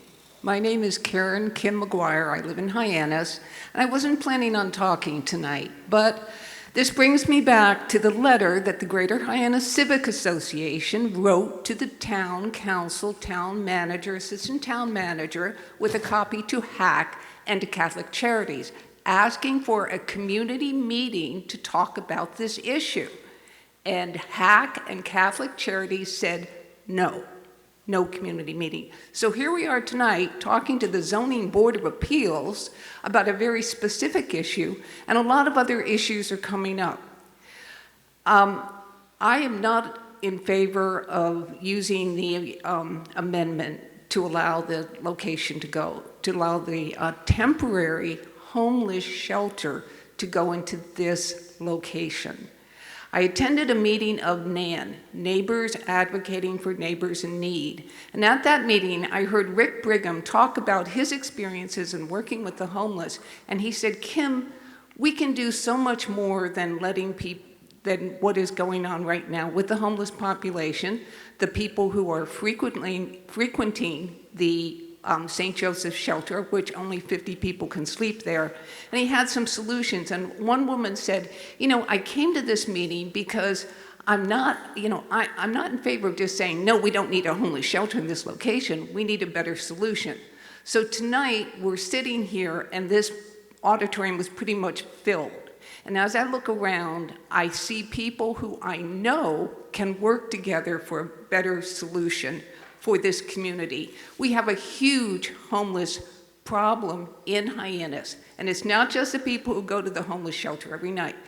So we have to work on that. But what I want to say is that I think we need to take an opportunity, number one, look at the law, and I hope you people will look at that very carefully and make your decision this evening. I think there are good arguments that have been made this evening in opposition to the homeless shelter in this location using the Dover Amendment. But I also want to encourage everyone here to stand up and work together. I've never seen so much passion, concern, around an issue like this. We know we've had this problem in Hyannis and in Barnstable for a long, long time. Folks, we have a lot of people here with a lot of good knowledge, experience, and passion. Let's get our act together and work on this and work on the best solution we can for Barnstable and Hyannis. I don't think the best solution is this location right now, but I think we've got a lot of good energy here, and if these people are so passionate about what they believe in, let's start working together and solve this problem. Thank you. Thank you, Ms. McGuire. We'll go to the right. Michael Edwards from Centerville. I want to echo the last speaker's comments, as well as the distinguished gentleman from Katuitt who has served on, he said he served on commissions and boards here. I think he made a poignant point that, it's just a permit. And if you have so many residents not happy with the location, that deserves a second look. And it's been echoed out here throughout the evening, and I think you need to take that into consideration. I know it's been late into the night. I'm not going to say much more than that, but it seems to me that the location is just not a good fit. It's not about against the Catholic charity. It's not about homelessness. It's an overnight shelter, which is in the proximity to a school and businesses. It's not solving homelessness. It's not creating or treating anything. It's an overnight shelter. So that is what it is. And so I think it deserves more consideration, which the last speaker just said. There could be a better location that has more proximity to services and transportation, which they're going to need once they do their overnight stay.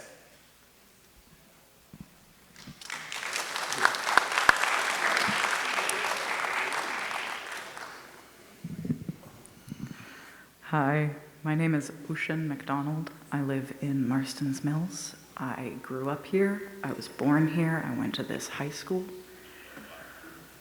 I have heard some really beautiful idealism coming from people today. And I understand that you're interested in a perfect solution, and that's what I want too. But what we have is people that are suffering and in need today, tonight, yesterday. People that are suffering right now. We don't have time to come up with a perfect solution. What we have is an opportunity to create a building with accessibility. Now, what is obvious to me as a person who is not Catholic, but who has been touched deeply by Catholics, by their love, by their ability to hold space, while also not, excuse me, I need to gather myself. It is so obvious to me that any shift towards creating more services for people is a religious shift. Obviously, that is a spiritual shift. Obviously, that can be tied to Catholicism. I think people have really high emotions here. I think people are really, really scared of homeless people. I think most of people that are afraid of that haven't had proximity to homeless people. God forbid, I hope that no one in here opposing this shelter ever needs it. I truly hope that. Idealism isn't the way forward. We need practical solutions. We have an opportunity here. It was already passed. What people are arguing about is safety.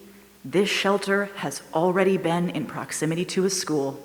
It is right near Main Street. Everything people are afraid of just needs to be talked about more. And the way to do that is not screaming at each other fearfully. We can talk about this. There's a way forward. Obviously, this applies. Obviously, this religious exemption applies. You don't need the word Jesus Christ in the room to be experiencing religion. Obviously. Thank you.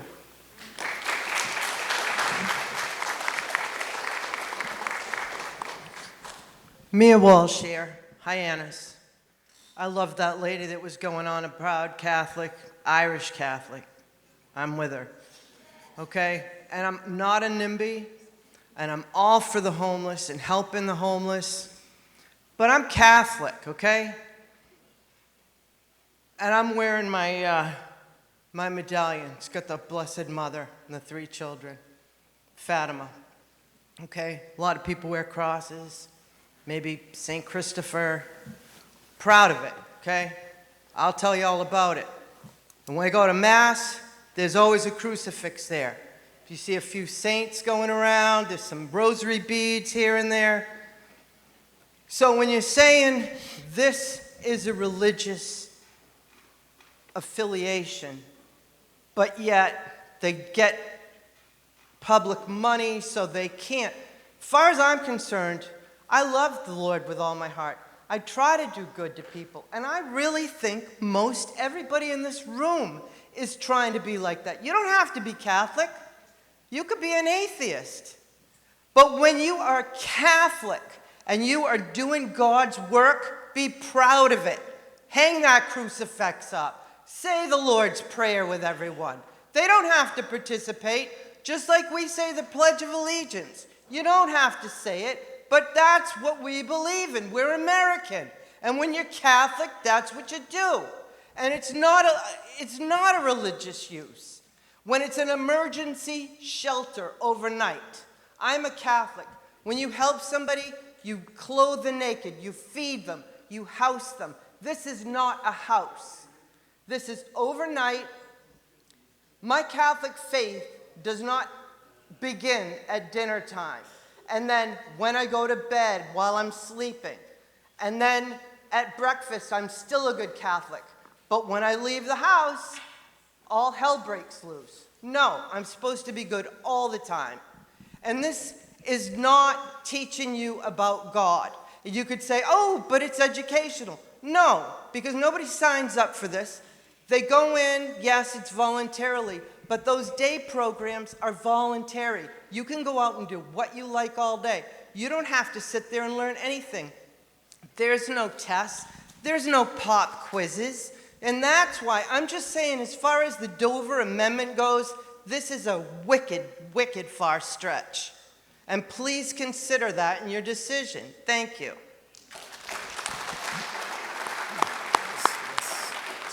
Hi, Chris Olson, Centerville. Also want to say there's a lot of churches on Cape Cod doing a lot of great work, not just the Catholic Church, and you are doing great work as well. And we also have an excellent building department, and I've been before the ZBA before, and the boards in the town, the planning are very, very good.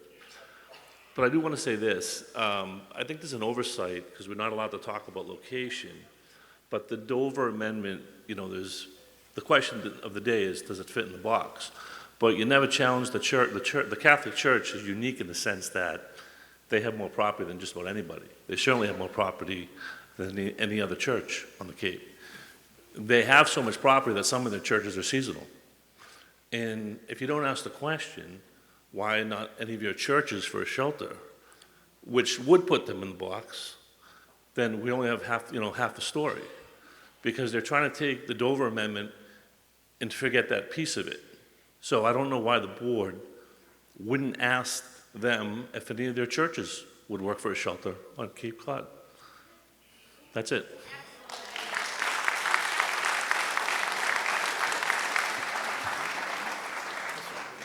Hi, my name is Dick Murphy. I'm from Centerville, Mass. I work with the homeless every day of the week, and I'm very proud of that. I'm a Roman Catholic, deacon in the Catholic Church, and I've been working with the homeless for 40 years. I invited a bunch of homeless people to join us tonight. Did anyone get raped? Did anyone get beat up? Did anyone get made fun of? But they most certainly did get made fun of. I'm really sorry I invited them. We had 26 homeless people die in the Cape last year. I wonder after this conversation tonight, how many more will die? I'm embarrassed. We need, the shelter on Winter Street is dilapidated. The one thing we need to do is to give people that are homeless a nice, comfortable, warm, well taken care of place to live in because it's good for their ego. And that is the fundamental problem. I worked 20 years as chaplain in the jail. I work 20 years now with the homeless folks. The fundamental issue is self-worth. So what we're doing is damaging our community. And the Dover Amendment is designed to solve this problem. We need to be embarrassed as a community if we don't pass this. Thank you.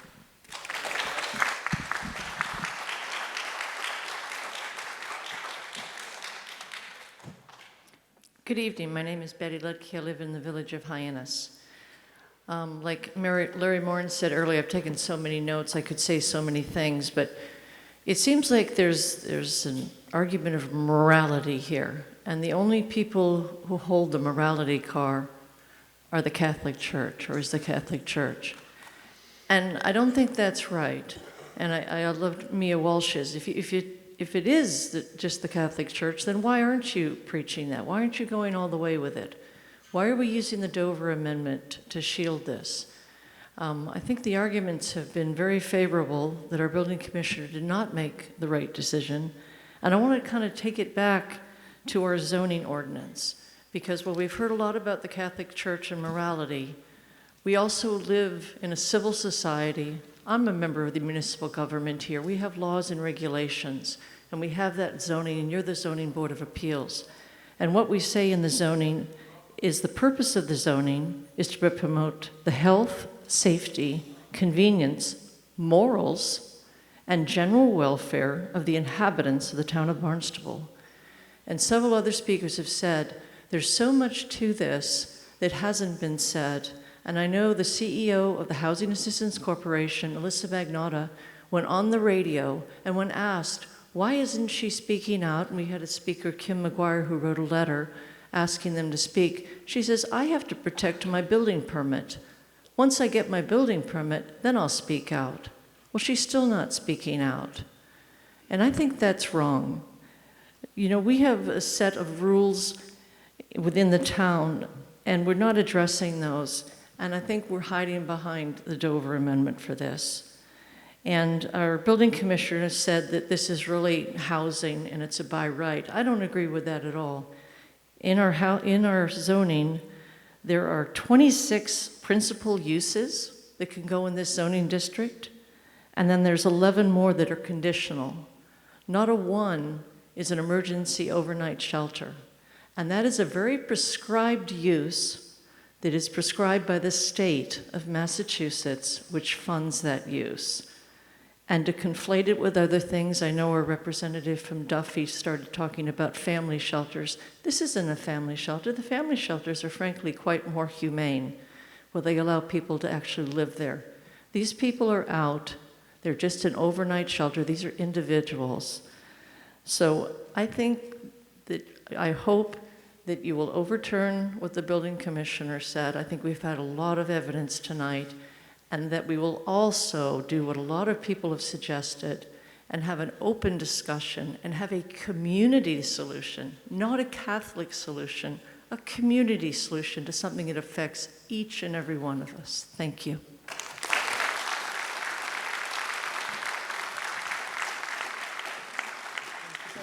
Good evening. My name is Paul Phelan. I live in Centerville. I rise in opposition to this atrocity Hack is trying to push on this gem of an area, West Main Street. First, I want to emphasize, folks, there isn't a single person I have spoken to who opposes this that does not have compassion for this segment of our population. What numerous committees have done the last 10 years have decided warehousing homeless population that they're doing now, it has been a failure. Decentralizing this issue is the answer. I haven't heard that mentioned tonight at all. Mr. Chairman, through you, I'm part of the Catholic faithful in the flock here tonight. I urge Bishop DeCuna and every other priest present to consider using the vacant or almost vacant rectories to house the homeless. You can't talk the talk and walk the walk as Jesus did for us without admitting there are hundreds of empty beds throughout our diocese. It's time for the Diocese of Fall River to open its heart and soul to help solve this issue. Inspire me. I've heard that numerous times. Let's inspire me by opening up these rectories that are vacant.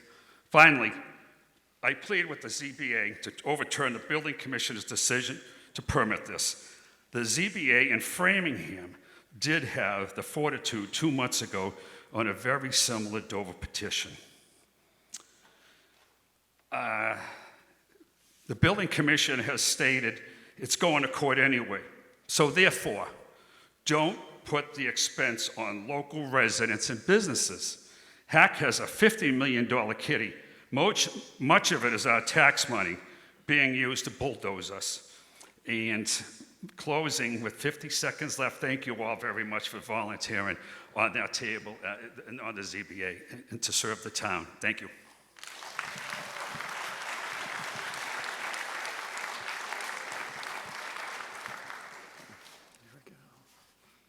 Ready? We're ready. Ready to rumble, guys? Are you the last word? Well, hopefully not. But for the record, my name is John Julius. I live in Hyannis, been there a long time. Let me start here. This comes straight off the letter from the Attorney General, which was dated March 11th. It was the religious use test.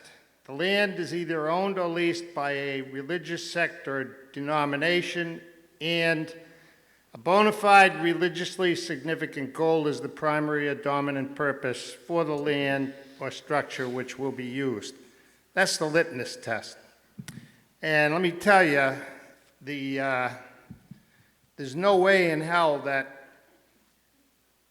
that shelter is the dominant, the primary and dominant use will be for religion. The primary and dominant use, as we all know, is going to be for shelter, which means for sleeping purposes. So on March 6th, the town attorney's office rendered their legal opinion, and basically what they said in their final determination was, accordingly, based on existing case law, that's how she arrived at that, the focus required under the Dover Amendment on the primary and dominant use of the property, it is our opinion that the proposed emergency shelter does not constitute a use for religious purposes within the meaning of the Dover Amendment. So your job tonight is pretty simple. Should the permit be rescinded, and I submit to you absolutely yes, that permit should be rescinded, because the building commissioner on April 6th made a huge mistake when he issued that permit. He never should have issued that permit under especially the pretense when our own town attorney's office on March 6th rendered their legal opinion that said no. They said, and again, I'm going to reiterate this, based on existing case law and the focus required under the Dover Amendment on the primary and dominant use of the property, it is our opinion, that's the town attorney's office, that the proposed emergency shelter does not constitute a use for religious purposes within the meaning of the Dover Amendment. She stated, the town attorney's office, 3 of them, stated explicitly that the shelter does not qualify under the Dover. And I submit to you that she probably thinks that, like myself and a lot of other people, the primary and dominant use of that shelter is for sleeping purposes and to feed people. None of the people that came here tonight have anything against the homeless. I'm going to read to you because, you know, a lot of people want to take this personal. Here's a fact for you.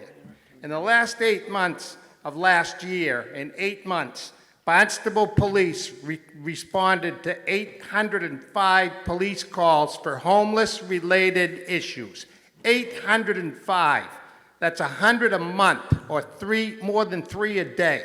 So you know something? I don't have anything against the homeless, but when I look at what the facts are, and I look at the fact that they have Hack and Catholic Charities wants the insanity to move a homeless shelter in between 4 schools, and we had 805 police calls in 8 months, the answer is no. So I'm begging you to rescind that building permit on Mr. April Julius. 6th because Wrap it it up, never please. should have been issued. Thank you.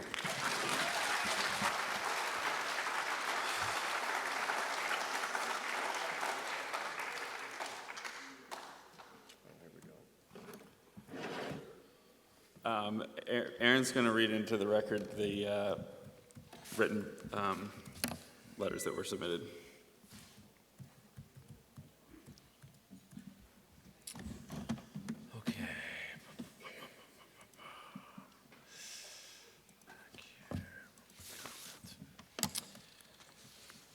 Well, I guess I will start at the beginning. As you all know, I'm sure you can understand we've received well over 50 letters of public comment, a multitude, of course, in support, and a multitude of those against. I'm not going to read them verbatim at this point. Anna, can we just give a brief summary of the author and that's okay, great. There's no date on this letter. It was written by a woman named Debbie Bishotti. Excuse me if my pronunciation isn't correct. Homeowner in Hyannis. She is writing this letter in opposition.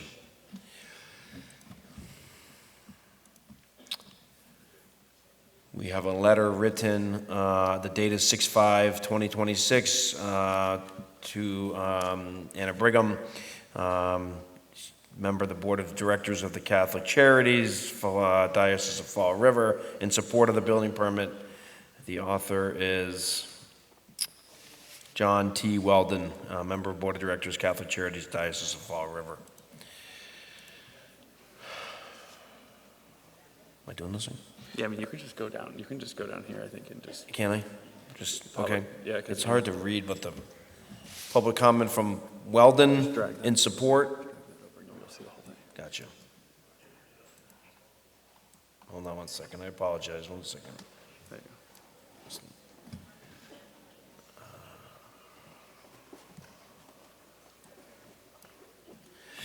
go. So I'll go back again. I apologize. Man, there's even more now. Shucks. Public comment from Thoman in opposition. Public comment from Stevens in support. Public comment from Schulte in opposition. Public comment from resident in support. Public comment from Mort in support. Public comment from Moran in opposition. Public comment from Canaris in opposition. Public comment from Julius in opposition. Public comment from Hayes in support. Public comment from Green in opposition. Public comment from Green in opposition again. Public comment from Theodorio in opposition. Public comment from Fidel in opposition. Public comment from Edwards in opposition. Public comment from Duran in support. Public comment from Dan Smith in support. Public comment from Dachuna in opposition. Public comment from Carty in support. Public comment from Bollinger in opposition. Public comment from Benton School Committee. Public comment from Victoria C. with concerns. Public comment from Vasquez in support. Public comment from Torres in support. Public comment from Sawyer in opposition. Public comment from Ryan in support. Public comment from Our Ladies Guild in support. Public comment from O'Connor in opposition. Public comment from Namanson in opposition. Public comment from Nicholson in opposition. Public comment from Lumoitis and with concerns. Public comment from Livermento in support. Public comment from Kimball in opposition. Public comment from Hills in opposition. Public comment from Gunther in opposition. Public comment from E.F. Coco. Public comment from Duran in opposition. Public comment from Du Mouchel, Attleboro. Not quite sure if it's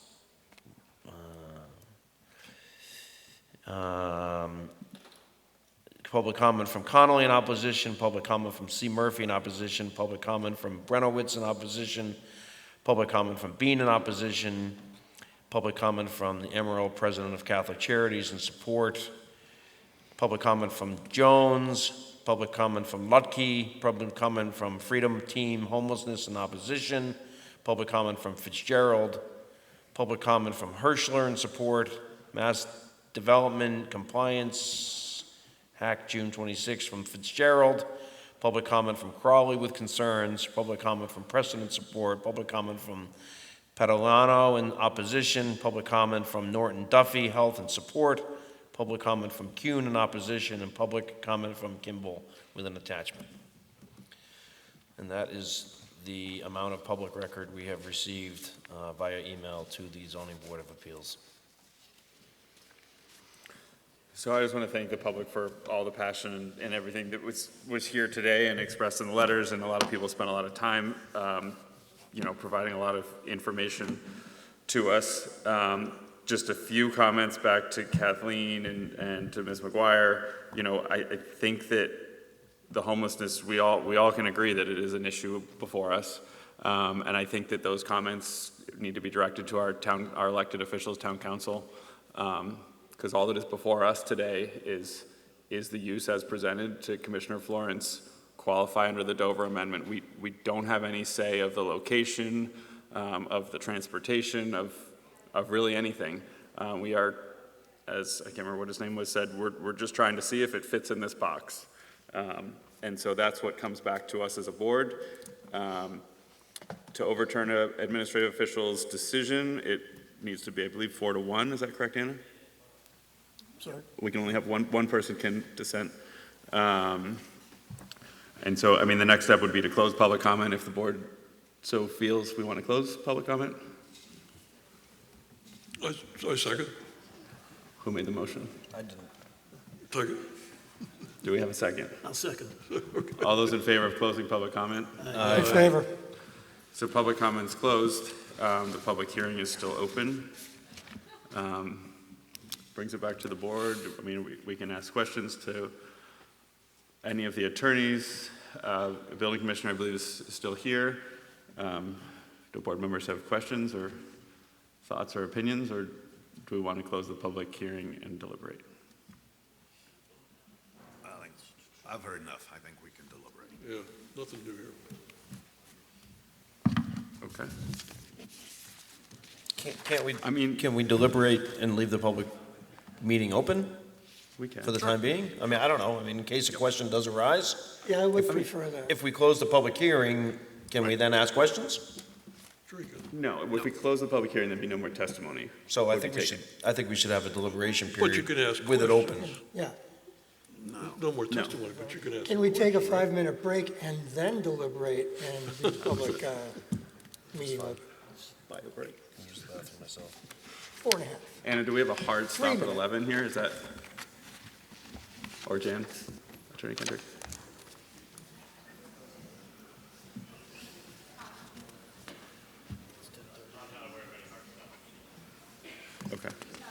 Okay. I could use the restroom. So make a motion for a 5-minute break. I second. All right, we'll make a 5-minute break. We'll be back at 10:43. God bless you.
All right, we'll bring this back.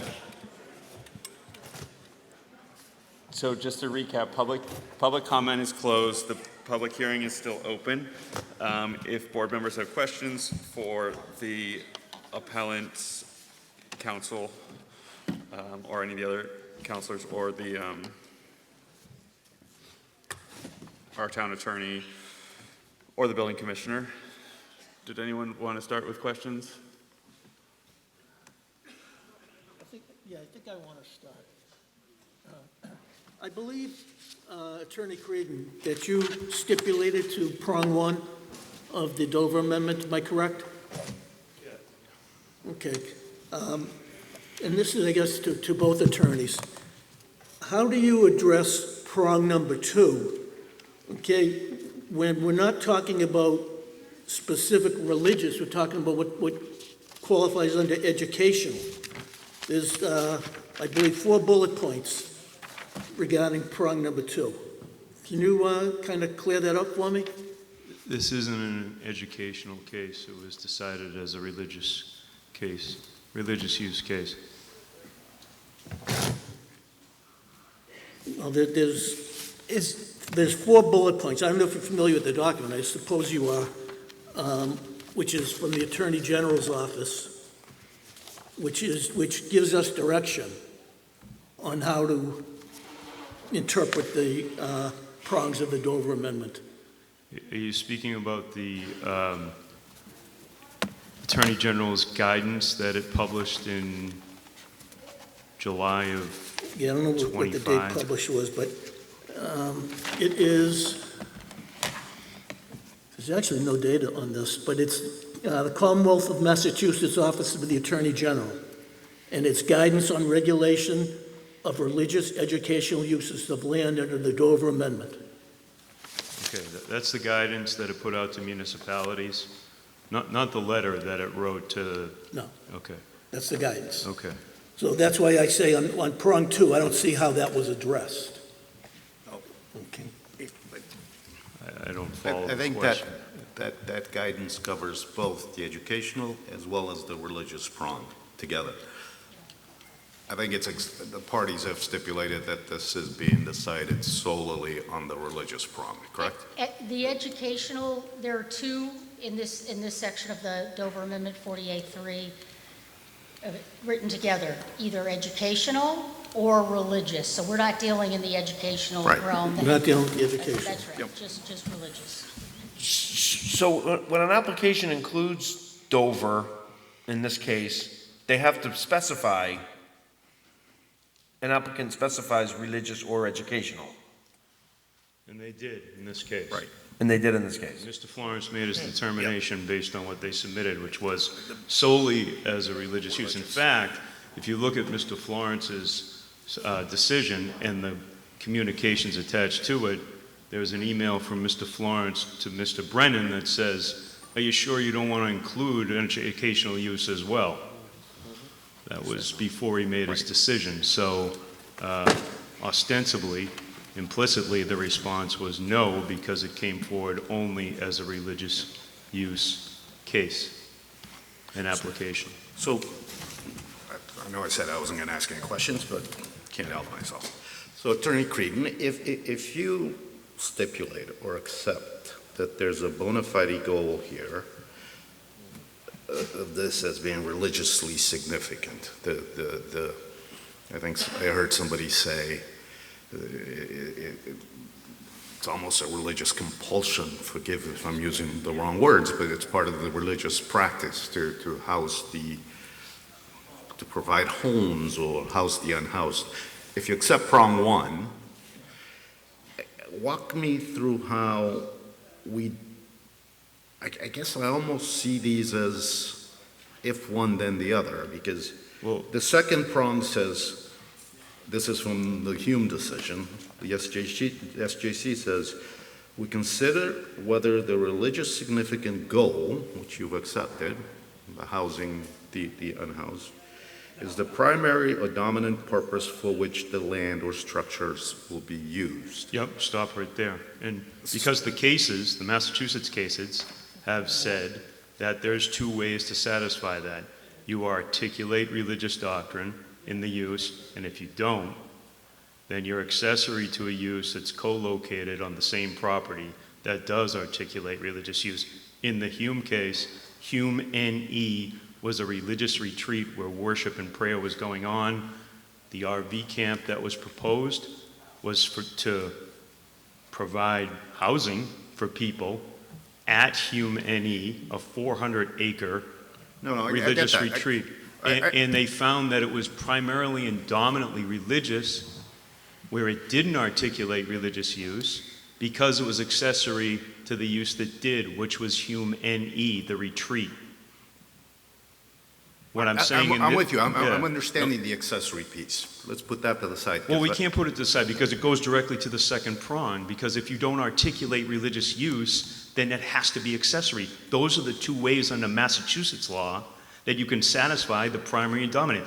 The Needham case stands for the proposition that if you have neither, then you don't have, then secular uses predominate, and it's not primarily and dominantly religious, which is something you have to show.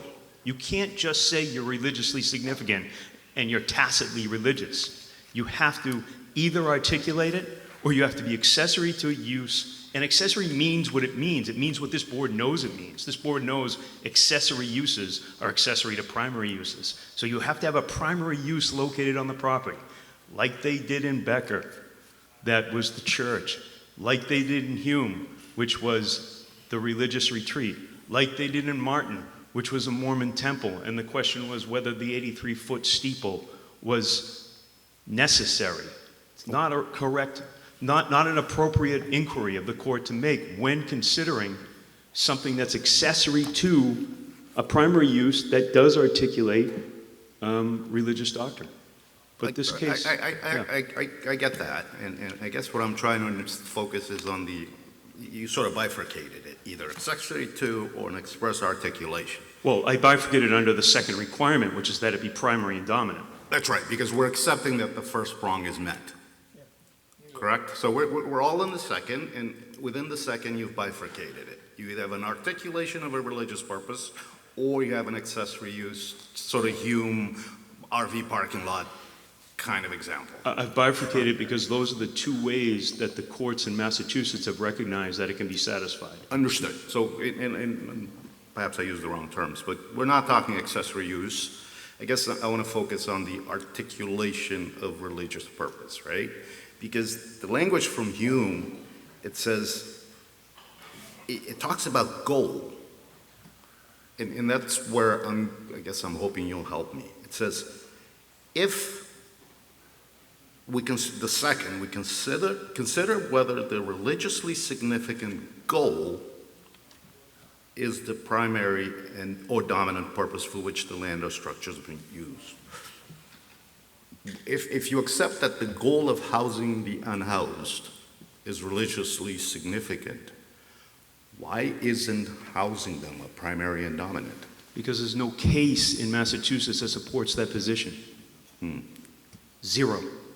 The closest case that comes to this... Maybe this is before the wrong panel, right? Well, you have the Needham case. I mean, there was an attempt to distinguish it. I don't accept the attempt to distinguish the pastoral counseling use and the shelter use.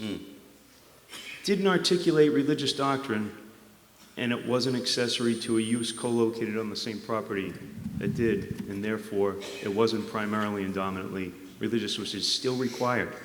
If you don't require the second element, then you render it meaningless, and it becomes a nullity. And that's not what Massachusetts courts have said. You have to establish and meet and satisfy both of those requirements.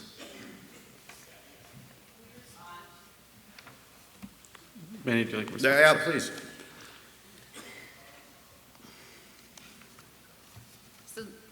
You've exactly articulated how this is supposed to work. Once you've accepted that housing the unsheltered is a religious purpose and a religious use, the question then as to whether that's the primary and dominant use is easily answered here, because the only thing the space is being used for is that religious use. That part of the test is really there to address the situation where, for example, somebody has a gas station and they slap a prayer room in the back of it and say, oh, look, we're exempt from zoning because now there's a religious component. This is very different because the entire use is religious. So you've exactly articulated it.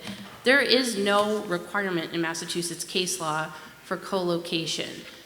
Attorney Creedon is taking the fact patterns of those two cases and articulating them as if they are requirements, and that is not the case. The requirement is that the use be religious and fulfill a religious purpose, and then that religious purpose be the primary and dominant purpose of the property, and that's what we have here. There's no other use proposed. It's only being used to shelter the unhoused as a religious purpose. But I think his counter would be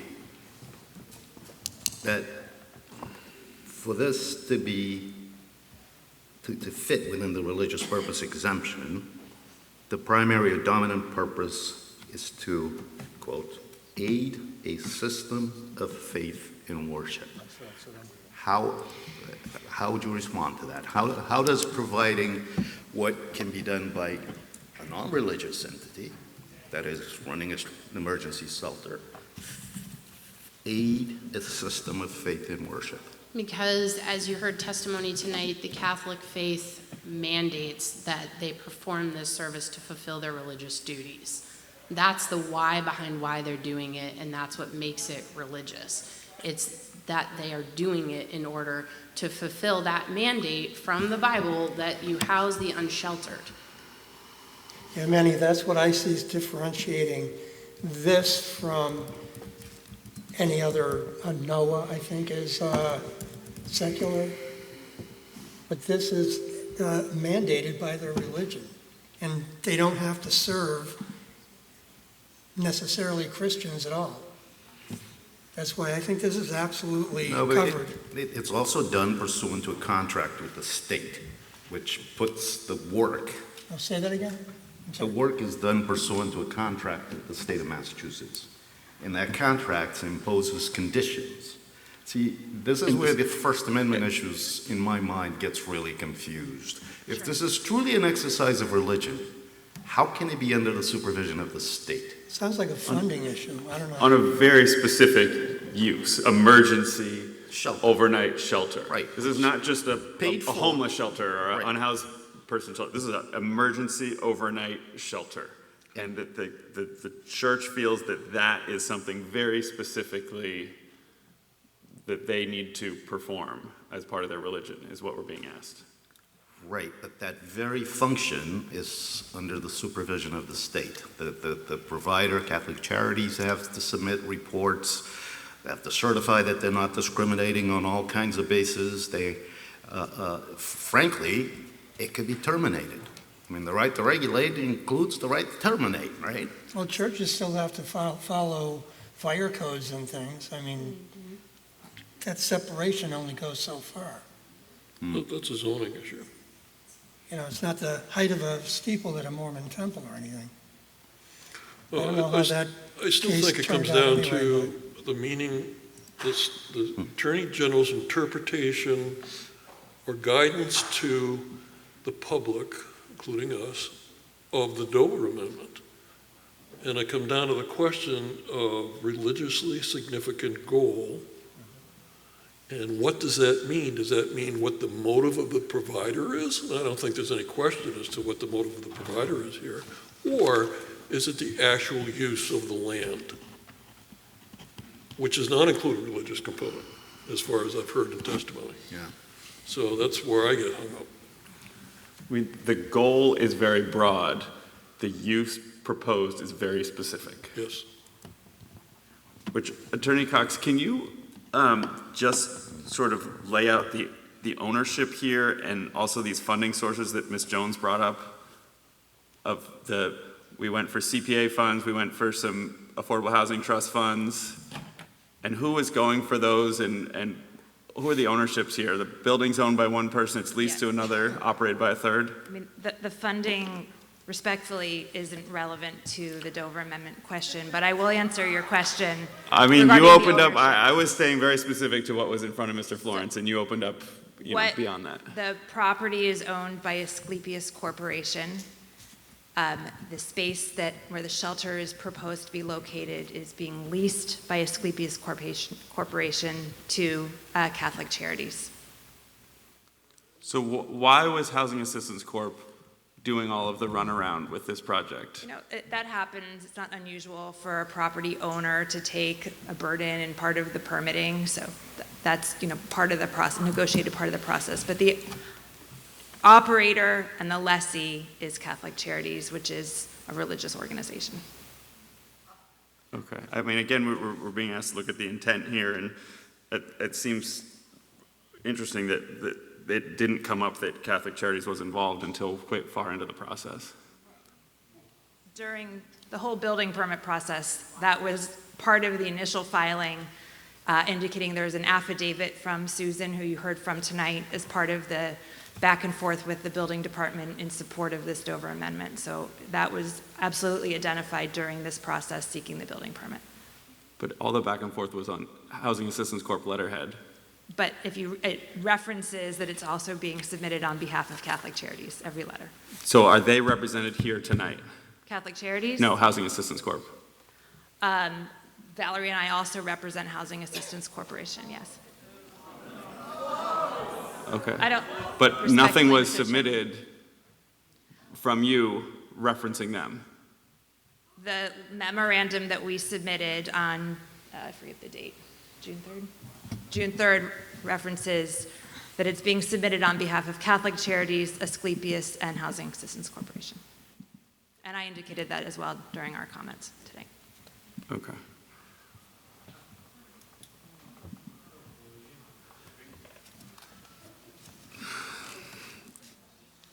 So, board members, how do people want to proceed?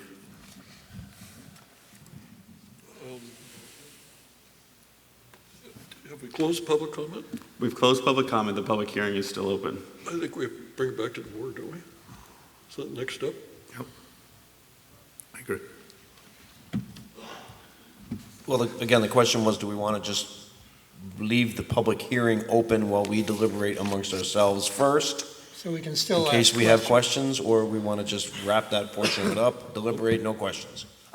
Again, I don't know in our deliberations if questions will arise, that I hate not to. I'm fine with either way. Let's Okay. make a I'd say we decision just and leave go the for it. public hearing open at this point. So, Okay, so let's deliberate. well, I see it, the clergy definitely convinced me that it is a religious motivation behind their work. Frankly, I think it's really kind of crazy to have a homeless shelter on, it's not the middle of Hyannis. It's kind of the outskirts, the suburbs. It seems like a crazy proposition, but why do I think it's crazy? Probably because I listen to all the demonization of the homeless. And I don't, well. Okay, but let's stay focused on what's before us here. So, That's why we're here. And and I'm saying because that is my initial instinct to question the location, but the facts before us are, is it Dover amendment or no? And I'm saying that the clergy convinced me, as well as a lot of the other factual input, rather than the emotional input, convinced me. I think that's a very good point. And any secular uses are still performed under the auspices of religious motivation. It's clear to me. But I guess So I think you know how I'm going to vote. But the religious motivation is to help the unhoused, right? Right, That's the religious and motivation. Is the religious motivation to create an overnight emergency shelter? That is very specific. The daytime activities at first I thought were, when I first read the memorandum from July 2025, that seemed like that's a deal breaker, because any activities during the daytime are secular, but they're still motivated by the religious motivation. Well, motivated by motivation, but I think you know what I mean. but is motivation the issue? And I see, what I'm saying is, what if they're motivated to have a bar? That wouldn't, no. Well, no, well, it's the same thing. That's a stupid question. No, it's not. They're motivated to improve these people's lives by education and food and providing lockers or whatever else. I don't think they would be motivated to improve their lives by having a bar room. What's the That's across religiously the street. significant goal is the issue. The religiously significant goal. Does that depend upon That's the to improve user? the people's lives. I heard it said a few times, to give them a little self-respect. But is that an emergency overnight shelter, or is that a shelter for unhoused people? That's not the question. It is the question. What's before us, the use proposed before us is very specific, and it follows state guidelines For an that emergency the Catholic overnight charities shelter. cannot go wander outside of. They have to follow very specific in there. Their Right. religious use does not trump that. Like, it has to be very specific. But it's still, the Dover Amendment is broad. It doesn't cover only emergency overnight shelters. But is it? That is the question. But This just happens to be an overnight shelter. It's not a family shelter, I think I heard. I don't know anything about shelters myself, but, It's not religiously significant, it's secular. it's They don't provide- definitely religiously significant. That's the motivation, that's not the actual plan use. But even the appellant is conceding that first part, Yeah. right? They're I conceding- had trouble the same trouble that you're having, Paul, that it is not a religious activity. But the Primary religious and part of it, dominantly. the religious part of it is providing help to people who are in need. That's the motivation. Okay? Yeah, motivation, if you will. That's the first part. It doesn't But we're not, matter. but we're in agreement, I think. Even the appellant is in agreement that Right. that That's is right. being fulfilled. That's done. It's the The second part. key, It's whether it's- the key is whether or not it's the primary function, motivation is religious. And I don't know how. Can I ask a question? Primary and dominating. Yeah, I don't, It again, doesn't I mean don't. religious as it's a church. Yeah, it does, it does. It would It's be, a it use. would It's be, a use. it would be primary and dominant if 460 was a church. It's an office building. It's not a church. What? It's not a church. I know. It's not a. And so again, I think as Attorney Creedon has, There's no in my preaching opinion, going clearly on. laid out that the use would be dominant and significant if it was a church Religion doesn't already. only mean sermon. Would be accessory. Can I ask a question Yeah, would of be an the accessory. lawyers on that point? So, and I'm sorry, if you, next to Ms. Cox, tell me your name, I'm sorry. Ms. Moore. So can you address Attorney Creedon's point? Because we're obviously not going to make law here. We need to follow paved roads, right? So his point is that the way to comply with the second prong has been decided by the courts, and neither of those two predicates are met here. Can you address that? In other words, we don't have a clear articulation of a religious system with methodology and teachings and all that, and we don't have accessory. So leave accessory use to the side. We don't have an RV park, but are those really the two prongs that need to be met? No, and I would disagree with we don't have a clear religious articulation here. You've heard tonight extensively how it is a clear religious articulation. No, but by that I think, maybe I don't mean to speak for you, Attorney Creedon. I understood him to say that it's, evangelism. It's a religious doctrine being applied, which I also heard from your side that, in fact, that is not what you do. You're not just helping Catholics. But I guess accepting that we can't make law, if those are not the paths, what are you suggesting we rely on? You actually have a really clear paved path from the United States Supreme Court, who answered this question last year. And in fact, they answered it unanimously. So that's pretty surprising if you know anything about that body. they unanimously held that you can't require a religious activity to involve proselytization, that preaching and requiring of conversion, in order for it to qualify as a religious use. We're really looking at whether that's a requirement under a state statute, right? Whether that's a requirement of our government for Catholic charities to qualify for this protection. The Supreme Court has said that cannot be a governmental requirement because you are inherently discriminating between religions that choose to proselytize as a condition of the services they provide and those that do not. They expressly and unanimously addressed this question last year. So there is a very clear paved road for you to follow. That's Catholic Charities Bureau, Inc. versus Wisconsin Labor and Industry Review Commission, 605 U.S. 238, 2025 for those keeping would you score. agree that there's a distinction to be made between proselytizing, evangelism in its worst forms, and actually practicing religion? In other words, I can walk any Sunday morning into any Catholic church. I may or may not be Catholic, but they're not trying to convert me. But is there an active practice of religion here? And Attorney Creedon, I'd like you to address that too.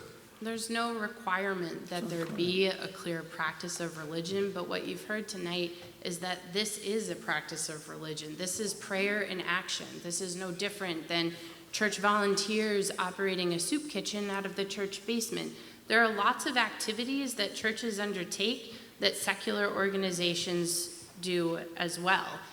You know, some churches sing, some don't. We don't dictate how they worship. The government can't dictate how a church worships. And here they are telling you that this form of worship is the operation of this shelter. That's what addresses that. But the overnight shelter definition is too specific for the religion to be able to practice freely. Especially it doesn't align. Yeah, especially when it's constrained under contract by the state that says, thou shalt not. I mean, it doesn't... So again, Massachusetts has already addressed this. The land court in our First Congregational Church case expressly held, and following SJC precedent, that we don't look at how the church accomplishes its goals. We don't look at the means. Again, that was a state-funded shelter, and the court held that that was irrelevant to the question of whether it was religious. You look at the motivation. Why are they doing it? Not how did they accomplish that goal. I mean, think about it. Tomorrow, Catholic Charities could decide, we're tired of dealing with the Commonwealth's paperwork and we're done with their funding and we're just going to fund the whole operation through private philanthropy. That decision would be irrelevant to the question before the board because that's how they choose to accomplish the goal. The question is, why are they pursuing that goal, and is that a religious goal? But to that end, they could also say, we're not going to do this any longer. They absolutely could. And so the use, and again, but so it goes to that argument about the predominant use of being religious. And in this case, it's not. I can't, so I don't mean to cut you off, I'm sorry, but. That's okay, but to be clear, if tomorrow they decide Catholic Charities is no longer the operator of the shelter and it's going to be some secular organization doing it for whatever reason they do it, it's not Dover protected and you have enforcement powers for that reason. Then Mr. Florence's question that came up earlier about whether it's an as of right use would be ripe and you could address that at that time. That's not the question before you. I understand. It's expressly related to Catholic Charities. I know, but it goes back again to prong two, and I'm not, again, it was noted in the memorandum from Attorney Cox that clearly states whether or not it is the second prong is whether the religiously significant goal is the primary or dominant purpose, and we all know what the primary and dominant purpose of a homeless shelter is. It's to provide the homeless. For the homeless. That's it. So anyway, I just want to enter this into the record real quick. As I read the HB district, business district from the zoning board from the town zoning code, And it states at the top, A, purpose. The proposed amendments to the Highway Business District strive to encourage investment in Barnstable's aging commercial corridors and respond to current market demands while promoting an increase in property values, appropriate protection for adjacent residential land uses, and Barnstable's unique character and exceptional quality of life. Now, I'm not stating that there's, going to be a significant, sort of downgrade to that, but that our role as a zoning board, in my opinion, is also to adhere to some of the guidelines that the town zoning board, zoning code clearly defines. And that is to encourage the investment of Barnstable's aging commercial corridors and respond to current market demands while promoting an increase in property values, appropriate protection for adjacent residential land uses, and Barnstable's unique character and exceptional quality of life.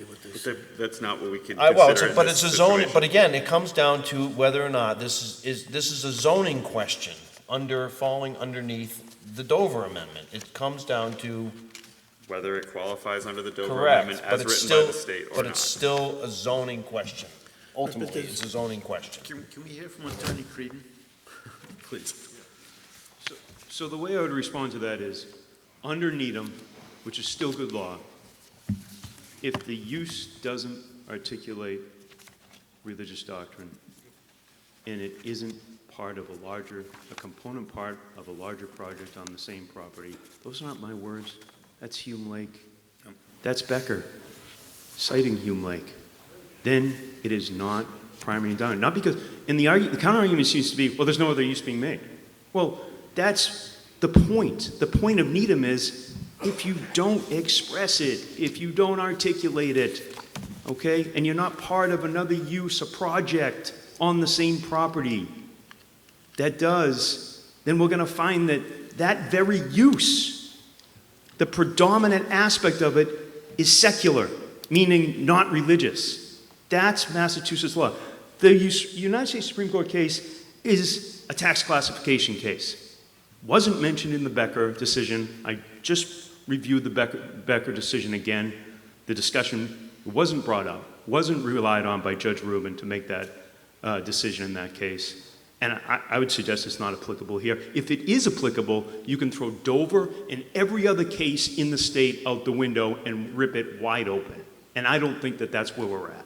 So not to speak for you, but you wouldn't necessarily focus on motivation. You would look at some sort of overt expression of religion. Under the second prong, to find that it's primarily and dominantly religious, yes, I would, because that is a required element of a religious use under 48, Section 3 to qualify for exemption and protection from zoning. Okay, thank you. What's the pleasure of the board? Attorney Kendrick, did you have something to add, or does anyone have any questions for? I do not. Wisdom in that. Thought I did, but I do not, unless you have questions. I don't know. I think we've heard both sides many times. And I don't know what else to say other than vote. Someone needs to make a motion to close the public. I'll make a motion to close the public hearing. Me first. Second. Oh, second. All those in favor? Aye. Aye. Any more for discussion? Or I'll tell you which way I'm meaning. I think that the focus on motive, and first of all, I'll start by saying the need here is beyond obvious. It's something that, to your point, Jake, elected officials need to focus on. If we need to improve on the space, and we do, on Stevens Street, the problem's growing. It's not going away. We need to address it. But on the very narrow issue before us, I think that the focus on motivation, however well-intended, however much the believers, the faithful, feel there's a religious compulsion or strong motivation to do this. I don't think that's the point. If the idea is to limit municipalities' power to, or the ability of municipalities to discriminate against religions, there's got to be an overt religious practice, observable, not people's motivation, internal. So I'm persuaded by Attorney Creedon's point that on that second prong, you need to show that there's a base, there's a religious practice that would otherwise be discriminated against if you didn't give them the protection of the amendment. It can't be just that people feel that's personally how they exercise their faith. Now, I understand the implication of what I'm saying, but that's a long way of saying if you accept that the first prong is met, I think the second prong requires that kind of overt religious practice, or the accessory piece that is not as central to this. So I'm inclined to say that I'm willing to be convinced by my colleagues here, but I don't see that the amendment applies here. Well, you bring up an interesting point that the amendment has its origins in trying to eliminate discrimination against religion. Right. So, and religion only exists if you see it exercised, right? It's not. And by the way, I value this. I mean, I don't mean to demean it in any way. If the faithful feel that it's not a choice, but unless it's shown externally, I don't see how the amendment applies. But it still exists. No doubt. And I think it does apply. I believe it applies. I don't just think, I believe that it applies. The second prong, even, I could be convinced that that applies as well. Because the motivation to feed the people, the daytime activities, I think, is what we could say that second prong applies to. That daytime activities, the housing is from 4 till 7 a.m. And that's one question I would have had was, but we're not talking about why 7 a.m., but I think that it's really... See, this is why I wanted us to focus. Leads to problems, but yeah, that's why we're not talking about that. I don't see the difference here between secular or religious and what you're just talking about. Now, if this was a private, like Housing Assistance Corporation, then they wouldn't be covered under Dover. I'm talking about the actual use. Yeah. What happens once It's you're motivated inside. by the people No, I'm who not are talking about running it. motivation. I'm talking about what happens inside. What happens to the use of the land? Yep. I'm not questioning the motivation. The motivation is unbelievable and it's great. Nobody said there has to be sermons. In fact, that was just covered.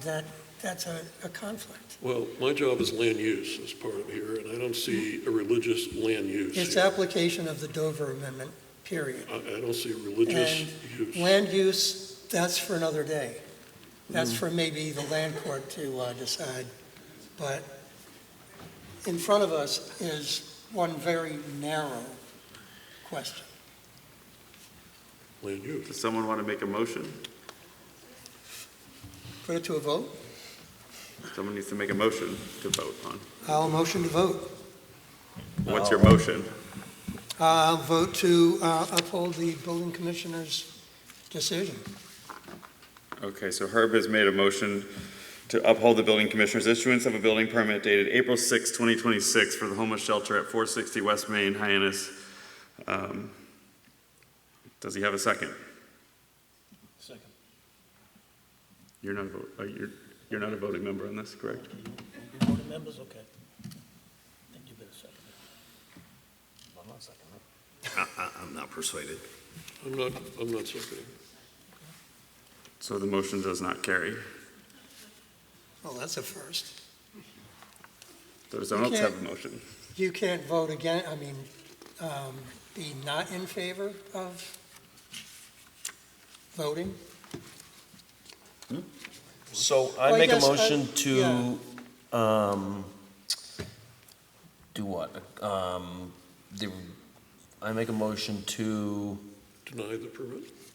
in the favor of the appellant. To overrule the building Overrule the building commissioner's commissioner's issuance decision. of Yep, building in favor of permit the appellant. BLDC 25-316. I would second that. I second. Okay, so you got it. All those in favor? Aye. Aye. Opposed? Me. Abstentions? None.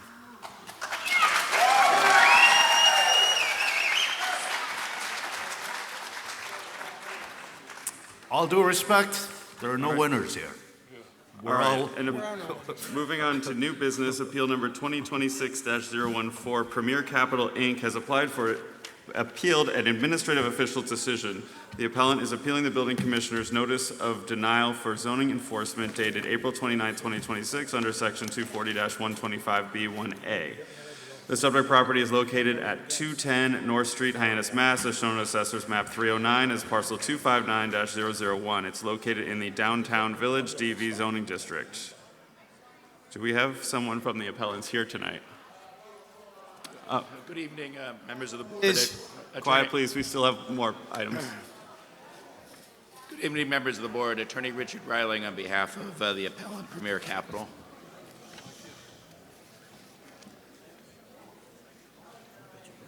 If everyone could just quietly exit, we have another appellant here tonight. Please, folks, please, folks. Should have brought the gavel. I think I don't see my brother counsel here, so I think I'm the only one here. And in the interest of time, let me be brief. I'm also losing my voice, as you can tell. Premier Capital holds title to the real estate located at 200 North Street in Hyannis. 200 North Street abuts 210 North Street. 210 North Street was the former location of a 7-Eleven convenience store. 200 North Street is presently vacant. In getting the current permit, the applicant made use of the town of Barnstable's new downtown village DV zoning regulations, which allows multi-family developments by right by agreeing to a mandatory limiting condition on the permit to construct the building on the existing footprint of the one-story 7-Eleven. As set forth in our papers, there were material misrepresentations made in the application. On the basis of those misrepresentations and given the fact that the building was not being built in accordance with the permit, as it was not being built in accordance with the existing footprint, my client asked the building commissioner to enforce the zoning regulations. The building commissioner refused to do so, and what we're asking the board to do at this point is it's our understanding the building commissioner has not been out to view the property to see whether it's in compliance with the existing footprint, and that is in violation of the zoning requirements, and it's also in violation of my client's rights as an adjoining landowner. So again, in the interest of time, based on the information that we've submitted, we're Back, please. based on the information that's been submitted, we're asking that this board instruct the building commissioner to enforce the zoning regulations at issue in this case, so we can ensure that this property is built in accordance with the permit and the exception that it's operating under. All right, so I still need to assign members to this, so it would be our regular members, Herb, Paul, Aaron, myself, and Manny.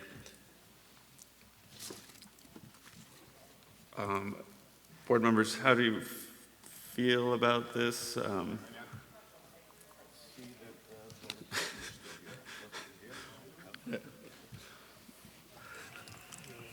I was more asking if we want to move this forward, or if there's a motion to continue it, or we want to go, but I'm happy to, I'm still awake. The other side's not here? I'm sorry. No, the other side's not here, and if the board prefers, we would have no objection to a continuance. I'll move to continue. Oh, he says he's the other side. Ryan's here. Cheers. I didn't know. No one withdraw my from motion. the actual developers present. Oh, I mean, again, it's up I to the understand board. that. I didn't know who you were. Okay. I mean, it's up to the board how we want to do it. It's 11:30. Anna, what does our schedule look like going forward to be able to put this on the next meeting? Do we? Going forward, August 12th has 5 items. Oof. August 26th has 4 Oof. items. He's, Approaching the sorry to podium. interrupt. Yeah. It sounds like he's. Commissioner Florence, come on up. He's supposed to go in the bathroom, right? Mr. Chairman, Brian Florence, Building Commissioner. Thank you for your time again. I object to continuing this. This is a very simple matter. There's a matter of timeliness on the appeal. This matter was not appealed in a timely manner. There's a question of standing on here that cannot be assumed under zoning anymore. And there's been no articulation of the misrepresentations. The misrepresentations that the gentleman is referring to are all building code related matters. There's nothing zoning in the request for enforcement. So I'm asking that you hear this case tonight because it's a very simple case, and that you find that I acted judiciously, responsibly, and uphold my decision. Okay. So can you address the? Hold on, quick, just point of order. Herb did make a motion to continue. Oh, I Are you withdrew. withdrawing? Okay. I withdrew. Okay. Continue on, sorry. So not to harp on the technical, but can you address this limitations issue? Did you assert this within 30 days? Yes. Why should we be hearing this if not? Well, it certainly was asserted within 30 days of the building commissioner's failure to act. This appeal was filed. And in the building commissioner's specific notice, it indicated that the appeal needed to be filed within 30 days of his notice, and we did so. This is a failure to act, and we've certainly complied with the statutory provisions in that regard. Well, he's saying you did not appeal this. I understand, but if you look at the documents and the record, and specifically, if you look at his denial of April 29th, 2026, which is Exhibit 5, you'll see that our appeal was timely filed.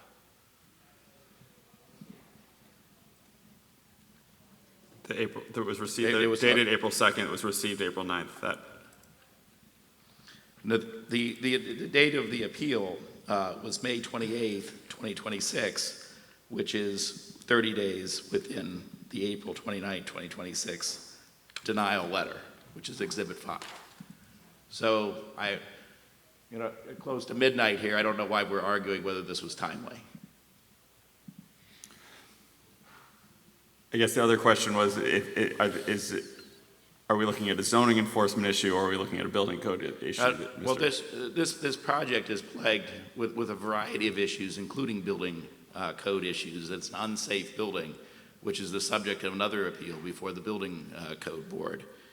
But in connection with the zoning, the way that this developer didn't come before you and didn't come before the planning board was it relied on an exception which allowed multifamily developments by right, by agreeing to a mandatory limiting condition on the permit to construct the building on the existing footprint of the one-story 7-Eleven. The application to the building commissioner to take action addresses that point, as does our appeal. And we're asking for enforcement, and this board does have the power to enforce and to instruct the building commissioner to take appropriate actions when there's complaints of this regard that relate to zoning-related matters. Is the building not already constructed? It has not received final approval, as of yet. And it has, this zoning issue is just one of multiple issues that this building has, including very dangerous foundation issues and multiple violations of the state building code. But I understand that we're here tonight on a very limited issue, and that is the zoning issue that we've raised.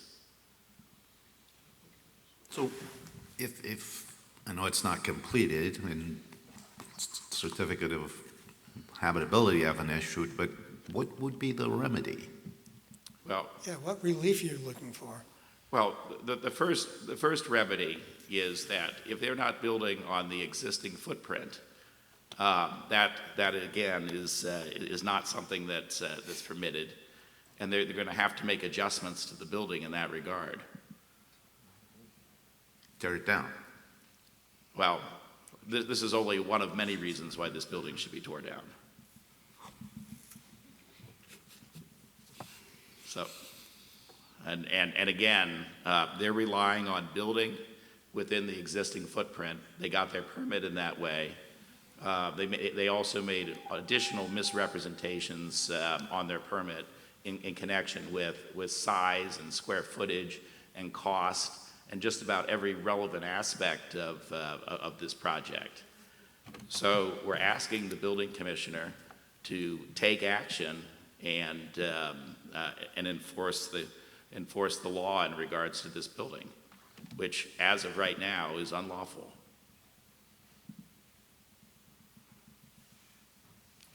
Okay, so the first issue we have to resolve is timeliness, if there's a timeliness issue, if we have jurisdiction here at all. So I'm not sure how we resolve that.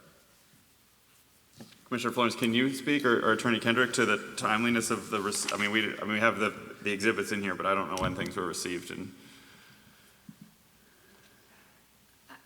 I do not have the date stamped appeal. I think that Jenna was going to pull that up. Commissioner Florence may have it in his file. I don't, but the issue really boils down to when was the building permit issued and when did they appeal it? It was months after. You have 45 days to issue a building permit under the building code. You have 30 days under the zoning ordinance. It was months and months after.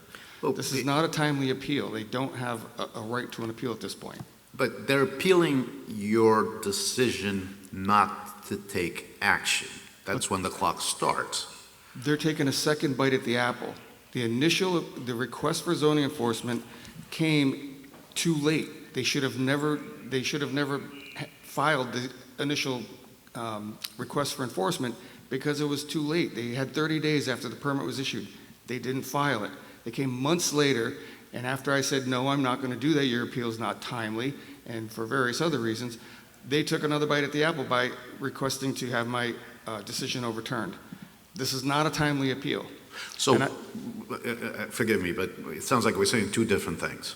I heard from the attorney that he made a request seeking action from your office. Let me take a step back. What Commissioner Florence is saying is a bit different, but he is correct. I was speaking narrowly, thinking, because it's late, I don't know how you all do this, narrowly to the issue of the timeliness of the appeal of the denial of the enforcement demand. Mm-hmm. However, what Commissioner Florence is speaking to is the issue, which is whether or not one can overcome a failure to timely appeal the issuance of a building permit by filing a much delayed enforcement demand. And that is correct. And so that's not a Section 15 statute of limitations. That's the 30 days from the refusal to take action. So where's that? Where is the timeliness from the date of issuance of the building permit? Is that in the zoning code? Yes, that's in Mass General Law 40A, Section 7. Okay, because you're referring to Section 15. Well, Section 15 simply is the hearing process before the board. So you have Section 7 that speaks to... No, I'm reading Section 15. It says within 30 days of the action or inaction, you have to appeal to the permit granting authority. It's right in front I of me. apologize, and you're speaking, again, I'm tired. So the 30 days is listed then in section 15. But again, we're talking about two different things here, and that is whether or not one can use an enforcement demand to get around the time period that you have to appeal the building permit. And so there's certainly case law on this, and if you all were to rule in the appellant's favor, the arguments before the court would be just that these folks purport to be in a butter to the property. They certainly had noticed building permit. One can't rest on their laurels, and then once the building is fully constructed, say, aha, there's a zoning violation, enforce it, issue a tear-down order. So, in other words, this isn't a situation where, for example, a neighbor reports a non-conforming use. Someone's using their a property that's solely zoned for residential as commercial, and they ask the building commissioner to enforce that's not something that was done pursuant to a building permit that started an appeal clock running, if that makes sense. We had this was years ago, at least 5 years ago, someone trying to overturn a demolition permit, and by the time it reached the board, the house had already been demolished for about 6 months. So I would have a real problem if we even have standing here ordering a building to be demolished, because that's what we're talking about here, right? Mr. Chairman, for the record, it is Section 15. Master Law 48, Section 15 outlines the process for appealing decisions made by the permit granting authorities. Appeals must be filed within 30 days of the decision. That was me. They didn't file an appeal within 30 days of my building permit issuance. It was months afterwards. This is not a timely appeal at all. We're saying two different things. I think what he's saying is he filed I an appeal understand. with this board within 30 days of your response letter saying, I will not take any further action because everything's fine. I completely understand that, but you can't get there from here. He needed to have filed after the permit was issued. If he didn't do that, there's no path. He should have filed then. That was the basis for your refusal, was the lack of timeliness. Yeah, not giving a second bite at the apple. Yeah. That was Right. part of it, yeah. But- It was not a But timely appeal. doesn't an abutter have the right to In a timely fashion. Within 30 I know, days. but it's 30 days from when the building permit was issued. There was no evidence There's no 30 building. days after it was issued that there was going to be discrepancies. That's impossible. They haven't even put a shovel in the Good point, ground. good point. So as the building goes up, the neighbor looks and he says, well, they're not following the building permits, so I'm filing a grievance. Or whatever you call it. So I think they have a right to do that. And so I don't know. Maybe that's not part of maybe that's not applicable. It seems to me it is. Again, there's no shovel in the ground from day 1 to 30 days. And now, again, I'm not saying right or wrong, but it seems like an abutter has the right to say, I'd like to. But the plans were filed. The construction is following the plans that were approved and not appealed, I assume. There's just. Right? Right, There's a question about that, I guess. That's going to building code, that's not Well, us. I know, but I understand that, but so he's asking because he doesn't believe the plan is following the permit, and so he's asking for an enforcement. And if I'm correct, the building commissioner said no. I think Jake is right. That's a building code violation, not a zoning. According to the plans, zoning was followed, right? Is that what you're The saying? permit was granted based on the plans that were submitted. If It's it not being wasn't- built to the plans. If I it think wasn't that's built a according to building the code issue. plans, that's another issue altogether. Attorney. Well, it certainly wasn't built in accordance with the permit that was issued because it's not being built within the existing footprint. That's the only way that they were able to proceed with the permit, and the permit specifically issues that. And my client wouldn't have known that until the construction was well underway, whether they were building within the existing permit. But you're asking for zoning enforcement. That's correct. From us. But the plans complied with zoning, or you're saying there was an error in the building department issuing the permit? That's what you're saying? They shouldn't have issued the permit based on the zoning? No, he's not saying that. No. I'm not saying that. In regards to the plans that were issued and the permit that was issued, this building does not comply. It's not built within the existing footprint.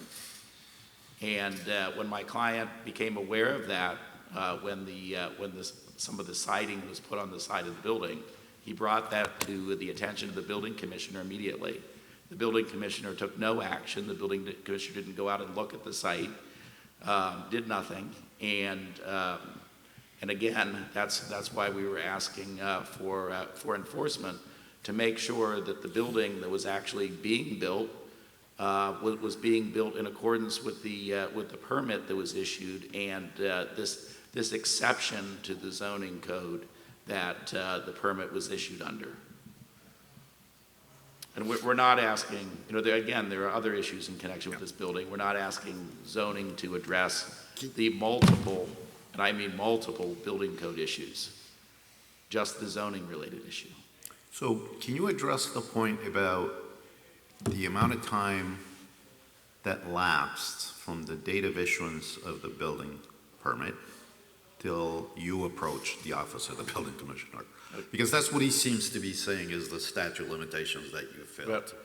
Well, I mean, in the event that my client had wished to contest the permit, that deadline passed a long time ago. Okay. This is an action in regards to the building commissioner failing to take steps to enforce the zoning regulations and the permit that was actually issued to ensure that the building that was being built in accordance with the permit and the exception. Those are different issues. The building commissioner is charged with acting. It's mandatory when there are these sort of violations. That's why my client, who did this pro se, submitted the demand to the building commissioner to take action. And of course, as we've indicated, once we got the denial, it was appealed to this board within the statutory period. There's even actually reference in the building commissioner's letter that indicates that you can appeal within 30 days of receipt of this notice in accordance with Chapter 41 or 40A, Section 15 of the Massachusetts General Laws.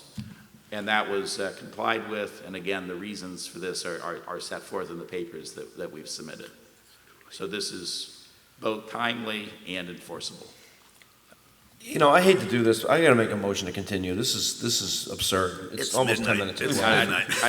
We can't, I wish this was a slam dunk, and I'm not saying it's not, but at this point, there's no slam dunking other than.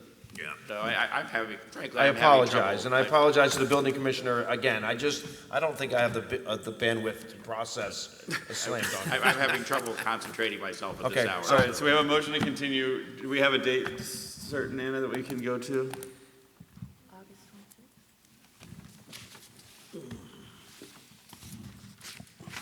September 9th.